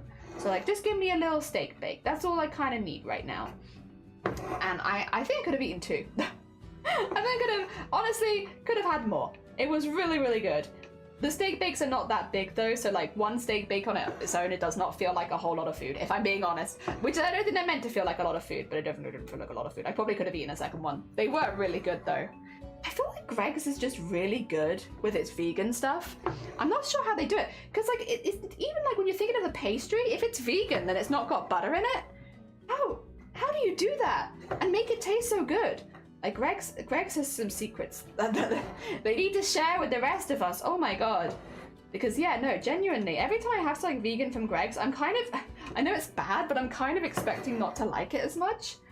But every single time they prove me wrong. I mean, I feel like the most well-known one is their sausage rolls. I think most people know that Greg's vegan sausage rolls are just ridiculously good.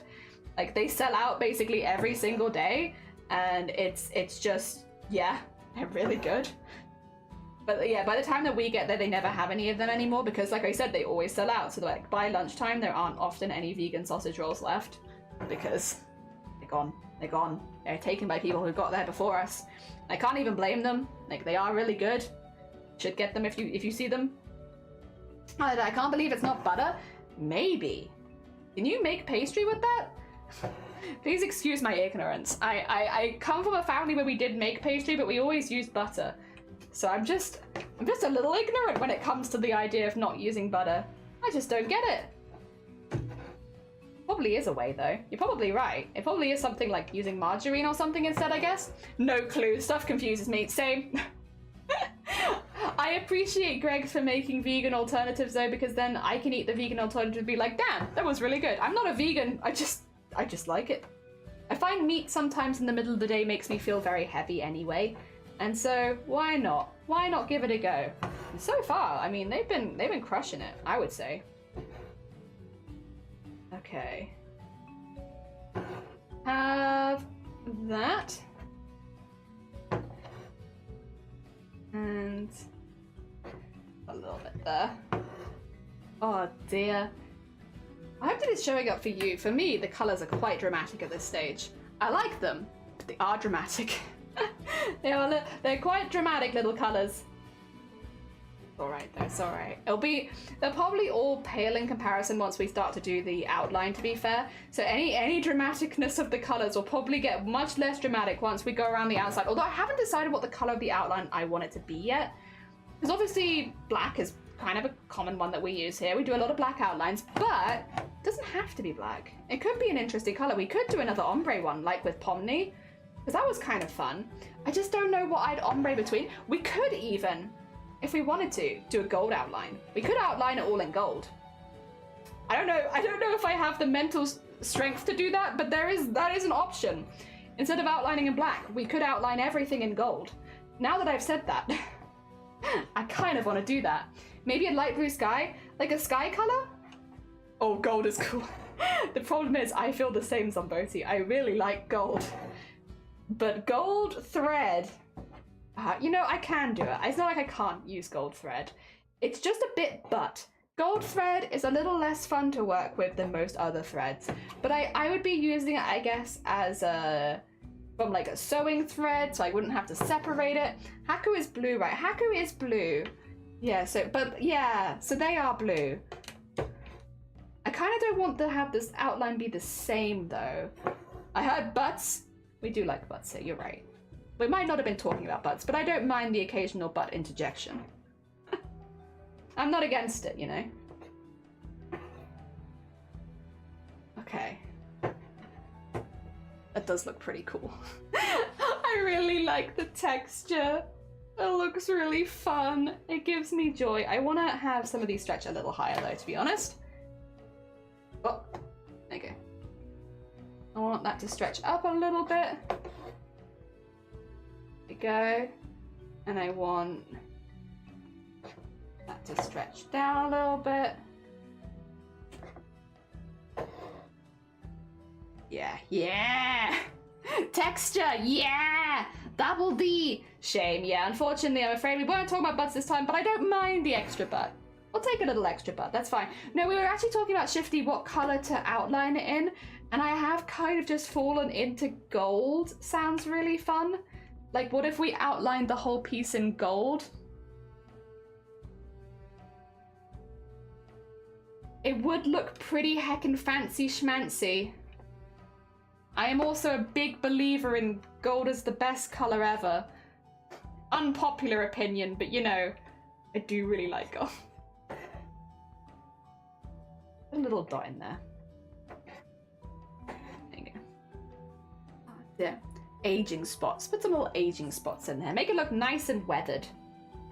We don't want any fresh building in here. We want weathered building. Weathered bathhouse vibes. Intensify. You know? Oh dear. I see. Yeah. That's where, you see where the brain is going, but I don't know if I can do it. Gold is rough. I'm feeling a bit blue emotionally, so I try to even lay down and distract. No, you're fine. Don't worry, Zomboti. Go look up. Like, if you want to join in with chat, you're welcome to. But if you ever want to pop by and just lurk, you're more than welcome. Completely understand. As a serial lurker myself, I vibe with that. But you need to just lurk for a little bit and chill, make yourself a hot drink and vibe. You're all good. Yeah, self-care is sexy. Exactly. Oh, dear. Gold is nice, but it's no purple. I don't think I want to use purple because I always use purple as like a shading color. Like all of my recent embroideries have purple, except for Pomni, which is a weird one to go differently on. But except for Pomni, all my recent embroideries have purple as the shading color. So I do agree, purple is an excellent choice. But the problem is that it's such an excellent choice that I've used it too much. I've done it too many times, and I need to broaden my horizons and not just use purple as my default anymore. Yes. Yeah, it's just too good. I need to branch out a bit. Experiment, try something new. Ah, dear. Oh, thank you for the hug. Yeah, an hour has passed. God, I know. I need to go look after myself too and make a quick lunch, but I'm just having a really good time. I don't want to look after myself. I want to keep stitching. But I will. Let me get to the end of this thread because I think that logically makes sense. Because then I can pause the recording and everything, right? I'll get to the end of this thread and then I will actually take a break and I'll pop to the loo, get myself some lunch. We'll play some words on stream so you guys still have something to look at. And yes, we will do all that. I'm just going to get to the end of my thread first because that makes logical sense in my brain. Finish the thread first, then take break. Oh dear, purple did used to be worth its weight in gold. It was a big sign of royalty, wealth. If you had purple clothes, my god, you were a wealthy bean. You were rolling in it. Oh my god, where'd you get all that purple from? Dang. Ah dear, that's a good time. That's a good heckin' time. Oh dear, royalty. Royalty, yeah, exactly. Similar to royalty, but even more winning and wealthy. Wealthy jester, unheard of. I feel like jesters could do okay. Like, obviously, comparatively, I guess, to the people that they entertain, probably not. Yeah, true, actually, yeah. Comparatively to the people that are paying for them, probably not so much. Oh, dear. Go. Yeah. And the wealthiest jester? Nice. Nice. I might be pretty wealthy for a jellyfish. I think it's normally that jellyfishes don't tend to have large pools of wealth. They tend to just float as blobs in the ocean. But for a floating blob, I think I'm doing all right. But then I think even like a pound coin is a lot for a jellyfish. Do you have plenty of different shades of purple? Yes, yes, yes. Yes, yes, yes. That's very wealthy. So many different shades. That's wealth right there. Oh dear, yep. Alright, let's tie that there. My thread's getting a bit raggedy anyway, so I think that's a good indicator we stop for a second.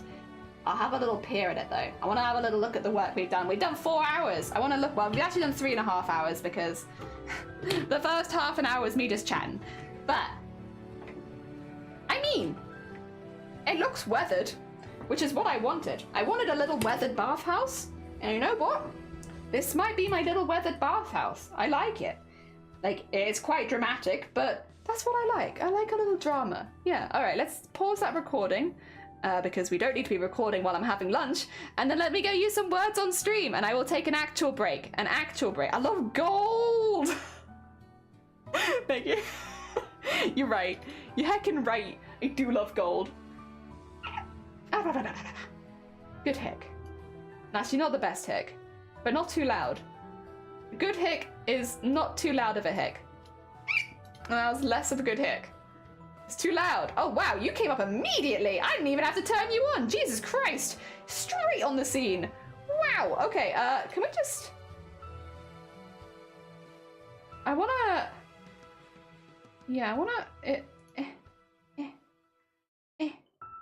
Wiggle it, because I can see a white bar at the top, and I don't like that. I don't like the white bar at the top. Yeah, let me get a no white bar. Who needs a white bar? Not me. There you go. Got that. Right. That's better. Okay. Thank you, Zomboti. I'm proud of you. You've done a lot of art today as well. They're shifty as rich in cake. Yes, they are. And Chapel, you're here just in time for some words on stream. Now, if you've never seen words on stream, it's really, really easy. If you see a word, type it in. You'll probably see a lot of other people taking part as well. I'm going to try and get one word before I head off on break. Once I do head on break, I will be silent for like 10 minutes because I need to heat it up. But can I see anything? I can see one. I can see maid. There you go. I'm in. Nice damage. Nice mead. I think Mega should have been on there, but apparently it decided no. Oh dear. Oh, nice game. All right. I must leave to make myself some lunch, and I'll be back in a second.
Fish.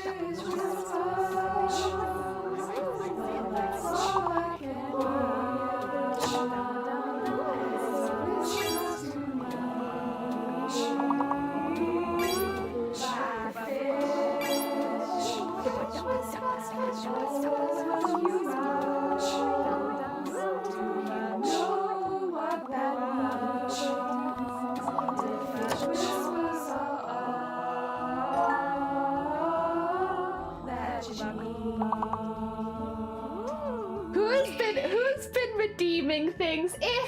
Thank you so much for Fish Whispers. I just came back to it. I put my headphones in and the first thing I heard was my own voice. How you doing? Welcome on in. I'm back. I've got some lunch. I will be muting to eat because obviously I don't want to annoy anyone with my mouth sounds. But yes, we are back. How are you guys doing? How goes the heckin' words? I hope I'm not disrupting anyone's concentration. Well, you did disrupt mine. I wasn't here. Ooh, do you get it right at the last minute? GG's, everyone. Oh, being fake is a mean one. All right, let's see how your scores on the doors are.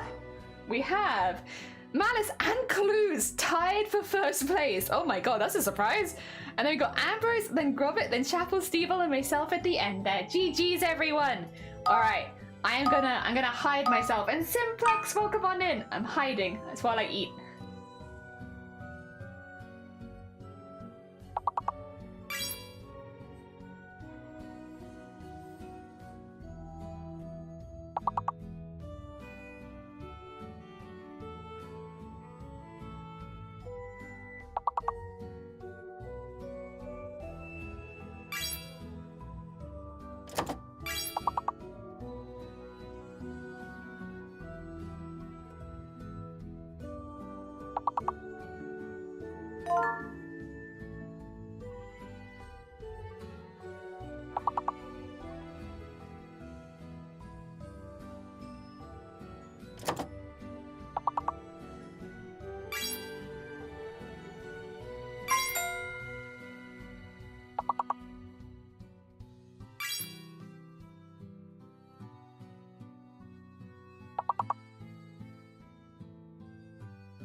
GG's everyone! GG's! Well done! I'm actually being kind of destroyed by how hot this is. I have burnt my tongue, but it is not too spicy this time, just very hot. Alright, how's everyone doing? Oh yeah, I didn't mean it as offense. I was just surprised that 2 people were tying this far in. We normally only get ties in the first few rounds, so seeing a tie like 10 rounds in is like, whoa! Alright, we have Malice in the lead, followed by Clues, and then Ambrose, then we have Grubbit, Chapel, Stevel, and myself. GG's, I still have a lot to eat, so I'll stay muted for now.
Nice! GG's! Well done, everyone!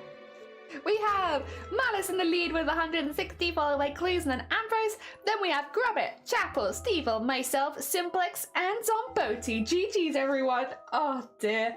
Nice. Yeah, I was trying to work out what it was. I thought it might begin with you, but I just couldn't work it out. I'm still eating. Good luck, everyone!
GG, Malice, on getting that long one. That was hard. What the heck? Oh my god.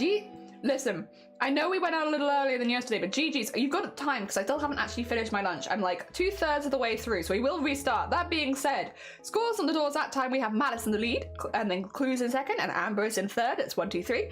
Then we have Grobbit, Chapel, myself, Steebles, Zomboti, and Simplex. GG's. You got fish cake and beans. Delicious. All right. We are going to restart because I'm still only halfway through, and I'm definitely going to have to blow my nose a few times after this because it's so hot. Good luck, everyone. Easier levels. Let's go.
I wondered why I was getting all these pings. Yeah.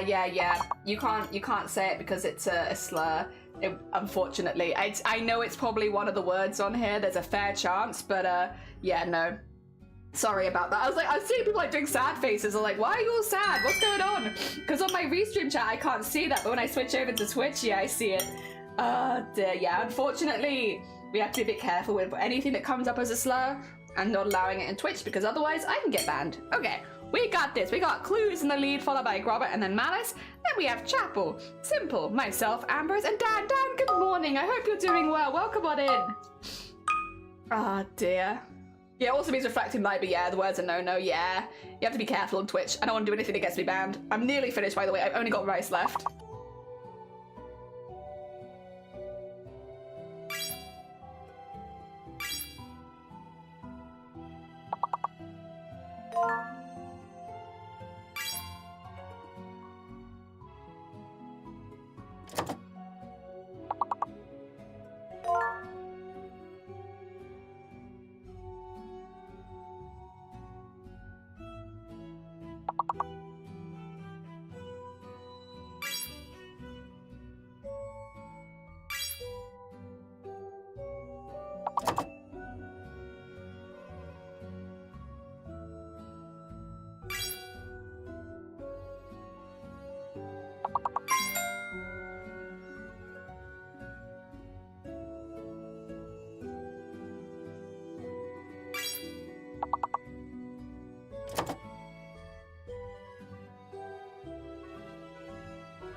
He caught me laughing out for the bread. GG, bread? Rice, not bread. Oh my god. GG's everyone. We have Gromit leading the pack, followed by Clues and then Malice. Then we have Ambrose, Chapel, myself, Simple and Fro. Also Corn, good morning. I hope you're doing well. I don't have to remute anymore. And Mop, welcome on in. I can stay unmuted. I have finished my lunch. No more chewing noises. It's done. Nice score.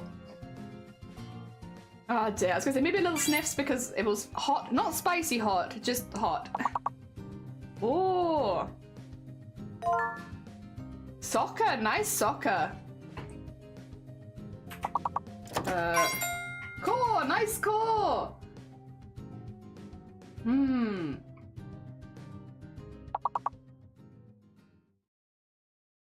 I can't see anything. Oh, it's nice. Oh, it's Rose. Nice Rose. I'm glad you guys can see things because I can't see anything. This is like an easy level and I can't see a single word. GG's good saw. Oh my god. Rose? No, Jesus. Good Rose. Can you do orcs? Are orcs real? Yes, they are. You can have orcs. GG's. Well done, everyone. We still have Clues in the lead, followed by Malice and Gromit. Malice and Gromit 1 point apart. Then we've got Chapel, Ambrose, myself, Simple, Fro, and Steve-L. GG's. Orcs are real. Orcs are real. Surprise. I didn't know it either. Apparently orcs are real. Very close to something there, please. No penis.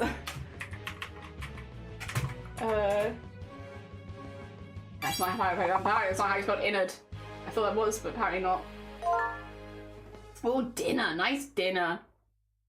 Oh, I could probably do... Even if I can't do innard, I can do inner. So P is fake. There is no real P here. Nice diner and nice dine. Ah, dear. Oh, 9. Nice 9. Am I locked? No, I am not. Yeah, nice ride, me. Nice ride.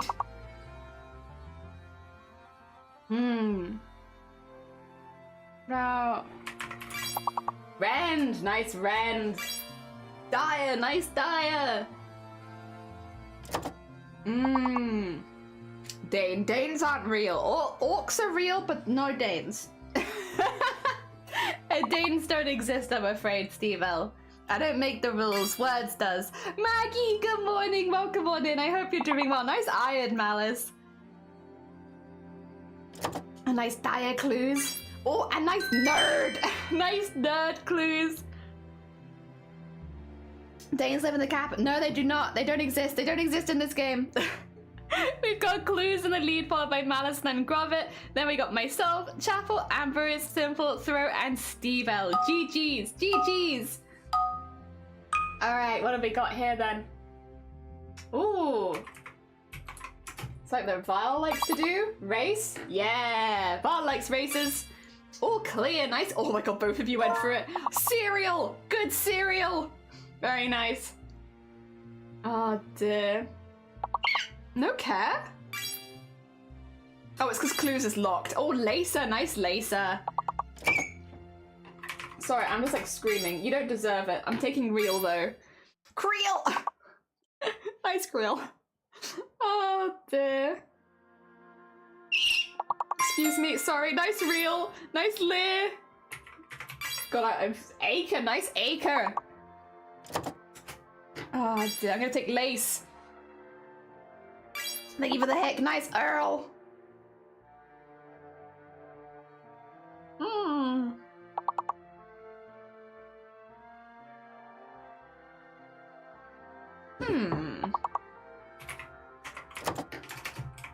Is Cree a word?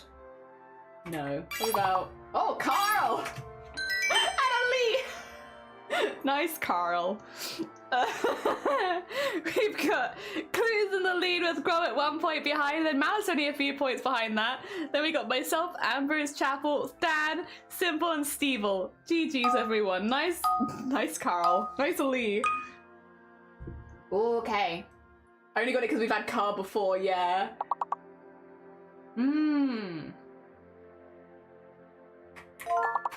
Program! Nice program! Oh my god, that's quick. So, what's fake? F? No F. F is fake. Okay. I'll take that one as well. Oh, armor. Nice armor. I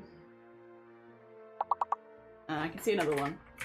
Oh no, I'm having a good round. This one's a good round. I like this round. Because I'm seeing words. Oh, nice prom. I'm gonna take Rome. Oh dear. Romp. Nice romp.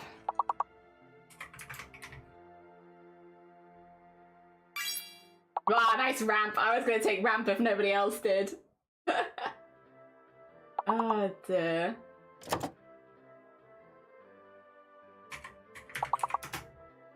I'm gonna take that one instead. Raw. Oh, it's not possible. There's no G. Oh no, there is a G. Wait.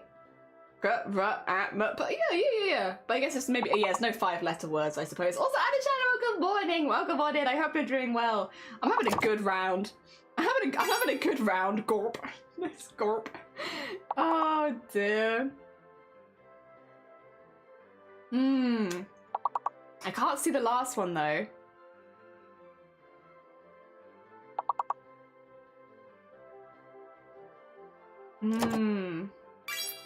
Pa! Nice pa! Very nice. Very nice. GG's. Now we have Malice in the lead, followed by Grubbit, and then Clues, then myself, Ambrose Chapel, Dan, Simple, and Stevel. All these are words I don't know. I don't know most of them as well. A lot of the time I just go for it. Oh, okay. 5 letters only now. 5 letters only. Okay.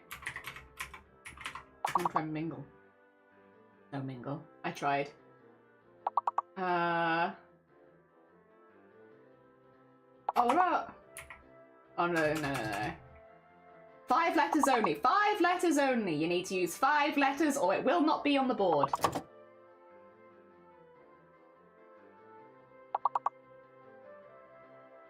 5 letters, Chapel. Illegible. Nice, legible. Illegible. Can you do legible just on its own? Yes, you can.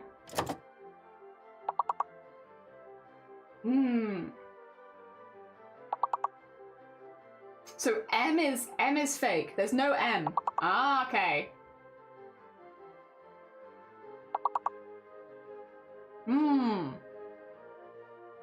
And B is hidden.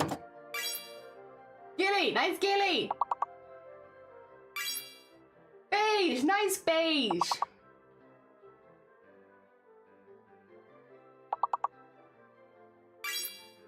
Ooh, nice leash. Can't tell if this is a word. I'll try it. Nope, no gleam. Oh, libel and bilge. Nice. Very hecking nice. Oh dear. Glee would have been on there, but there's only 5 letters, unfortunately. I'll steal Bell. If no one else will steal Bell, I'll steal Bell. I steal. I steal! And that's the only way I get points on these last levels is by stealing. Oh dear. That being said, it doesn't matter. We have gotten through. It's okay. It's hard. These are hard. I literally only got points by stealing. The only way I get them. Better you get them than the word doesn't get taken. True. A nice belly at the end. Very nice. We have Malice in the lead, followed by Grobbit Clues. It says 1, 2, 3. Then myself, Chapel, Ambrose, Dan, Simple, and Stevel. We are on to level 21. 21. Oh my god. Ooh. Groin? No groin. No groan. Adishadow got Ginger. Ambrose got Rain. Nice job, you guys. Oh, so good morning. I hope you're doing... Oh, wait, no, you're not saying good morning to me. You think morning is the word. Damn it. Damn it. Oh, there's all of there. Good morning. I can say good morning to you. Dear. Oh, Grobbit. Emerging. Emerging. Nice. You do urging? Or is that not how you spell urging? No, it's not. You do merge. I can do merging, hell yeah! I'll accept being bad for this one. No, you're fine, you're fine. I don't know if you tried something, but I didn't see it. It didn't post it, okay. This game always gets my auto mod all over the place. I can't see it even, so when it doesn't post it, I can't even see it. Good regime. Ginger is right, it is already on there, but you've got the right words there.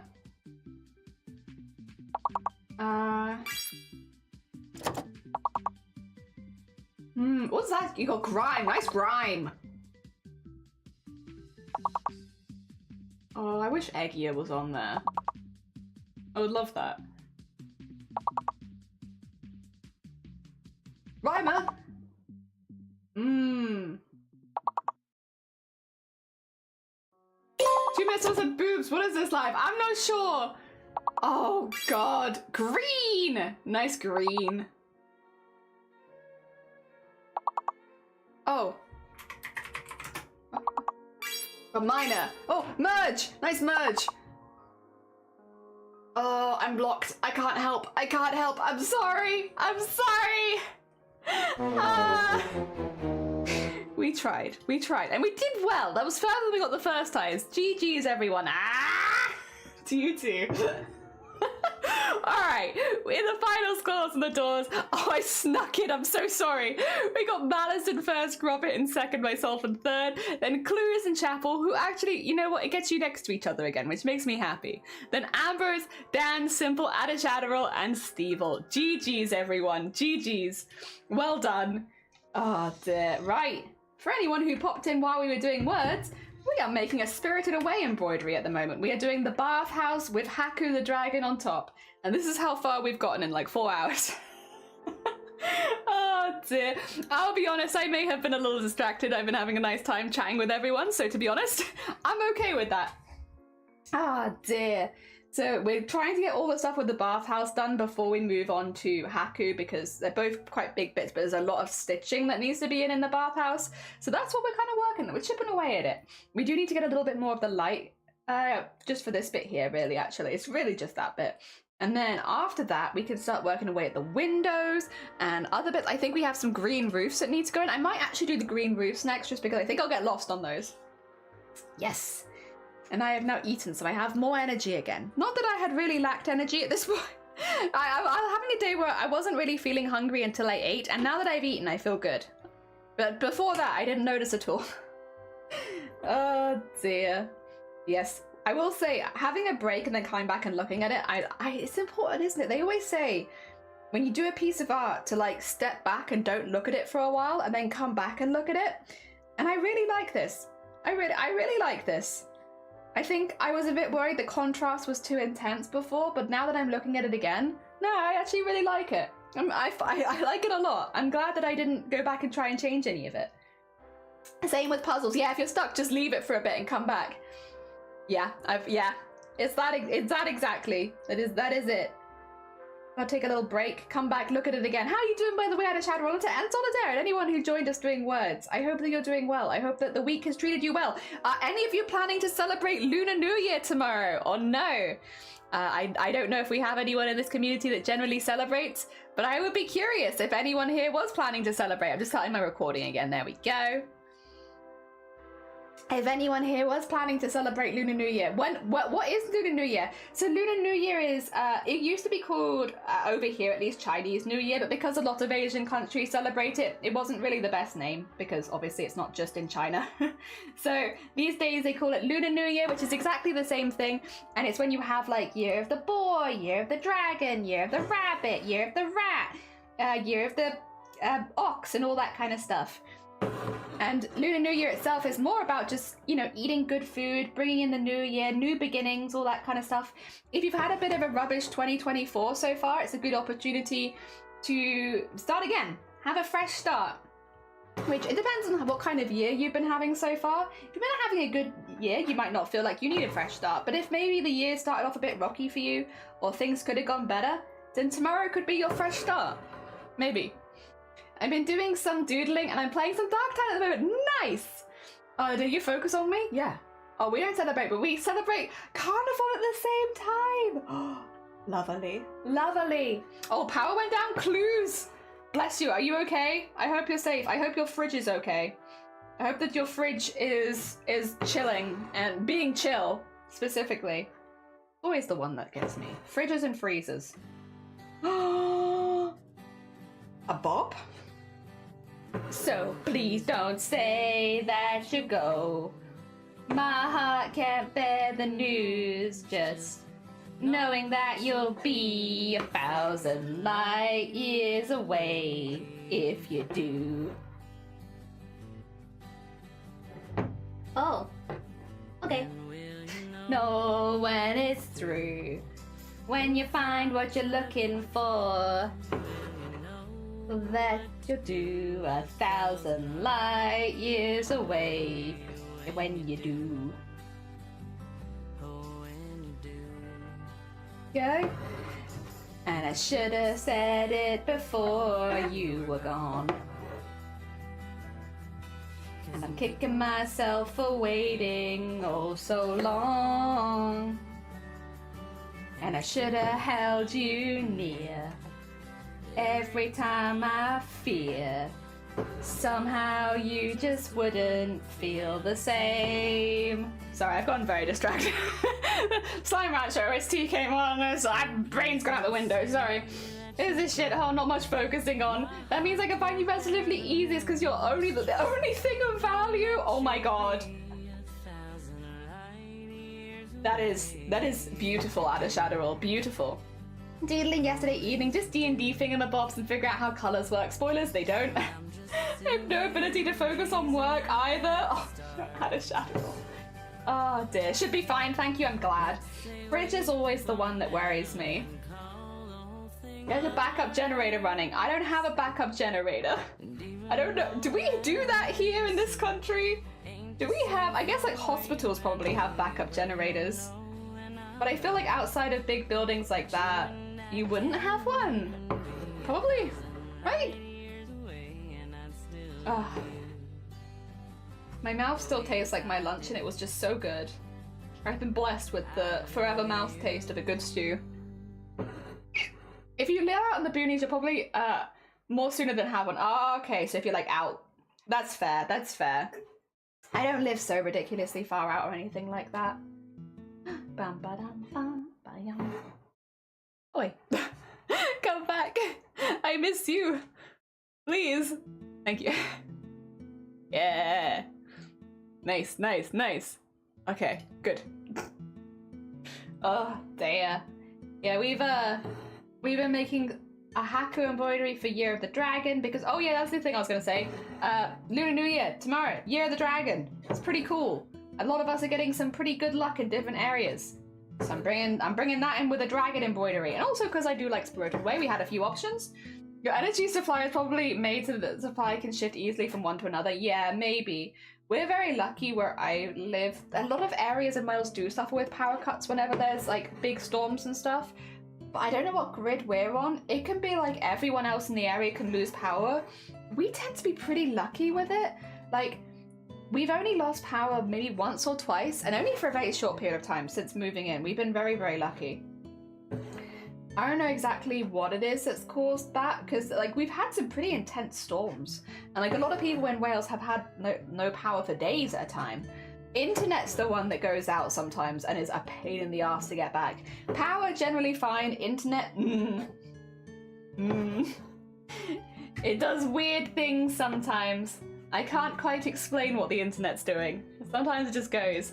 If power cut to your house when you are without power. Yeah, we've been pretty lucky on the power cut side of things. We just lose internet really. That's about it. Normally if stream's gone down, it's because internet's gone down. I have a sneaking suspicion our internet box, like the one for our street, might be somewhere that's a bit floodable, because it's not so much the winds and stuff like that, but as soon as we have really heavy rain, it can become like, even if the weather doesn't feel that bad to us, if you just had like a lot of rainfall, that tends to be when our internet goes. And so the only way I can think of it logically is it must be, yeah, there's water around where the internet box is, because otherwise I can't see it logically making any sense every time we get heavy rainfall that we just lose internet. Yeah, whenever we've lost internet in the past, it's normally been that. Boom, boom. Nice. Very rare here too. Sometimes because someone digs a power cable up and cuts it away. The internet needs flood protection. It kind of does, Sleeves. I don't know what's going on with it, but it kind of does. We did have some gas stuff happening. I don't think it really affected us. I think it affected a lot of our, like, the street across from us, where they were having to have their gas stuff redone. I think I left a few people without gas for a while. Also, every time you drove past it, you could smell the gas, which was interesting. It was just a smelly, smelly road for a minute.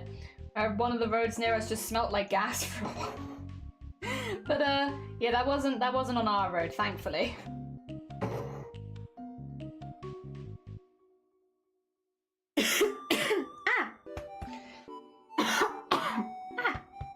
Excuse me, sorry. Oh, something stuck in there again. Oh. Is someone nice and quiet from a neighbor's noise generator exhaust fan? Nice. Nice.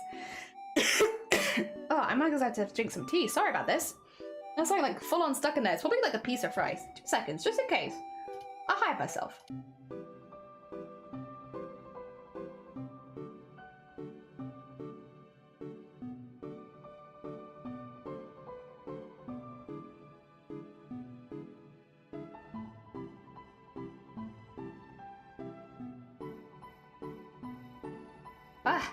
Sorry about that. I had to do a really hearty cough, and I don't like doing that on camera. Fancy sweater you got? Thank you. It's from a thrift, like a thrift event closing down sale. So like, it was like turned into like a kilo sale where you could just get lots of clothes for like a kilo. So I got this and a few other things. The nice thing about women's clothing is it tends to be pretty lightweight, and so you can pick up a lot of stuff if it's by the kilo. So I actually picked up every single outfit I've worn this week on Twitch. It's been entirely made up of pieces that I picked up from that sale. And I like spend like 20 quid. It's pretty good. It's pretty good, honestly. And yeah, it's so fancy and bright. And I have a few other really fancy bright sweaters as well that I've been wearing throughout the week, like the gold one yesterday or the purple one on Tuesday. I have my dinosaur onesie on Monday. Yeah, so I got pretty lucky. I found a lot of stuff. Happy hacking days. I don't buy clothing very often, and like 99% of my clothing is secondhand. But I have really been enjoying shopping more than I used to. Really, a lot more. Because I think maybe there must have been like a fashion trend to dress like a bowling floor. And that's what I want. I want to look like the floor. I want to look like the floor in public transport if I can. Or like I want to look like something you'd find on an arcade floor. That's what I want to look like. Fancy floor. Or fancy seats. And I've been finding a lot of patterns that kind of match that aesthetic recently, and it's been really nice. This one maybe not so much. This is kind of just a fancy sweater. But yeah, a lot of the other ones I've been finding, I'm like, yes. Every day I get closer and closer to my dream of just looking like the floor. And it's a good hacking feeling. Oh my god, sorry. I apologize for all the coughing. It's clearly I have had a little bit of a choke on something, and I have the remnants. It's probably a piece of rice, right? It's like really tiny that's like you probably wouldn't actually choke on, but it feels like I'm choking on it, even though I probably am not. Ah, dear. Have you tried lying down on the floor then? True. One day what I'll do is I'll go live and I'll just lie down, and then I'll see if people realize that I'm there, you know, see if people notice me. Sorry, you can probably see my face really close up. Nobody needs that.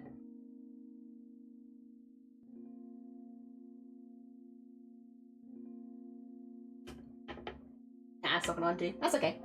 We'll live. Got a couple of knots on this area, but they're manageable knots. They're very small. Floor stream. You want to blend in the floor when you go bowling? Exactly. When I go to the games arcade, do some bowling, do some claw machines, I want to be able to lie down at a split second's notice and become the floor. That's what I want. That's my fashion style now. That's what I'm enjoying. I do like generally though, that just that you find like cool colors, and I like colorful clothing. Colorful clothing makes me happy. So like those kind of patterns being so bright and colorful, I really like it. It's clothes that makes me happy. It's rare to find male clothes secondhand that is a quality worth buying here, but I wear my own clothes down, so it's rare to be reused as secondhand. Yeah. So I'd say that we found the same stuff with men's secondhand, to be quite honest. But the thrift store closed down. We got like, I want to say 4 really good pieces for shiny. And like, we got some colorful sweaters and stuff, kind of like similar to what I'm wearing, but like in bigger, much bigger sizes, yeah. And he couldn't get as many because he has a much bigger size than me, so I can like fit more in to a kilo. But he still got some really good pieces, and they're really nice. And their colors, they're not just bland. They're not just the same few colors over and over again. They have color. It's very exciting. Oh dear. We don't normally get that lucky, I will say. And that's like a thrift store closed down. It's not like a normal secondhand shopping. Like when we go to charity shops, we never normally have that much luck. So, yeah, like take it with a pinch of salt because it is specifically that, which I feel like you'll get more luck in generally. Alright, I need to stop sewing my hair into this. So, there we go. Yeah, we're the same. To be fair, we do sometimes, like, I'll donate clothes to charity if I've grown out of them. Like, not so much as if I don't like them anymore, but normally it's, like, literally, like, I've just changed size. So the old size doesn't fit me anymore, but that's about it. We don't donate very often to charity anymore because I do tend to wear my clothes until they are unwearable anymore. Like, a lot of my cardigans have holes in them. A lot of stuff have, like, rips in them. And get craft stuff all over my clothing, so, like, there's often paint on it and stuff like that. But I don't mind that. I feel like that to me adds part of the personality to the clothing, but also because I'm not in a position where anyone else will ever probably wear my secondhand clothes, because I'll just wear them till they're gone. I don't mind so much if they get a little messy. Oh dear. If anything, once they've got messy once, I feel better about it because I don't have to worry about getting them messy again. They've already got messy. It's fine. It takes the pressure off from having to keep them clean. There we go. I have some wonderful leggings. They're like my Batman leggings. I love them very much. They have so much stuff on them. Oh my god.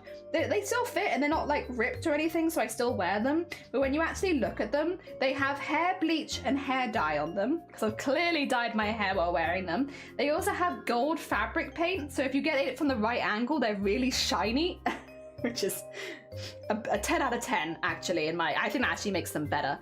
Oh, this is a really weird thread. What's happening here? I might have to get rid of that because that's like very knotty and I feel like that's going to cause problems. Oh, also, is this the color I wanted? This might not even, that's not even the color I wanted. Embarrassing. Let me just switch to this one quickly. Oops. Ah, dear. I get so distracted. But I have a good time, so it's worth it. There we go. I only need a little bit of this one. Just a teeny tiny bit. There you go. Oh wait, is that this one? Oh, for God's sakes. Oh, no. That's a lighter color. That's a lighter color. Okay. Oh my God.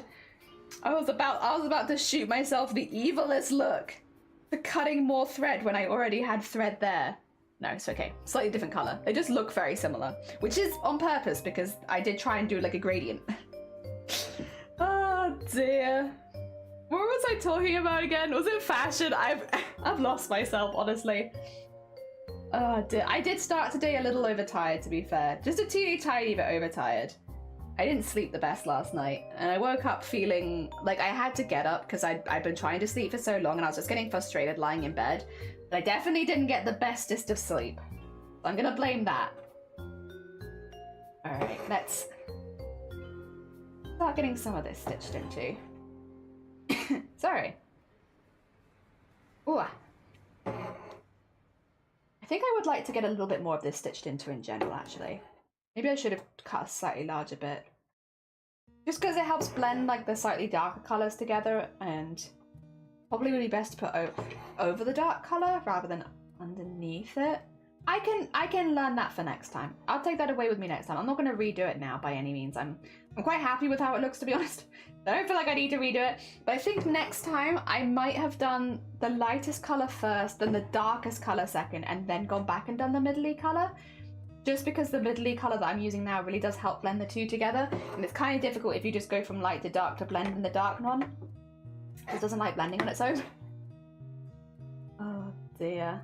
That's okay though. As again, it's a good learning moment. I can learn that for next time, so I don't make the same mistake again. And not, I guess, even that it is a mistake, just that I have to go back over it a second time. Okay, let's get that like a little lower down. Okay. Don't want it to look nice and worn out. Wow. Wow. There we go. I'm kind of glad we ended up using this light color as the base. I wasn't keen at first. It felt too light, but since we've been working into it with so many darker colors, it kind of works.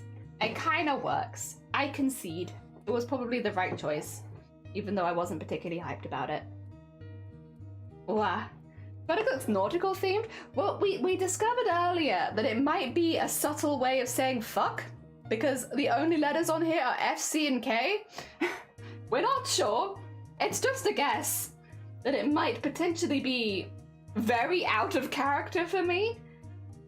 But I didn't notice it. It was only when I went live on stream people were like, oh yeah, it's like got F, C, and K. That's kind of like when people are like doing subtle swearing, and it's like, have I got a subtly swearing jumper? That's it kind of makes me giggle, but it's definitely not exactly on theme for me, at least. With my generally non-swearing on Twitch, and generally. Sleepy, good morning. Welcome on in. Welcome to. We are doing the Haku embroidery now. We're getting there. We're doing stuff. Things are happening. And it's slow work. We're going very slow, but I'm having a nice time doing it. We're adding a lot of like wear, so it looks a little bit more used. Less pristine and more used. So we're spending our time going back into the red over and over again to get some layers of color in there and make it look suitably dank. Nice. Yeah. It's been nice though, to be fair. It has been. A very relaxing stream. A bit silly, but very relaxing. Okay, I need the darker red for the bit up there. I'll try and remember that. I didn't remember it last time, but I'll try and remember it this time. But that small bit there needs to be in a dark red. And same with that bit at the top. Easy to forget, honestly. Okay, let's add some little spots of darker. Not the darkest, but darker. So that it blends a little further into it. And then we're going to blend that area at the bottom out because it's quite dark down there. It's not awful. It's just a bit, you know, a bit one-colory. I want multiple ones. Ah, dear. I know I told you what happened yesterday. I'm so sad, so I don't know if I can bring it up. That's very fair. In that case, if you need a place to just chill and relax, you're more than welcome here. We're having like a nice... We're talking a lot about Lunar New Year and stuff like that because apparently Lunar New Year is all about beginnings and like new turning over a new leaf and starting again. So we've been talking a lot about that because I know a few people have had a pretty rough start to the year and it's not been what they hoped for and it's not been great and like nasty things have happened. So we've been talking a little bit about that. Maybe that applies to you too, where you'll have, instead of going by, I guess, the Western New Year, you go by the Lunar New Year. So maybe tomorrow is the day where things will hopefully get a little better. I can only hope for you. Ah, dear. Alright, let's blend that. Blendy. A little more. I think this is looking better. Not that I dislike the dark color at all, I just think it was a bit on its own. I think, yeah, a learning experience next time we do it the other way around. And that is okay. And this one, get that in there.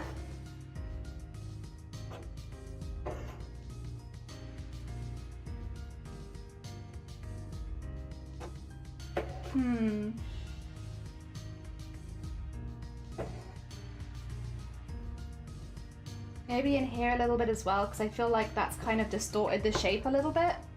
Oh, no, wait, no. We haven't switched thread yet.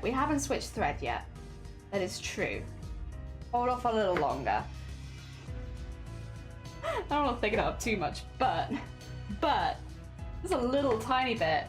Oh, there. Yeah! Thank you for the hugs. Hugs for Sleepy. Yeah. Ugh. Okay.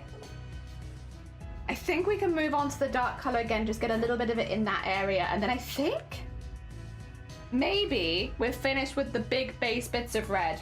And it's taken 5 hours. Oh my god. But it was a fun 5 hours. I enjoyed my time. All right. Where's the bit that I just separated a second ago? Is it this one? Or is it that one? No, it's this one. This is the one where I can... Yes, it's not as dark as the dark. It's very similar, but it's not as dark as the darkest red. And this is the one we need to put in to the areas up at the top as well.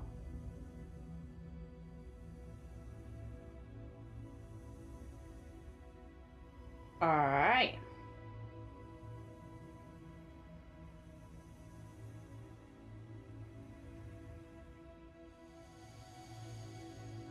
Ooh.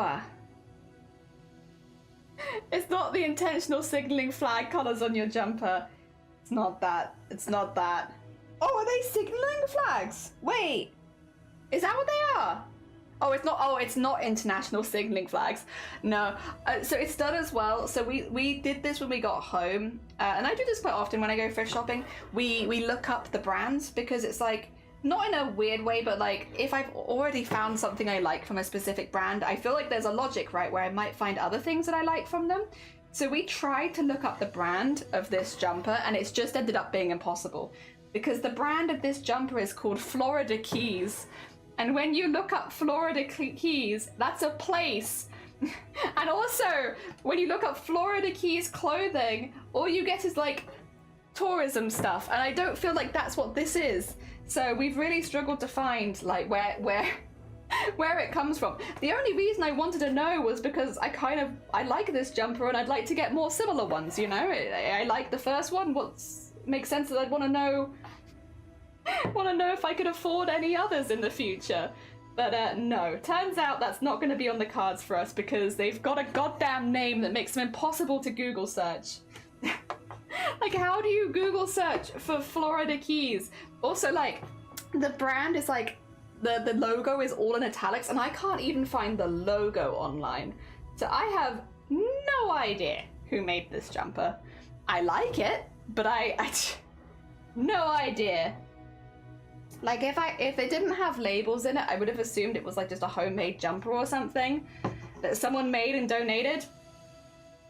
But no. Who knows? Who hacking knows? Some are similar, but not all. Oh, fair. Okay. I mean, that is the closest we've got to any kind of recognition on this, so I do appreciate it, Chapel. Because, yeah, like, we tried. We tried looking into it, and we had no luck.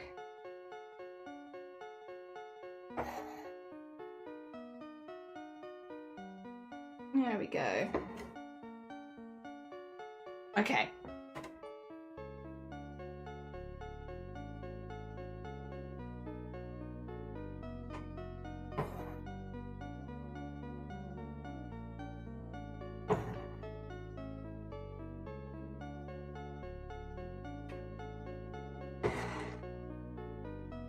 Alright, let's get this bit in there. We have to do the dark red underneath, which will probably get kind of distorted once we do the bit at top, but that's okay, that's okay. For now, it will look really snazzy and really cool. Even if I have to re-emphasize it later, that's fine. It's worth it for the snazziness now. Okay. That looks cool. And then it was here. And the top bit. There's one hair. Where is it? Where is it? Get back there. Not for the face. Oh dear. We're back. Welcome back, Anime. How you doing?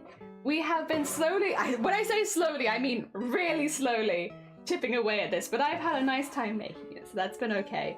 We are getting all the base red in first because I want it to look really worn. I say that I've nearly finished the red, but that's actually a lie, because I'm going to go back in and add some little grey spots onto it, like I can see in the reference image. So even though technically we'll have finished the red bit of the red, we actually haven't finished the red.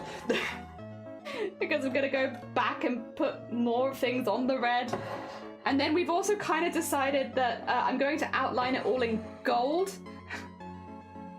So instead of doing like a black outline or a purple outline like we've been doing recently, we're going to do a gold outline. Which It should be interesting. Obviously, we won't do that yet. That'll be like for right at the end, we'll do a gold outline. But yeah, the current plan is when it comes to finishing this piece, there's gonna be a lot of gold. But I'm kind of down. I'm kind of down. I do like gold. So I'm not against it, that's for sure. Adding a little bit more gold.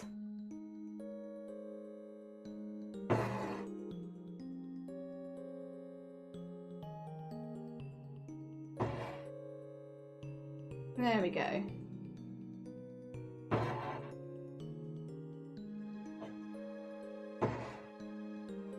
Nice. And then just a little bit the other side. And then put back in times. We have all the red in. And it only took me 5 hours. It's not that bad. There we go. Making some nice lunch now before I go back to sewing and finally making the stuff I wanted to make for months. Hell yeah! Lovely. Freaking lovely. What are you doing for lunch, by the way? You got anything nice brewing? Got any nice snacks back there? Alright, I'm gonna tie this off and fetch some grey. Well, there you go. Get it through there. It's kind of a long one, but I think that's fine because I'd rather it be really thoroughly tied in. Noodles of egg and cucumber! Oh, delicious. Delicious noodles. Very nice. Alright. That's not really grey though. That's not really grey. This is grey. We're gonna put some tiny, tiny grey bits in here. Really small ones.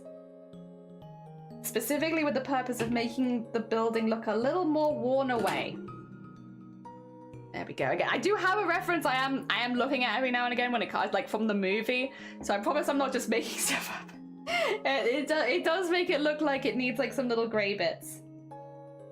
Do I want to do just one thread? I might be a bit wild and just do one thread so that I have a lot of control. I don't normally do just one thread because it's very, very slow to build up, which means it takes a lot longer. But I like the idea of having just a little more control with where I'm putting it and doing some really, really small stitches. So yeah, you know what? Why not? Let's do a little bit of grey. And I can see it's in like a lot of areas on the building, so I think rather than following it exactly, I'm just going to kind of copy the areas I see it on the reference and go a bit wild. I'm not going to copy it 100% because I think that's a lot of time, a lot of effort, and I don't know that I want to do that anyway. Let's just get some tiny little grey streaks in certain places. Like up by here.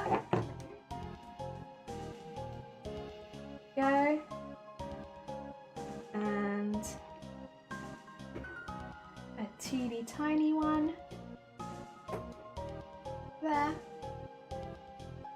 and then maybe one just a little further along. I think that's probably a fine size. It is very small, to be honest. They're not really meant to be too obvious, I don't think. I think if I go too much bigger than that, there'll be really big grey blotches on it, and that's not really what I want. I don't really want really big grey blotches on the building. I just want there to be obvious where.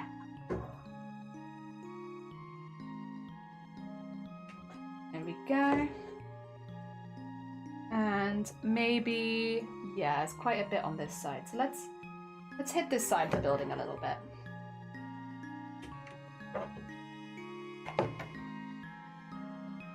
No. I'm tempted. I know that it's not a rusty building. I would love to add some rust. I think that might be going off piece just a little too far. But I really like embroidering rust. I really love the colours of rust and I like the texture of it as well. Like whenever I get the opportunity to, I love to add little bits of little rusty textures here and there. I just think it looks really pretty. Very, very pretty. And it's like such bright colours as well. Even though it's, I guess, degrading, I like that. I like that a lot. Okay, get a little bit in here. And can you guys actually see the grey? I think you can see it just a little bit. I don't think it's very obvious, is it? I think it might be a little too subtle for the camera. I say in real life, I can see it. I can see the grey quite well. It stands out as like little lines of silver. Dear Wolf, good morning. Welcome on in. I hope you're doing well. We are just making the bathhouse from Spirited Away. We will eventually also work on the dragon. We'll be working on Haku. But for now, we're focusing a little bit on the bathhouse because it's a really big object. It's a really big object, and there's a lot of color to get into it.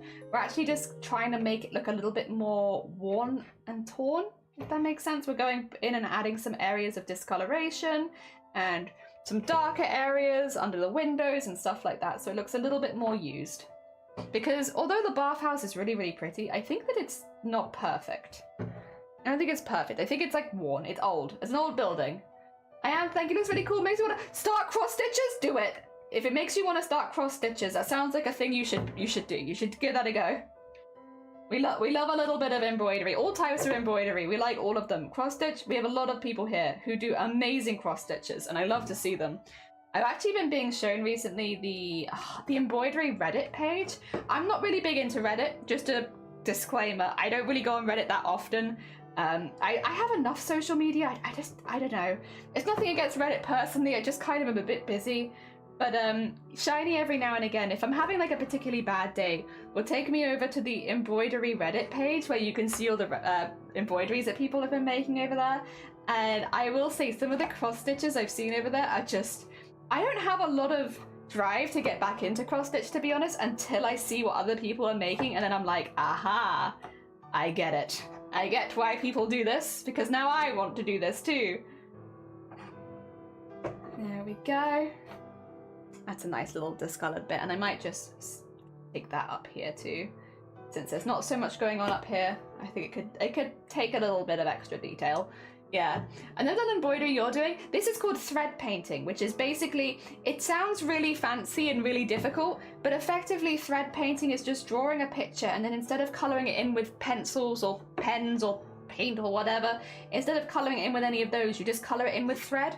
In my opinion, it's very similar to like how you do paint by numbers, or paint by numbers even.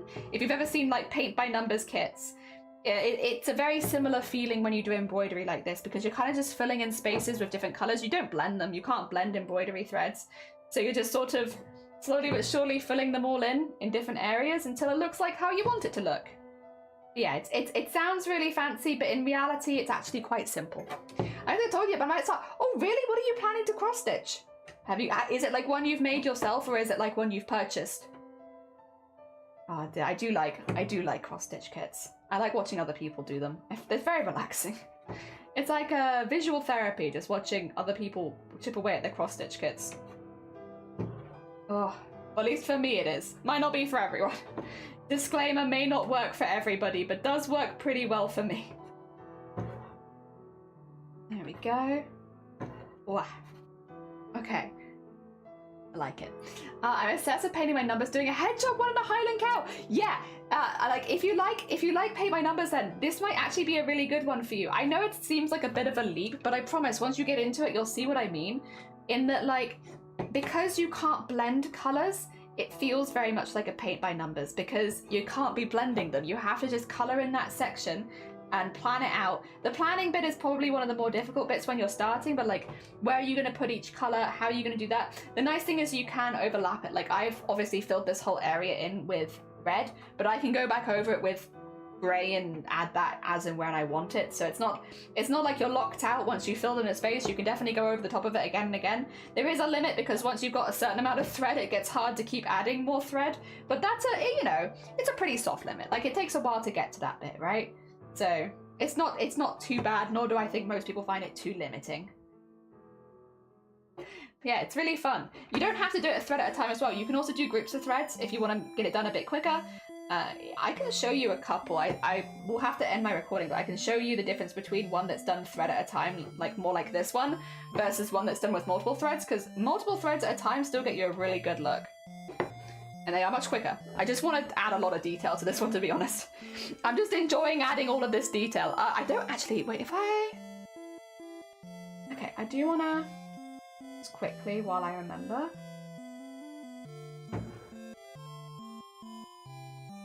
Get that over there. And get this over here.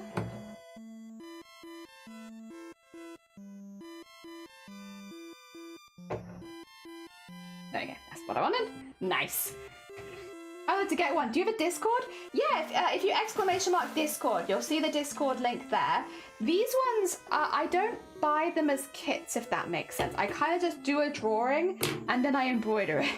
But anyone can do that. Anyone can do a drawing and embroider it. Yeah, I think, at least in my opinion. Not everyone might want to, but I think the physical possibility is there. And Wolf, thank you for the follow. It's very kind of you. Right, we've done the red. Let me show you a couple. I can show you the difference between a blah blah blah and a blah blah blah. The two blah blah blahs. I'll show you the Pomni again because I think the Pomni is a good example of a detailed piece. Because it's not like you always have to lose the detail. So this one I'm doing basically a thread at a time, right? Which means that, if I can get it to a place where you can see it on the light, you get like a lot of texture in there. You can see several different shade colors and stuff like that. So it creates like a really deep textured piece, which is really nice. But you definitely don't have to do it like this. So this is like one thread at a time. This is 3 threads at a time. And arguably it's a different vibe, but it's still, I really still like this a lot, and I still think you can get a lot of detail in it. So I don't think you have to do it like this. And this is a bit quicker if you're looking for like, because all of the stitches, these are all 3 at a time, so they're much thicker, whereas these ones are 1. So it's a lot thinner and it takes a lot longer. But both are good. I don't think one is bad and one is good. It just depends on what you're doing, but I don't think you have to set yourself up to do it like this if you'd rather get something done a bit quicker. Yeah, if only I could draw. The drawing bit, unfortunately, is the hardest bit. I think that's the same with any art, right? Being able to draw what you're visualizing in the first place is the hardest bit. There are kits my mum bought and started, so I finished them. And their theme is the season, so you're gonna start with pink. I can share it. Oh yeah, absolutely. When you're finished food, if you're happy to share it, I'd love to see it, Anime. That'd be really cool. Oh dear. But yeah, so that's kind of how it goes. You don't have to use 1 thread at a time. You can, it's an option, but you don't have to. I choose to for ones like this where they're very detailed, where I want to add like a lot of wear and tear because it makes it a bit easier. You could mix it though. You could do like 1 stitch in some places and 3 stitches in others. This is just such a detailed piece that it's kind of difficult. It's kind of tricky because it's too detailed to get a lot of stuff in that I want. But that's okay. That's okay. We're managing. Wow. Also with thread painting, it's important to know the direction of the thread that you're stitching in, because this will look very different if you do it horizontal versus, but like instead of vertically. So the direction of your stitches have a really, really big impact on how the final piece looks. Again, I can show you a few different ones. Pomni, you can see the direction of the stitches follows the clothing, follows the hair, stuff like that. If I was to get a different one out, which has a bit more dramatic.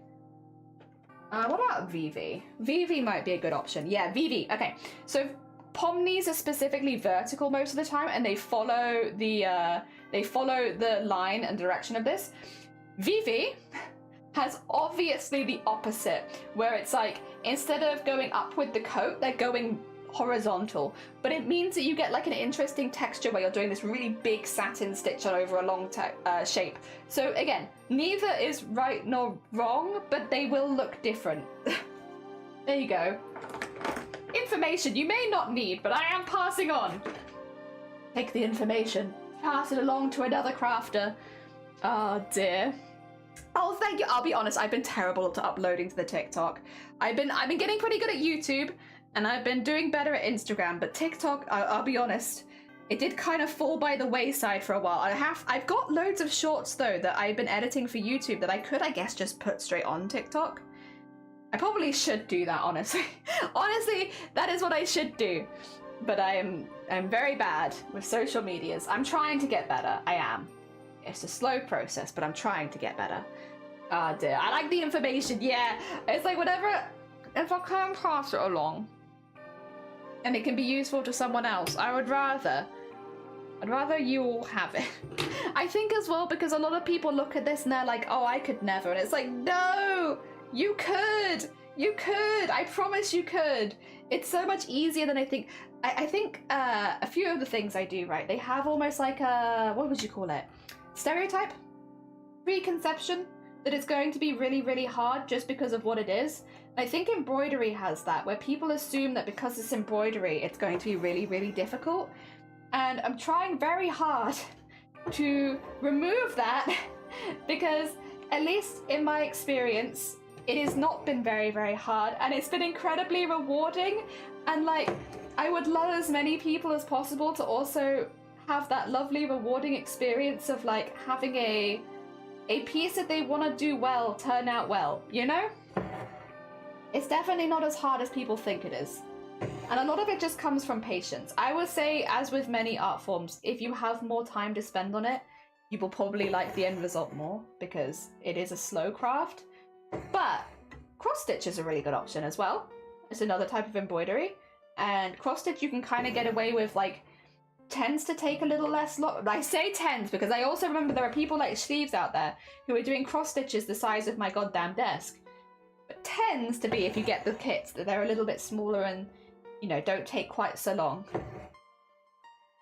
Any of these don't take a ridiculous amount of time or anything.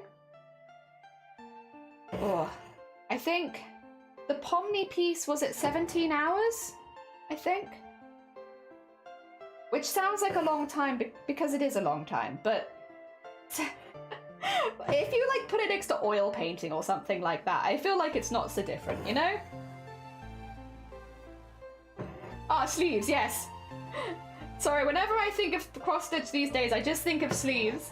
My current cross-stitch progress is 2 years. Yeah, it's like you like to think that cross-stitch is quicker, and then you meet cross-stitches, and you're like, oh, okay.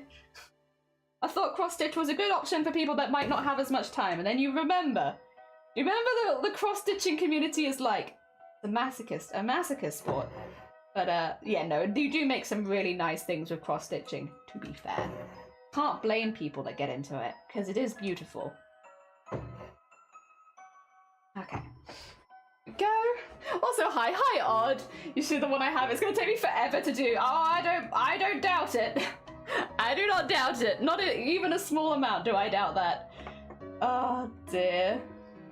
Asylum. I do a lot of cross stitching. I love to get into embroidery more, but there's only so much time in the day. Unfortunate. They should give us more time. Soon.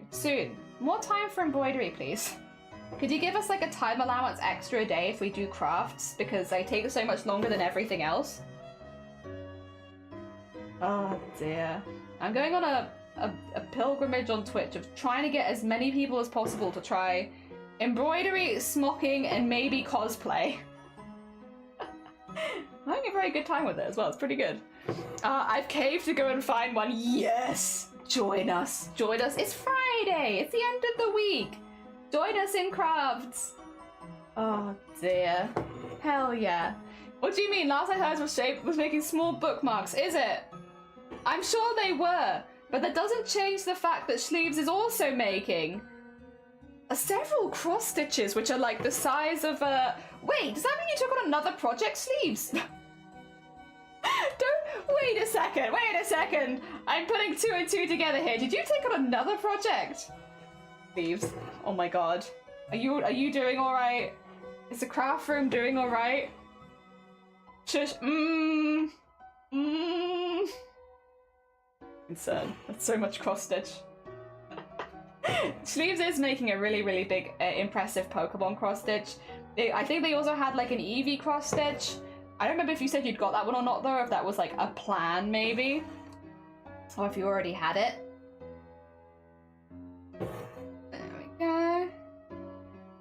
Oh, so many called out. Listen, I blame anime, but anime's the one that said. If anime hadn't said, I wouldn't have known. But now that I know, I will call you out. I got many so cool patterns on Etsy, but concentrating on small ones. Honestly, that's very fair. That's very fair. Plus, you did say that you might be starting a 40k build, right? So I feel like with having such a big looming one on the horizon, I get wanting to do a few smaller ones, to be honest. In the meantime, you know, to tide you over kind of thing. Alright, do I need green for that? No, I do not, but I do need green for this, and I probably need gold for the end, so I'll do this. Oh dear. Oh, yeah, the Amaguri, of course! Yeah, the other thing Sleeves is doing.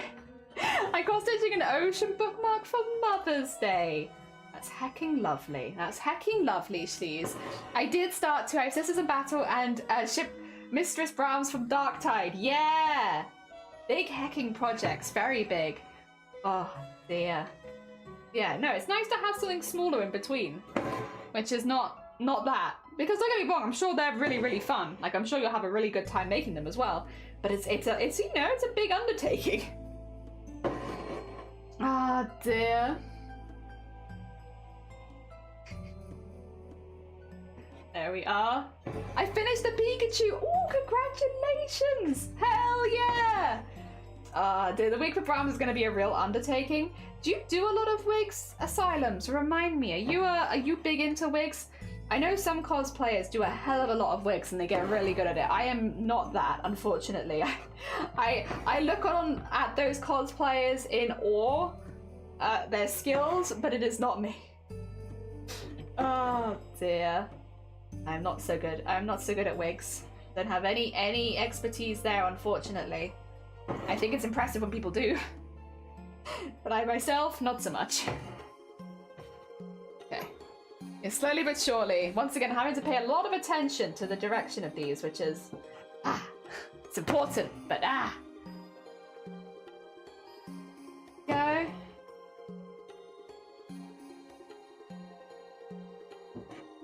And there we go. I like making wigs, but styling is hard. Styling wigs, it really is like an intense skill. It's very useful if you can do it, but it's quite scary to approach for the first time. I like making wigs out of not hair, I will say. I've made 1 or 2 hair wigs in my time. I don't like it very much. I find it to be very difficult and frustrating, and I don't like having the hair flopping all over the place while I'm trying to work on it. Can you stay still for just 2 minutes, please? So I get a little frustrated, to be honest, with making wigs. Oh, there we go. Oh. Unless they're not made of real hair, or like, not even real hair, like, you know what I mean. Like if they're not made of hair, they're a lot more fun to me. Foam wigs, I like that. I think it just has to do with the fact that it's not flopping around constantly. I like foam wigs. I like other material wigs, feather wigs, pool noodle wigs. All that's fun. That sparks joy. Mostly a seamstress. That's fair. That's fair. Yarn wigs. Yeah, that's a good one. I like yarn wigs. Yarn wigs are really cool. I just don't like hair wigs, to be honest. I'm just very anti the hair. Yarn wigs anytime. Use channels to need to roll out the next one to vote on. Oh, there you go. There you go. Oh, well, you don't have to miss out too much because you can vote on the next one. All right. Reference time. Reference time. That's interesting. Okay. Well, first of all, we can do this, and then this, and then another one,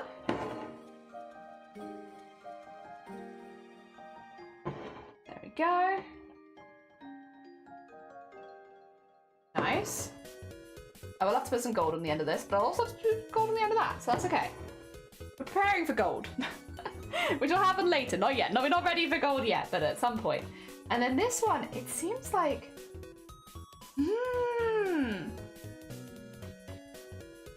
bit of an annoying one, actually. Right, good morning, how you doing? Welcome on in. We are doing a Spirited Away embroidery with Haku for the Year of the Dragon, because tomorrow is Lunar New Year, and it is the Year of the Dragon coming up. So we're doing a Year of the Dragon style embroidery, but kind of like themed around Spirited Away because that's what people voted for. So yeah, that's the vibe we're going for today. Lunar New Year with a little bit of Spirited Away in there. Hell yeah.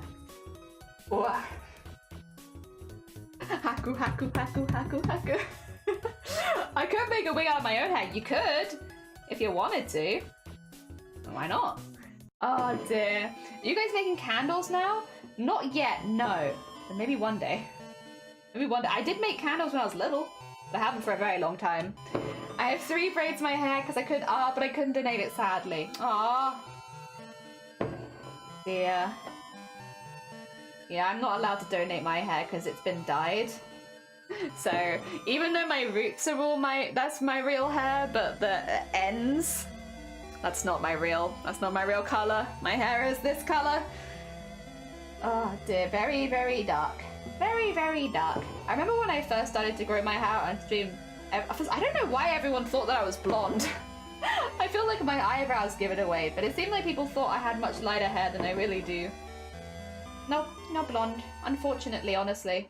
Because it'd be much easier to dye blonde hair.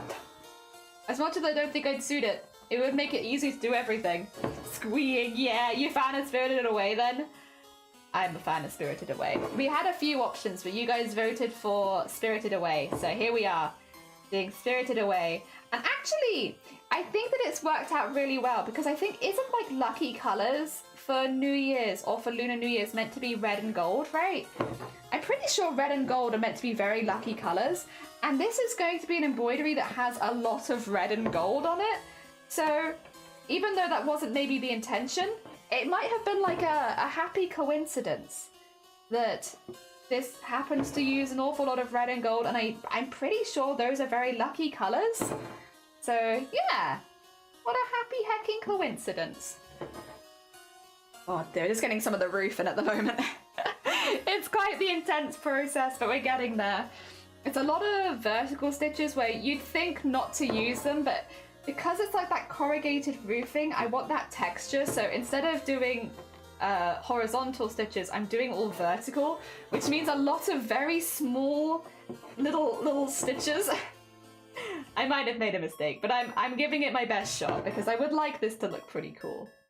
So even if it takes a little bit longer, we'll do this. I'll do it like this, why not? Ah, there it works. Yeah. It's like kind of lucky. It feels kind of lucky.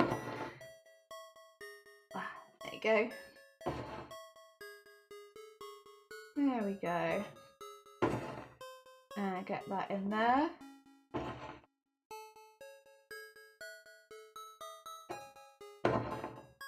Oh,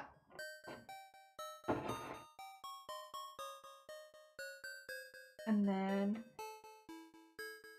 get that to there.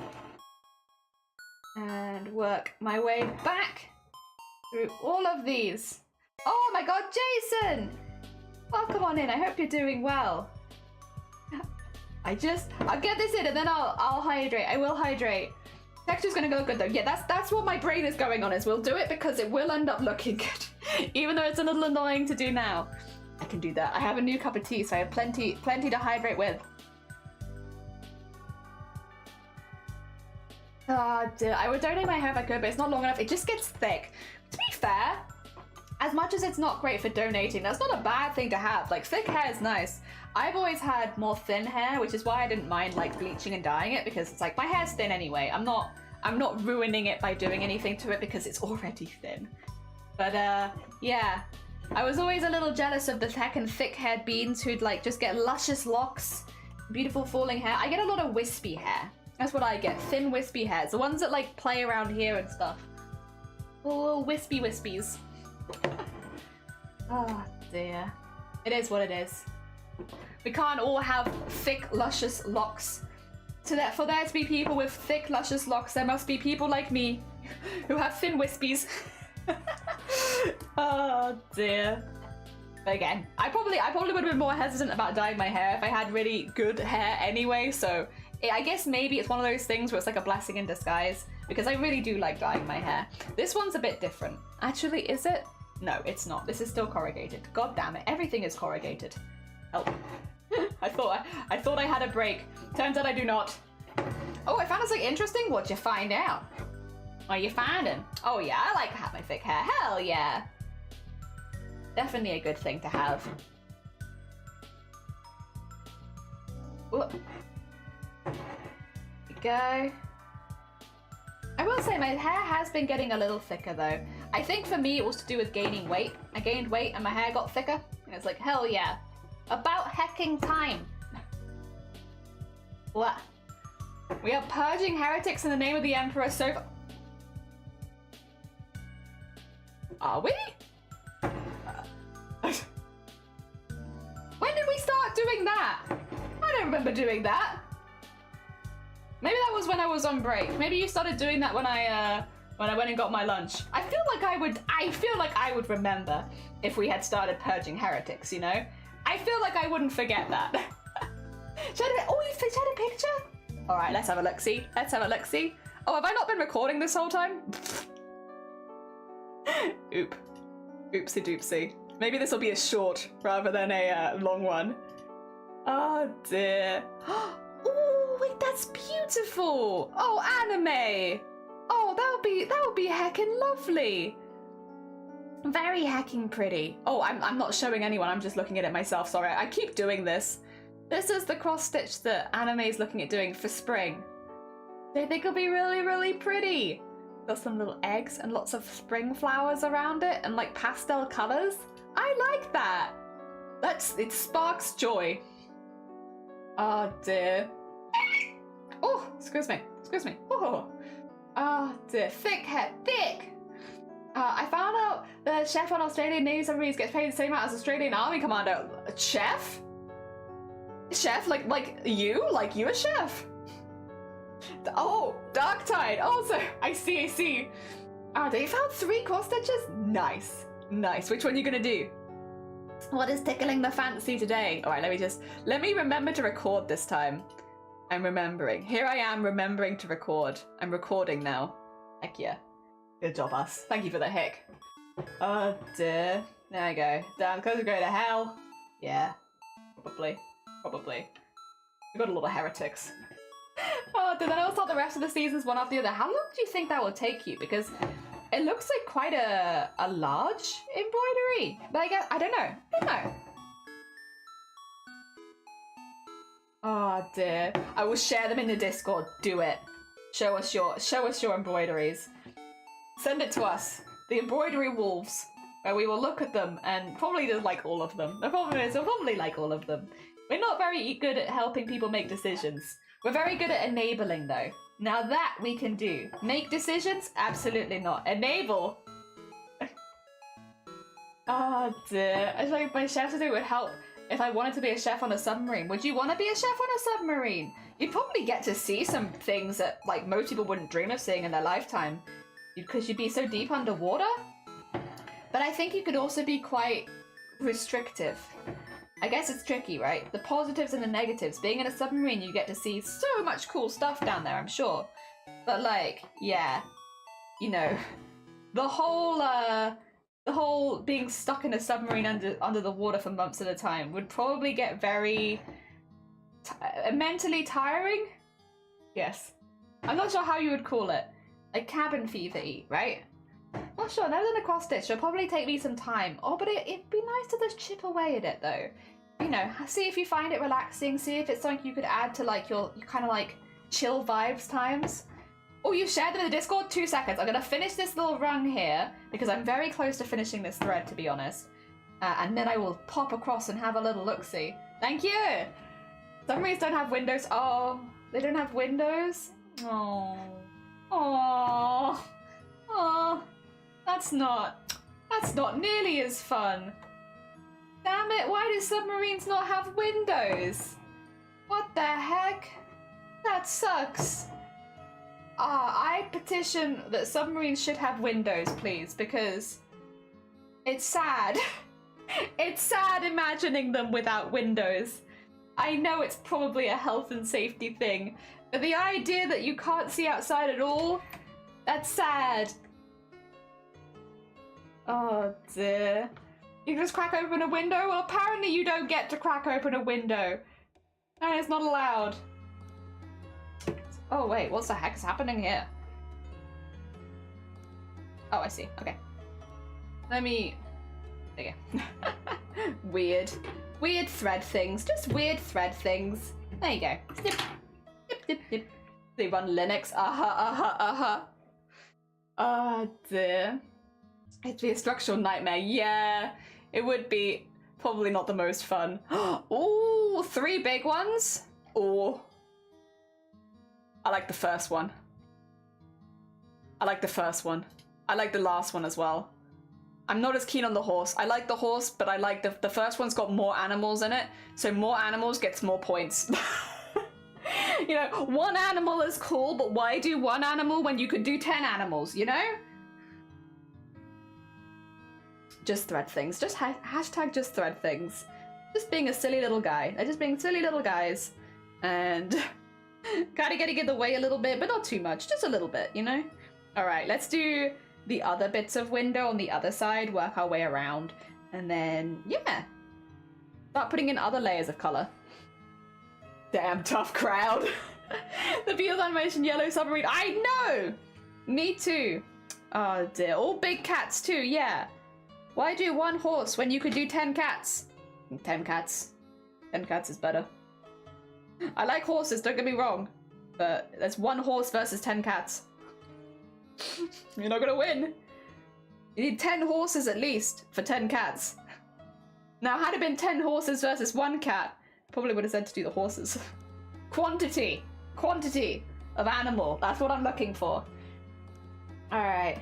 I said I wouldn't help you make a decision, however. Then you presented me with animals, and things have changed. Are you debating the word window in submarines? You can have glass viewing ports. Can you see out of the glass viewing port? That might be a really stupid question that I just asked, but can you? I wanna... It would just be such a shame to be so low down but not to be able to see anything. Because, like, when else in your life would you be able to see that? I guess. Yes! Okay! We're back on track for submarines. Okay? They have a viewing port. So, you should still be able to see outside at certain places. Nice. I don't know if that changes how it feels to you, Jason. I mean, you're the one who's really debating this. I'll be honest, I don't like feeling trapped, so I don't think I could ever go in a submarine. It's not so much about it being underwater. I don't think I could be in a submarine above the water either. Yeah, I just don't like it. I have to feel free at all times. Freedom is important to me. It's my American side. It's very important that I feel free at all times. There you go. Oh dear. Depends on submarine. Military submarines do not have windows.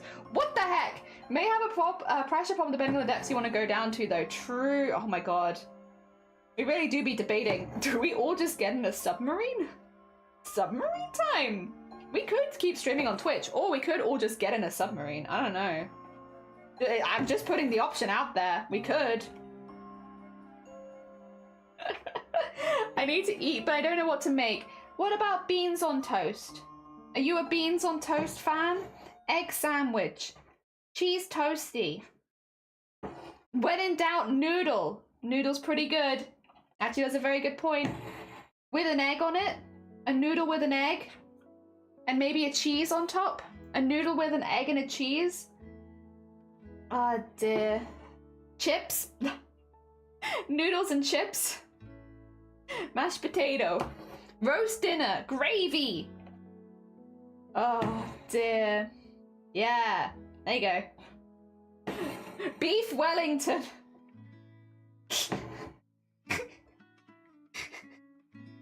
Ah, yes, my spare beef Wellington in the fridge. Beans on toast with egg on top. Yeah, and maybe cheese. Or maybe beans on egg. What about just beans on egg? You don't have bread? What about just beans on egg? Spaghetti! Croque à vin. What is croque à vin? Oh dear. Please help me. I am uncultured in food. Spaghetti. I like spaghetti. I like spaghetti as an option. Spaghetti is a good option. Alright. We got another little one over here that we need to do. I believe it's this one at least. Yeah.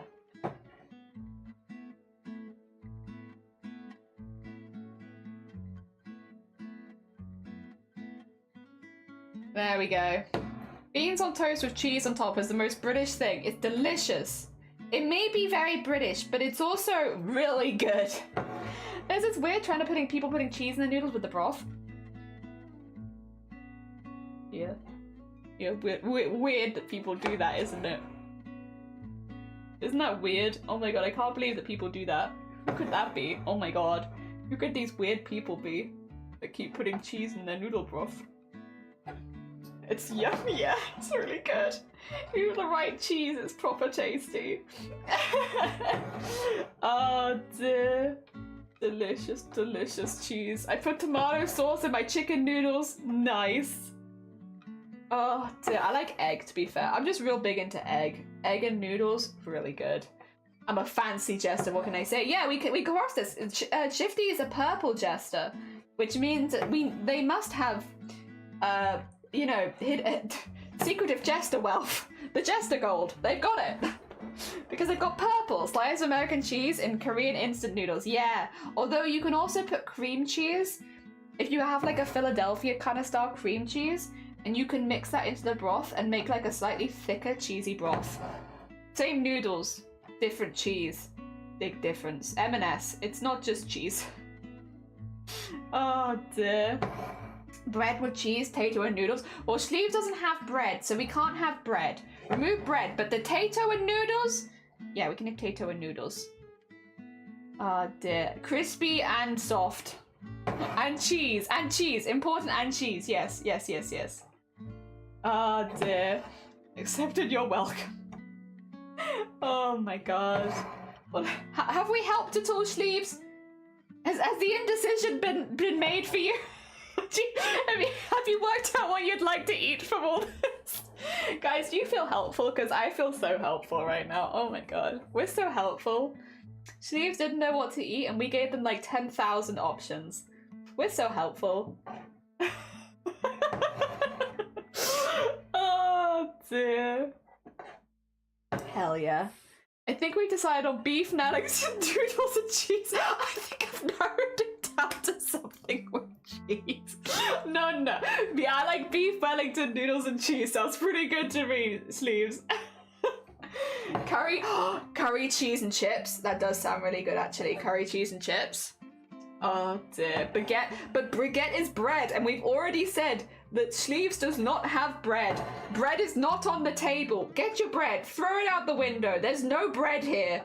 You must substitute your baguette with something else. You cannot have bread. No bread. Wrap. Wrap is bread. Wrap is bread. Oh my god. Oh my god. I'm sorry, Sleeves. It's hard to take people away from bread. You can take the bread away from the person, but you can't take the person away from the bread. What about Tadakan with souffle and baked Alaska? Actually, you might be onto something with the baked Alaska. That sounds pretty good right now. For a record, I wish I had bread. We cannot take the bread away from you. Cake is sweet bread.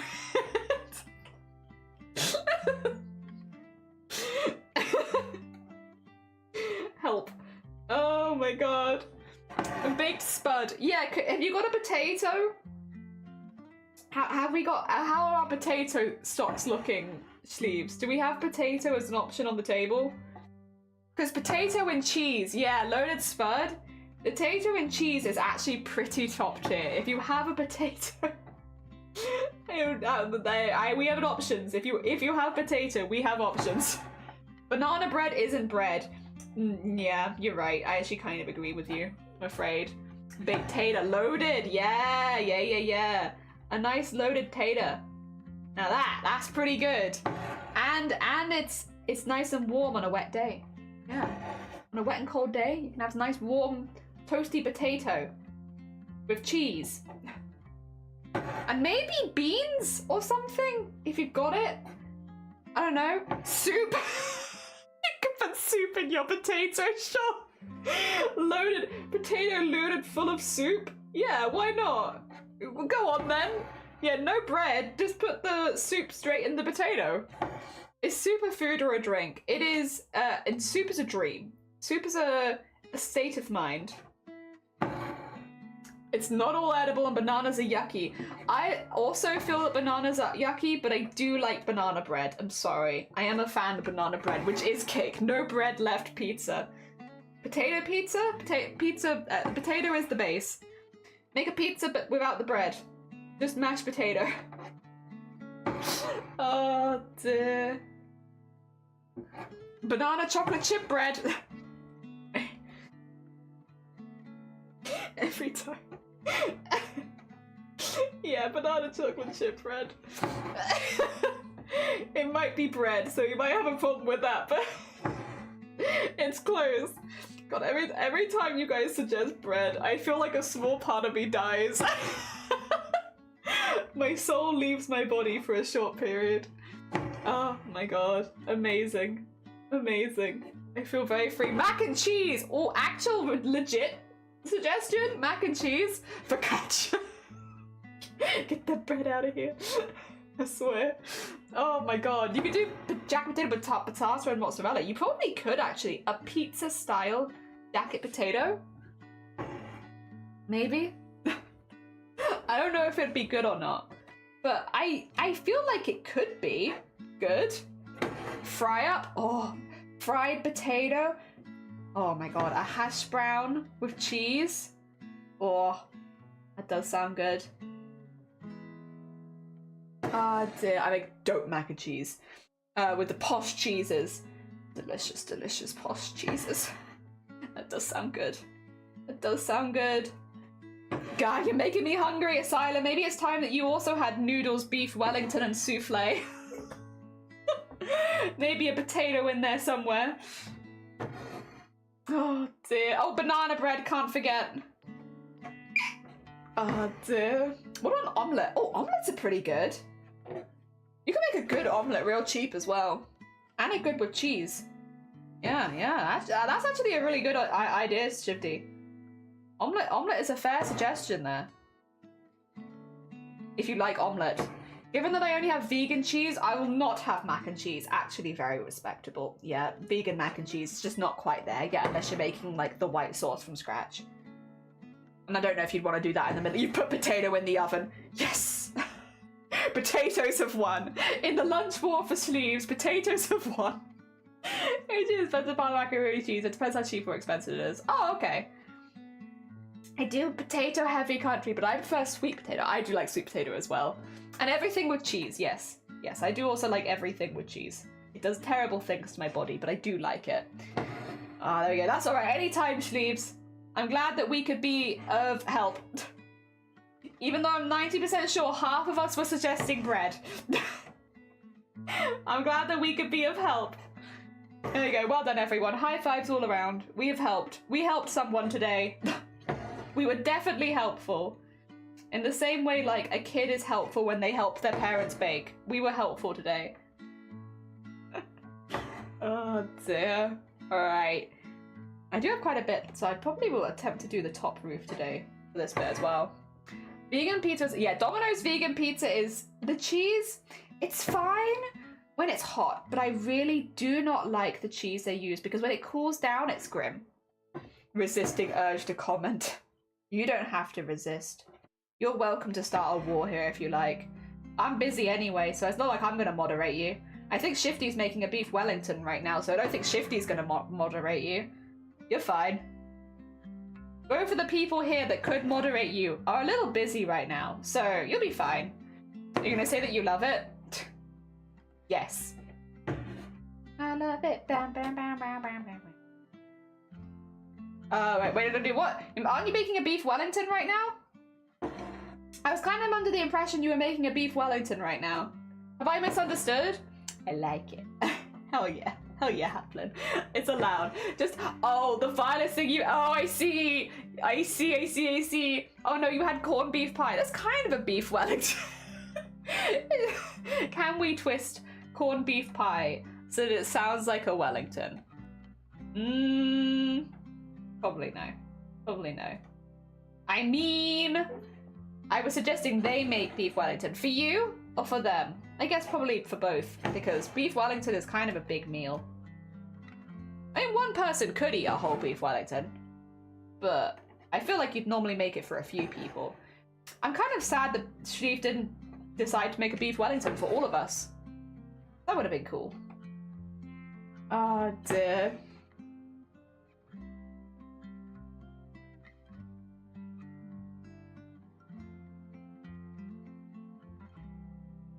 There's information in my chat that I do not know if I wanted to read last thing on a Friday. Excuse me. Excuse me! Oi, oi, oi, oi, oi.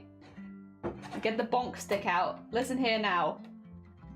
I don't know if I wanted to read that. You know, for a moment there, I was almost hungry. And now I have lost it. Well, you know, that's fine. I mean, I guess I didn't need to be hungry. I've already eaten. Damn it. My hunger. Why? Why? Also, I don't have meat, so it'd be an interesting experiment. Or like a vegan beef Wellington. Yeah, I mean, I guess you just need something else in the center bit, and also the ham. Both things have cheese. I need to leave. What do you do when your stream is no longer a safe place for you? When it's a safe place for everyone else, but I need to go. I need to get out of here. Oh, I need brain bleach. Yeah. We're trying to think about food. Oh my god. Grim. Grim.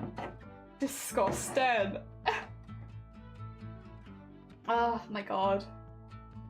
Okay. For when things are gross in chat, I always have my embroidery to come back to. My embroidery won't tell me weird things that will put me off my food, so it's okay. I can always rely on you, embroidery. Oh dear. How is paying for the What? Who is? Huh? Wait. Oh no. I'll clean it up. Don't worry. Don't worry. I'll clean it up. I'm pretty good at cleaning up sick. I used to clean up a lot of things. You know.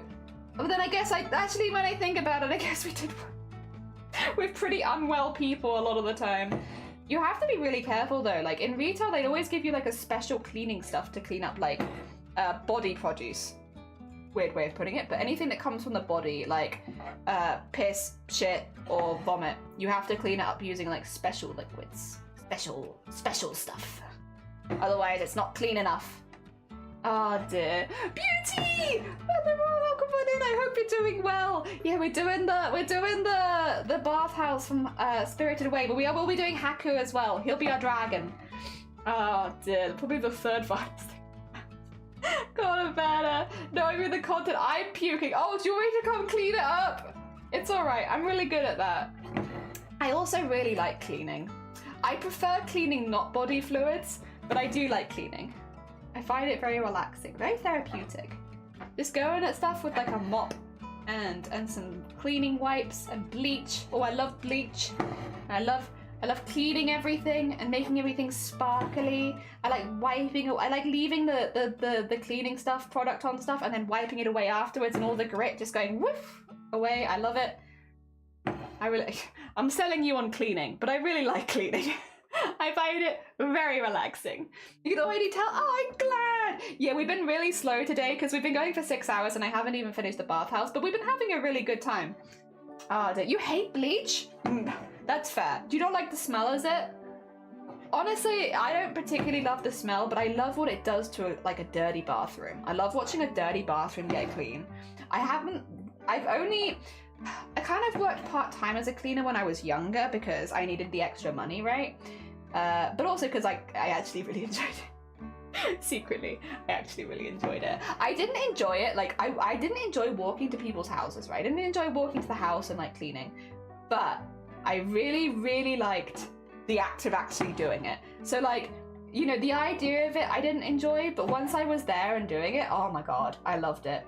I genuinely, you know, you can watch those programs. I don't really like, okay, actually, I have quite a few strong opinions on this, but I don't really like that they do hoarding television programs because I feel like it takes advantage of very vulnerable people and makes them a laughing stock when normally they're just struggling. And I feel really weird that's like a whole television genre is like walking into people who have hoarding problems and shaming them live on television. It feels really weird to me. However, I would like to clean. I would like to do the cleaning. I love seeing when people are cleaning up a house of someone who's hoarded for a long time. I would definitely do that. That would be a job that I would be quite happy to do, to be honest. I just find it incredibly satisfying. And I'm not someone with a particularly strong gag reflex or anything. I've smelt very nasty things, and I am okay with bad smells and, you know, feces, shit, whatever you want to call it. Like, I'm okay with that being all over the house, quite literally. I will clean it up. So I would like to do that. I would like to do that. I still feel weird about the television programs because I feel like they take advantage of people. I wouldn't want to do that, but I wouldn't mind the job of a heavy-duty cleaner. You know what I love? Building tiny things! I saw you were doing that, and I've seen it on your Twitter that you're going to get into it, and I like watching it, you know? I like watching people build tiny things. I can't do it myself, but I like watching other people do it. Very hecking relaxing. It's like craft therapy. It's lovely. If I touch anything closer, Beach, even after I clean my hands myself, I get afraid. Oh no! I get you though. I do get you. Oh dear. Oh, for a lovely cleaning channel? Thank you. Thank you, Sleeves. My weekend is set. I'll be bringing in the Lunar New Year with cleaning videos. Thank you. It's satisfying watching it get clean. Exactly. I find it so satisfying watching things get cleaned, but I will say I'm not fussed on a regular cleaning. I get it that obviously like we clean our house, yada yada yada, whatever, but I don't find that so exciting. What I find exciting is like filthy. I want it to be like black with mold. I want there to be like layers upon layers of limescale for me to chip away at. I'm not interested in like just a little bit of dirt in the corner of the room that needs to be hoovered up. That's boring. I want caked on filth to like clean through. That's what I like. Joey likes it really dirty. Well, otherwise, what's the point? I want to see something that was really, really messy. You get it cleaned, and that's what I want to clean myself. I want that. Oh dear. Yeah. I will love that. I am looking forward to it, Sleeves. I could literally end stream, just go watch it. It's been 6 hours, but I want to do a little bit more. Because we've been quite. I've been quite slow today. Ah dear, I'm literally loving it. I'm sitting here thinking what I want to start next. Also the Makers and Crafting Corner, which is so nice. I always talk about how safe I feel in the category on Tuesday and how I never got called mean names and like art. And then yesterday I turned back to art and sure enough someone came in was like, I miss Makers and Crafting. Yeah, I'm sorry that you've had nasty experiences in art though. That's not fun. That shouldn't happen and you don't deserve that. But I'm glad that you've had a really nice time. Makers and Crafters, it's a smaller community and we are quite tight-knit. You don't get recommended as hard as like other categories on Twitch, which means that you don't get as many random people finding you as often. You're more likely to get found by people that want to watch craft, which is I think cuts out a lot of like the surface level trolling because people are looking for you. It's not that you've been randomly shoved in someone's face. And that tends to be, I think, when people are like, oh, I'll mess with this person for a bit because you know what? They've just shown up in my recommended, let me mess with them for a bit. And obviously not all people that click from recommended are like that. But I think, yes, I think sometimes, unfortunately, it makes you an easier target than otherwise. But yeah, Makers and Crafting just doesn't get pushed. We just don't get pushed here. Which means that, yeah, anyone who pops by tends to be a really hecking sweet bean. Caked on filth. I loved Caked on filth. Oh my god. Yeah, I'll wipe through all that. Let's clip that. No one's clipped it. Crying CD. Oh yeah, I don't. Okay, so I will say, I don't think I could do crime scene cleaning because I'm superstitious. not because of any grossness or anything like that. I get very superstitious about death and all that kind of stuff. And so I don't think I could do it because I think it would make me anxious. I'm always so there's a healthy amount of trolling. Oh yeah, don't get me wrong, but it's like friendly trolling. It's a different kind of trolling, right? It's trolling where I know that if any of you said something that went too far and I was like, whoa, okay, that's too far. I know that all of you'd be like, alright, shit, that's fine, my bad, that's it, and that'll be that. Like, I know that I can set boundaries with you guys and you wouldn't be funny about it. I don't have to do it very often, to be quite honest. Like, 99% of the time, unless I'm having a particularly rough day, like, all of you guys are very chill and I think read the room well enough, you know? It's fine. And nothing malicious gets said and it's chill. But yeah, I know that if I ever needed to set boundaries here, that it would be respected. I don't have any fear of being like, I'm going to ask you guys to stop saying something and you're not going to, if that makes sense. So yeah. Yeah. Which makes it all, yeah, it's nice. I like that. Literally, I've never met a nicer group of people. Yeah, it's real chill. They just want to talk about crafts all day. Oh, I'm very new to it, but holy wow, everyone's so kind. I'm so glad. There you go. See everyone who was interested in streaming as a Makers and Crafters, we've had a glowing review. Yeah. So you should come stream in Makers and Crafters. It's chill here, I promise. Oh, dear. Finally finished work. Oh, I've got 2 small cross stitch. Oh, have you? Oh my god. All right, well, let me cut that off quickly because we've got the first layer of roofing in there. You're right. I'm glad that I did stick with the same direction, but damn, did it take a minute. Okay. How dare you have such cute little hoops. Oh my god. I love that first one with a heavy passion. I like both of them, don't get me wrong. Ghost Cat is also very cute, but the hecking, I don't even know what that is. I just love it. It's like a clock with an eye instead of a clock face and chicken legs. I love that. I love that it looks like a traditional cross-stitch piece, but it kind of has like a small eldritch horror in the middle. I love that. That gives me big happy vibes. I like it a lot. It makes me very happy. That's something that I'd want up in my house. Because I want the confusing art. Let me put confusing art everywhere. Dear Baby Yaga. Yeah, Baby Yaga. Oh, dear. Oh. It would haunt you if you don't clean well? Yeah, I think so. Honestly, buy me food and disrespect me all you want. Well, that's you. That's you. That might not always be me. Baby Yaga. Yaga. Chicken House slaps so much. We love the Chicken House. Chicken House slaps.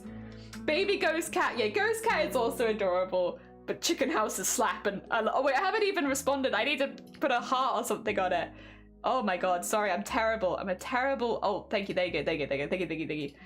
Oh, dear. Oh, thank you as well for the tag. I see it, sleeves. I see it. Oh, wait, I didn't put it on stream. My bad. Wait. I just realized none of you got to see it. I'm sorry. This is what I was talking about. It's so cool. There is also a ghost cat that I also do like. I mean, who doesn't like a ghost cat? Who doesn't like this? But, very heckin' cute. However, chick, I love this. I like both of them, but I love this one. This one gives me the big smile. I like it very much. Since I acquired/inherited a cat last year. Aw, stunning. Exactly, stunning. Exactly what Haplin says. I love it. I want it. I wish for this one. It'd just be such a cool thing to have in like your front hallway or whatever when people come in, because at first glance it's like it looks very traditional. But then like the more you look at it, the more you're like, huh, I really like it. Anyway, sorry, I've just left it there because I really like it. I think it's really cool. I think that's really cool. You should be very proud of yourself. They're great. Oh dear. Oh, yeah. I want. Also, how has it already been 6 hours? I swear.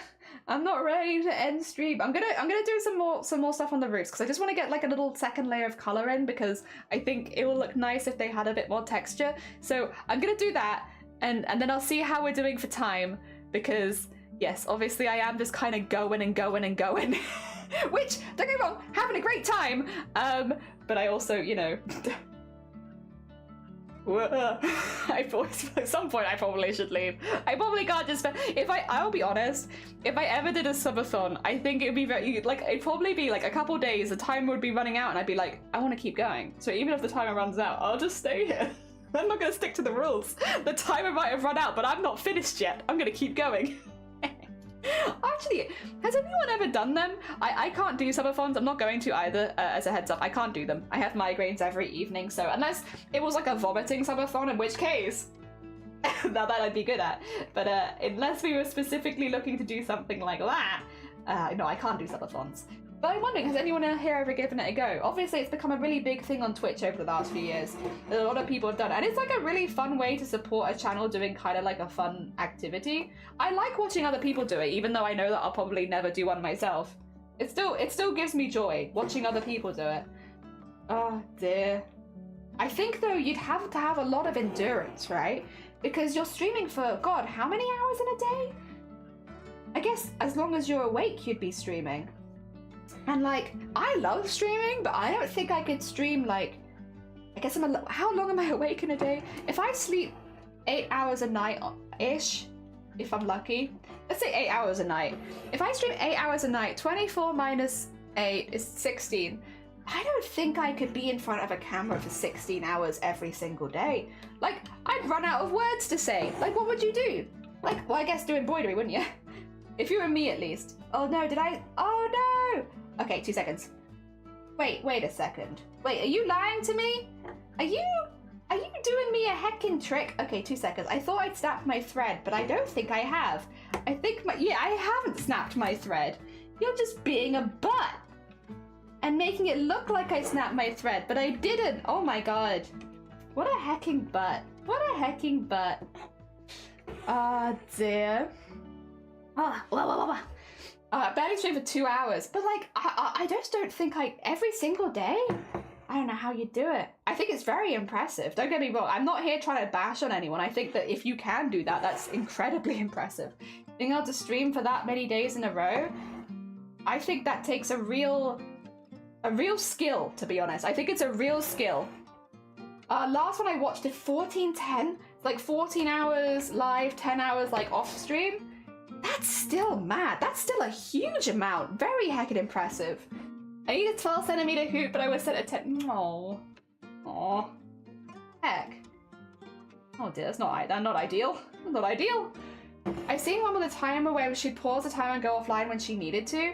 Honestly, that's probably like a bit more of a manageable way of doing it. Otherwise, it's a lot of time to just be in front of a camera and like trying to be entertaining and stuff. I think it's hard.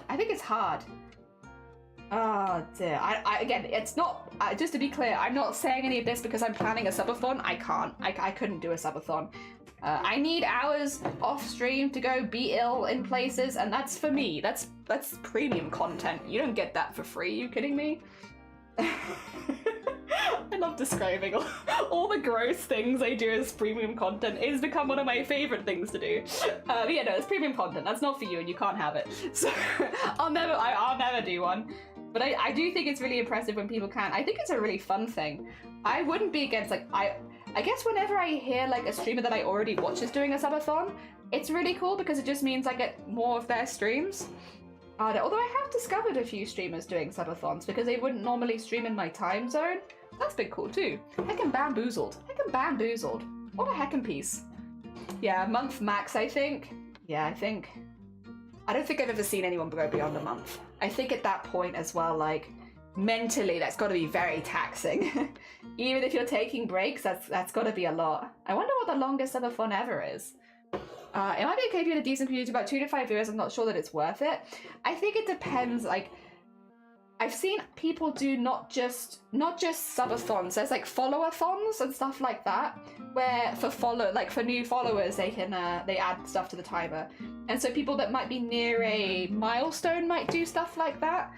And that's also like one where, you know, it's like a positive and negative, right? Because regular community members wouldn't really be able to take part in a follow-a-thon because you've already followed.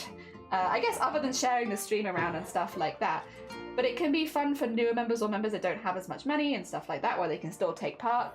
But I guess it's dependent. It depends on the person. Again, I'm doing neither. It's not because I don't like them, it's just not possible.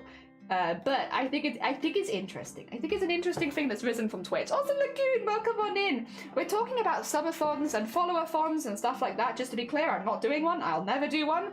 I do not have the physical health to be well for that long. However, I do think it's really cool when people do that. I don't know if anyone in this community has ever done one before, is what I'm wondering. I guess, again, it is something that tends to be bigger streamers do those sort of things a lot of the time. I get where you're coming from, is that it's easier with a larger community. Especially for specifically subathons, I guess. Oh dear.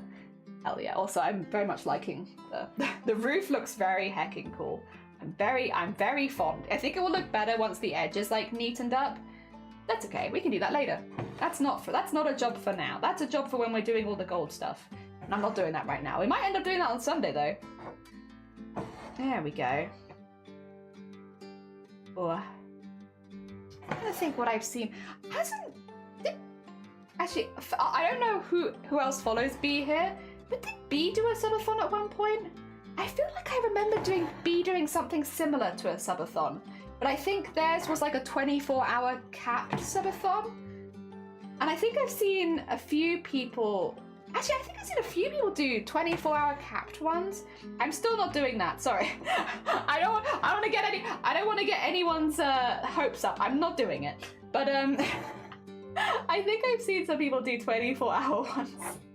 Sorry, I think it's an interesting topic to talk about, but I don't want to get anyone's hopes up. That's not me. It's not me. The longest one is ongoing at 800. Oh my god, like a 3-year. Nearly! Oh my god! That's mad! How do you just be in front of a camera that much? I don't know. I mean, I guess you do kind of get used to it, but still, like, like, when do you rest your voice? That's a big one, actually. My voice gets tired after like 6 hours. When do you rest your voice? When is voice resting time? Last time I watched Chronically Ill did a reverse subathon. Each took a time off the timer.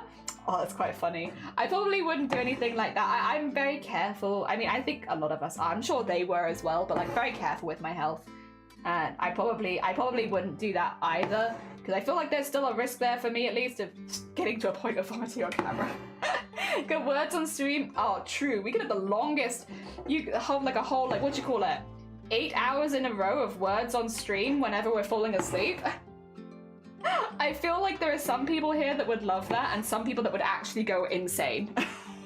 They'd be like, no, I can't do that. Please stop giving me words. I cannot handle looking at words for even a moment longer. Oh dear.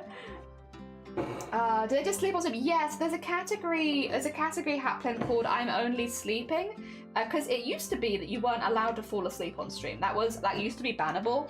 Now you're only allowed to fall on stream if you have a mod team that can basically moderate your chat for you, which I think makes sense, honestly. I don't think that's unfair.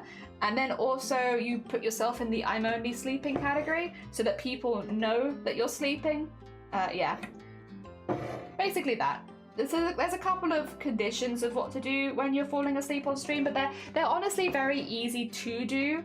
It's not difficult. You know, you put yourself in the right category, and you know you make sure your mods are aware that you're going to sleep, and then ta-da, you're done. And again, for bigger streamers who have large mod teams, you can kind of like split the work between them, so it's not so bad. Fun fact: I'm Only Sleeping is it actually a game? Oh, that's amazing! What a hecking name! What a hecking name! Oh dear, at least on Twitch.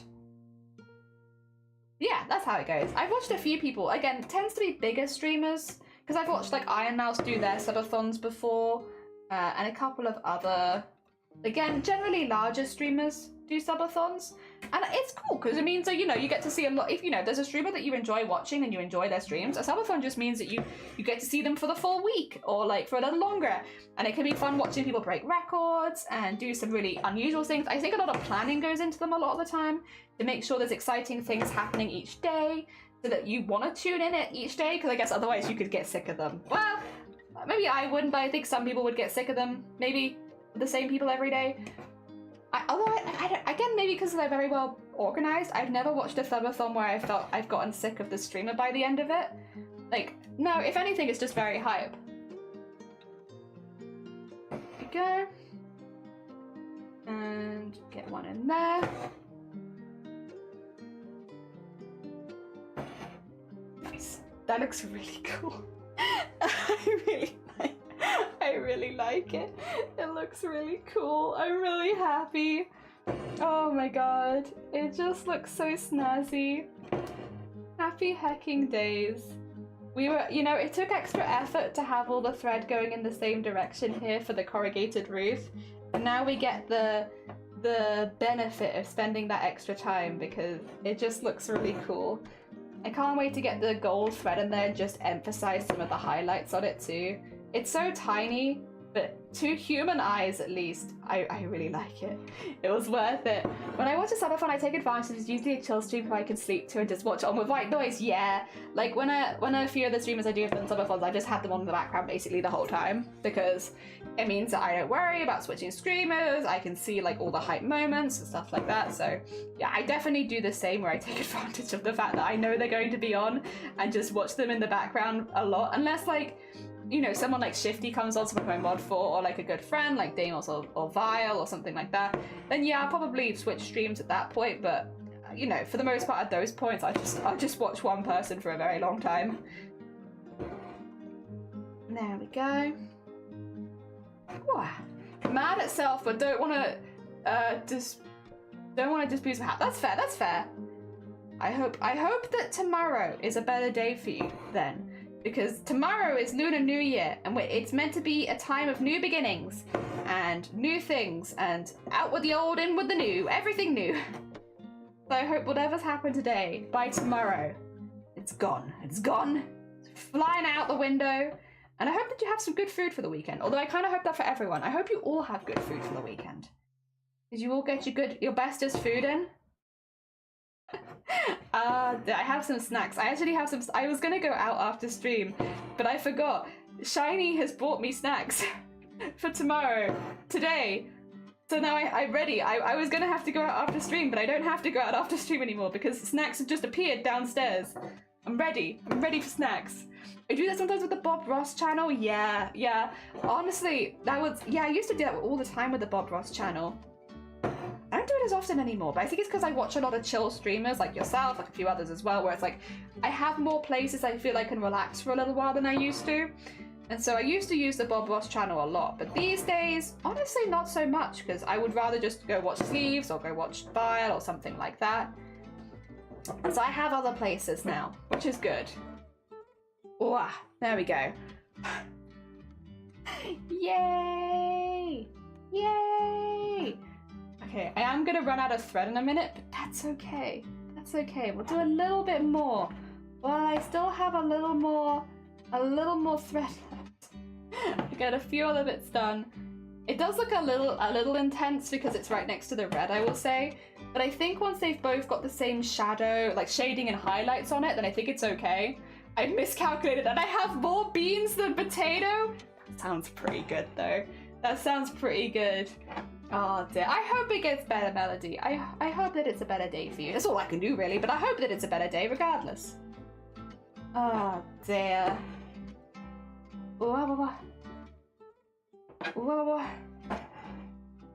Okay. I haven't left a lot of space for it. Good emote. Good emote. Good emote usage. Very nice. Pop some in a container in the fridge. Can you do that with beans? Oh, actually, yeah, now that I think about it, I guess there's nothing to stop you doing that with beans. Beans is one of those things where I very rarely have leftovers, so I've never really thought about what to do with leftovers. Because, like, I don't think I've ever had leftover beans. I can eat so many baked beans. I can just, guzzling baked beans. Same with chili. Chili straight from the tin, and I don't know why. I can eat so much of that. There are just some foods I feel like that don't fill me up and that I can eat forever. I can eat chili directly from the tin forever. Same with baked beans. Is there anything else?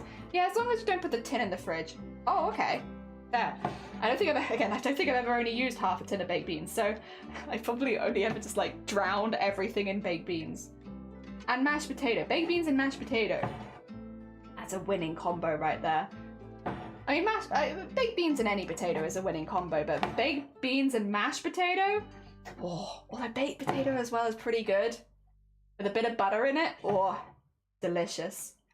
I mean, that is just hard mashed potato. That's my poorly food. Baked beans and mashed potato. That was one of the poorly foods I ate growing up as well. Ravioli from the tin or baked beans and mashed potato, because it's good for the throat if you've been ill or if your throat hurts. It doesn't cause too much problem. Those are the two. Yeah, we're very similar, Wolf. Me too. The mashed potato and baked beans or ravioli from the tin. Cannot forget ravioli from the tin, because ravioli from the tin is also very, very good. Very, very good.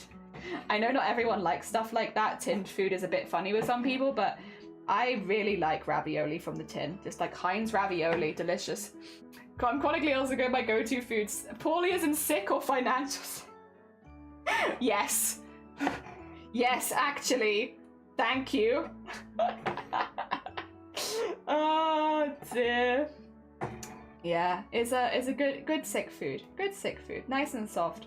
Another one that apparently I used to have when I was younger is banana and yogurt, but I don't like banana smell anymore, so I don't think I could do that one. I used to do it as a kid, I can't do it as an adult.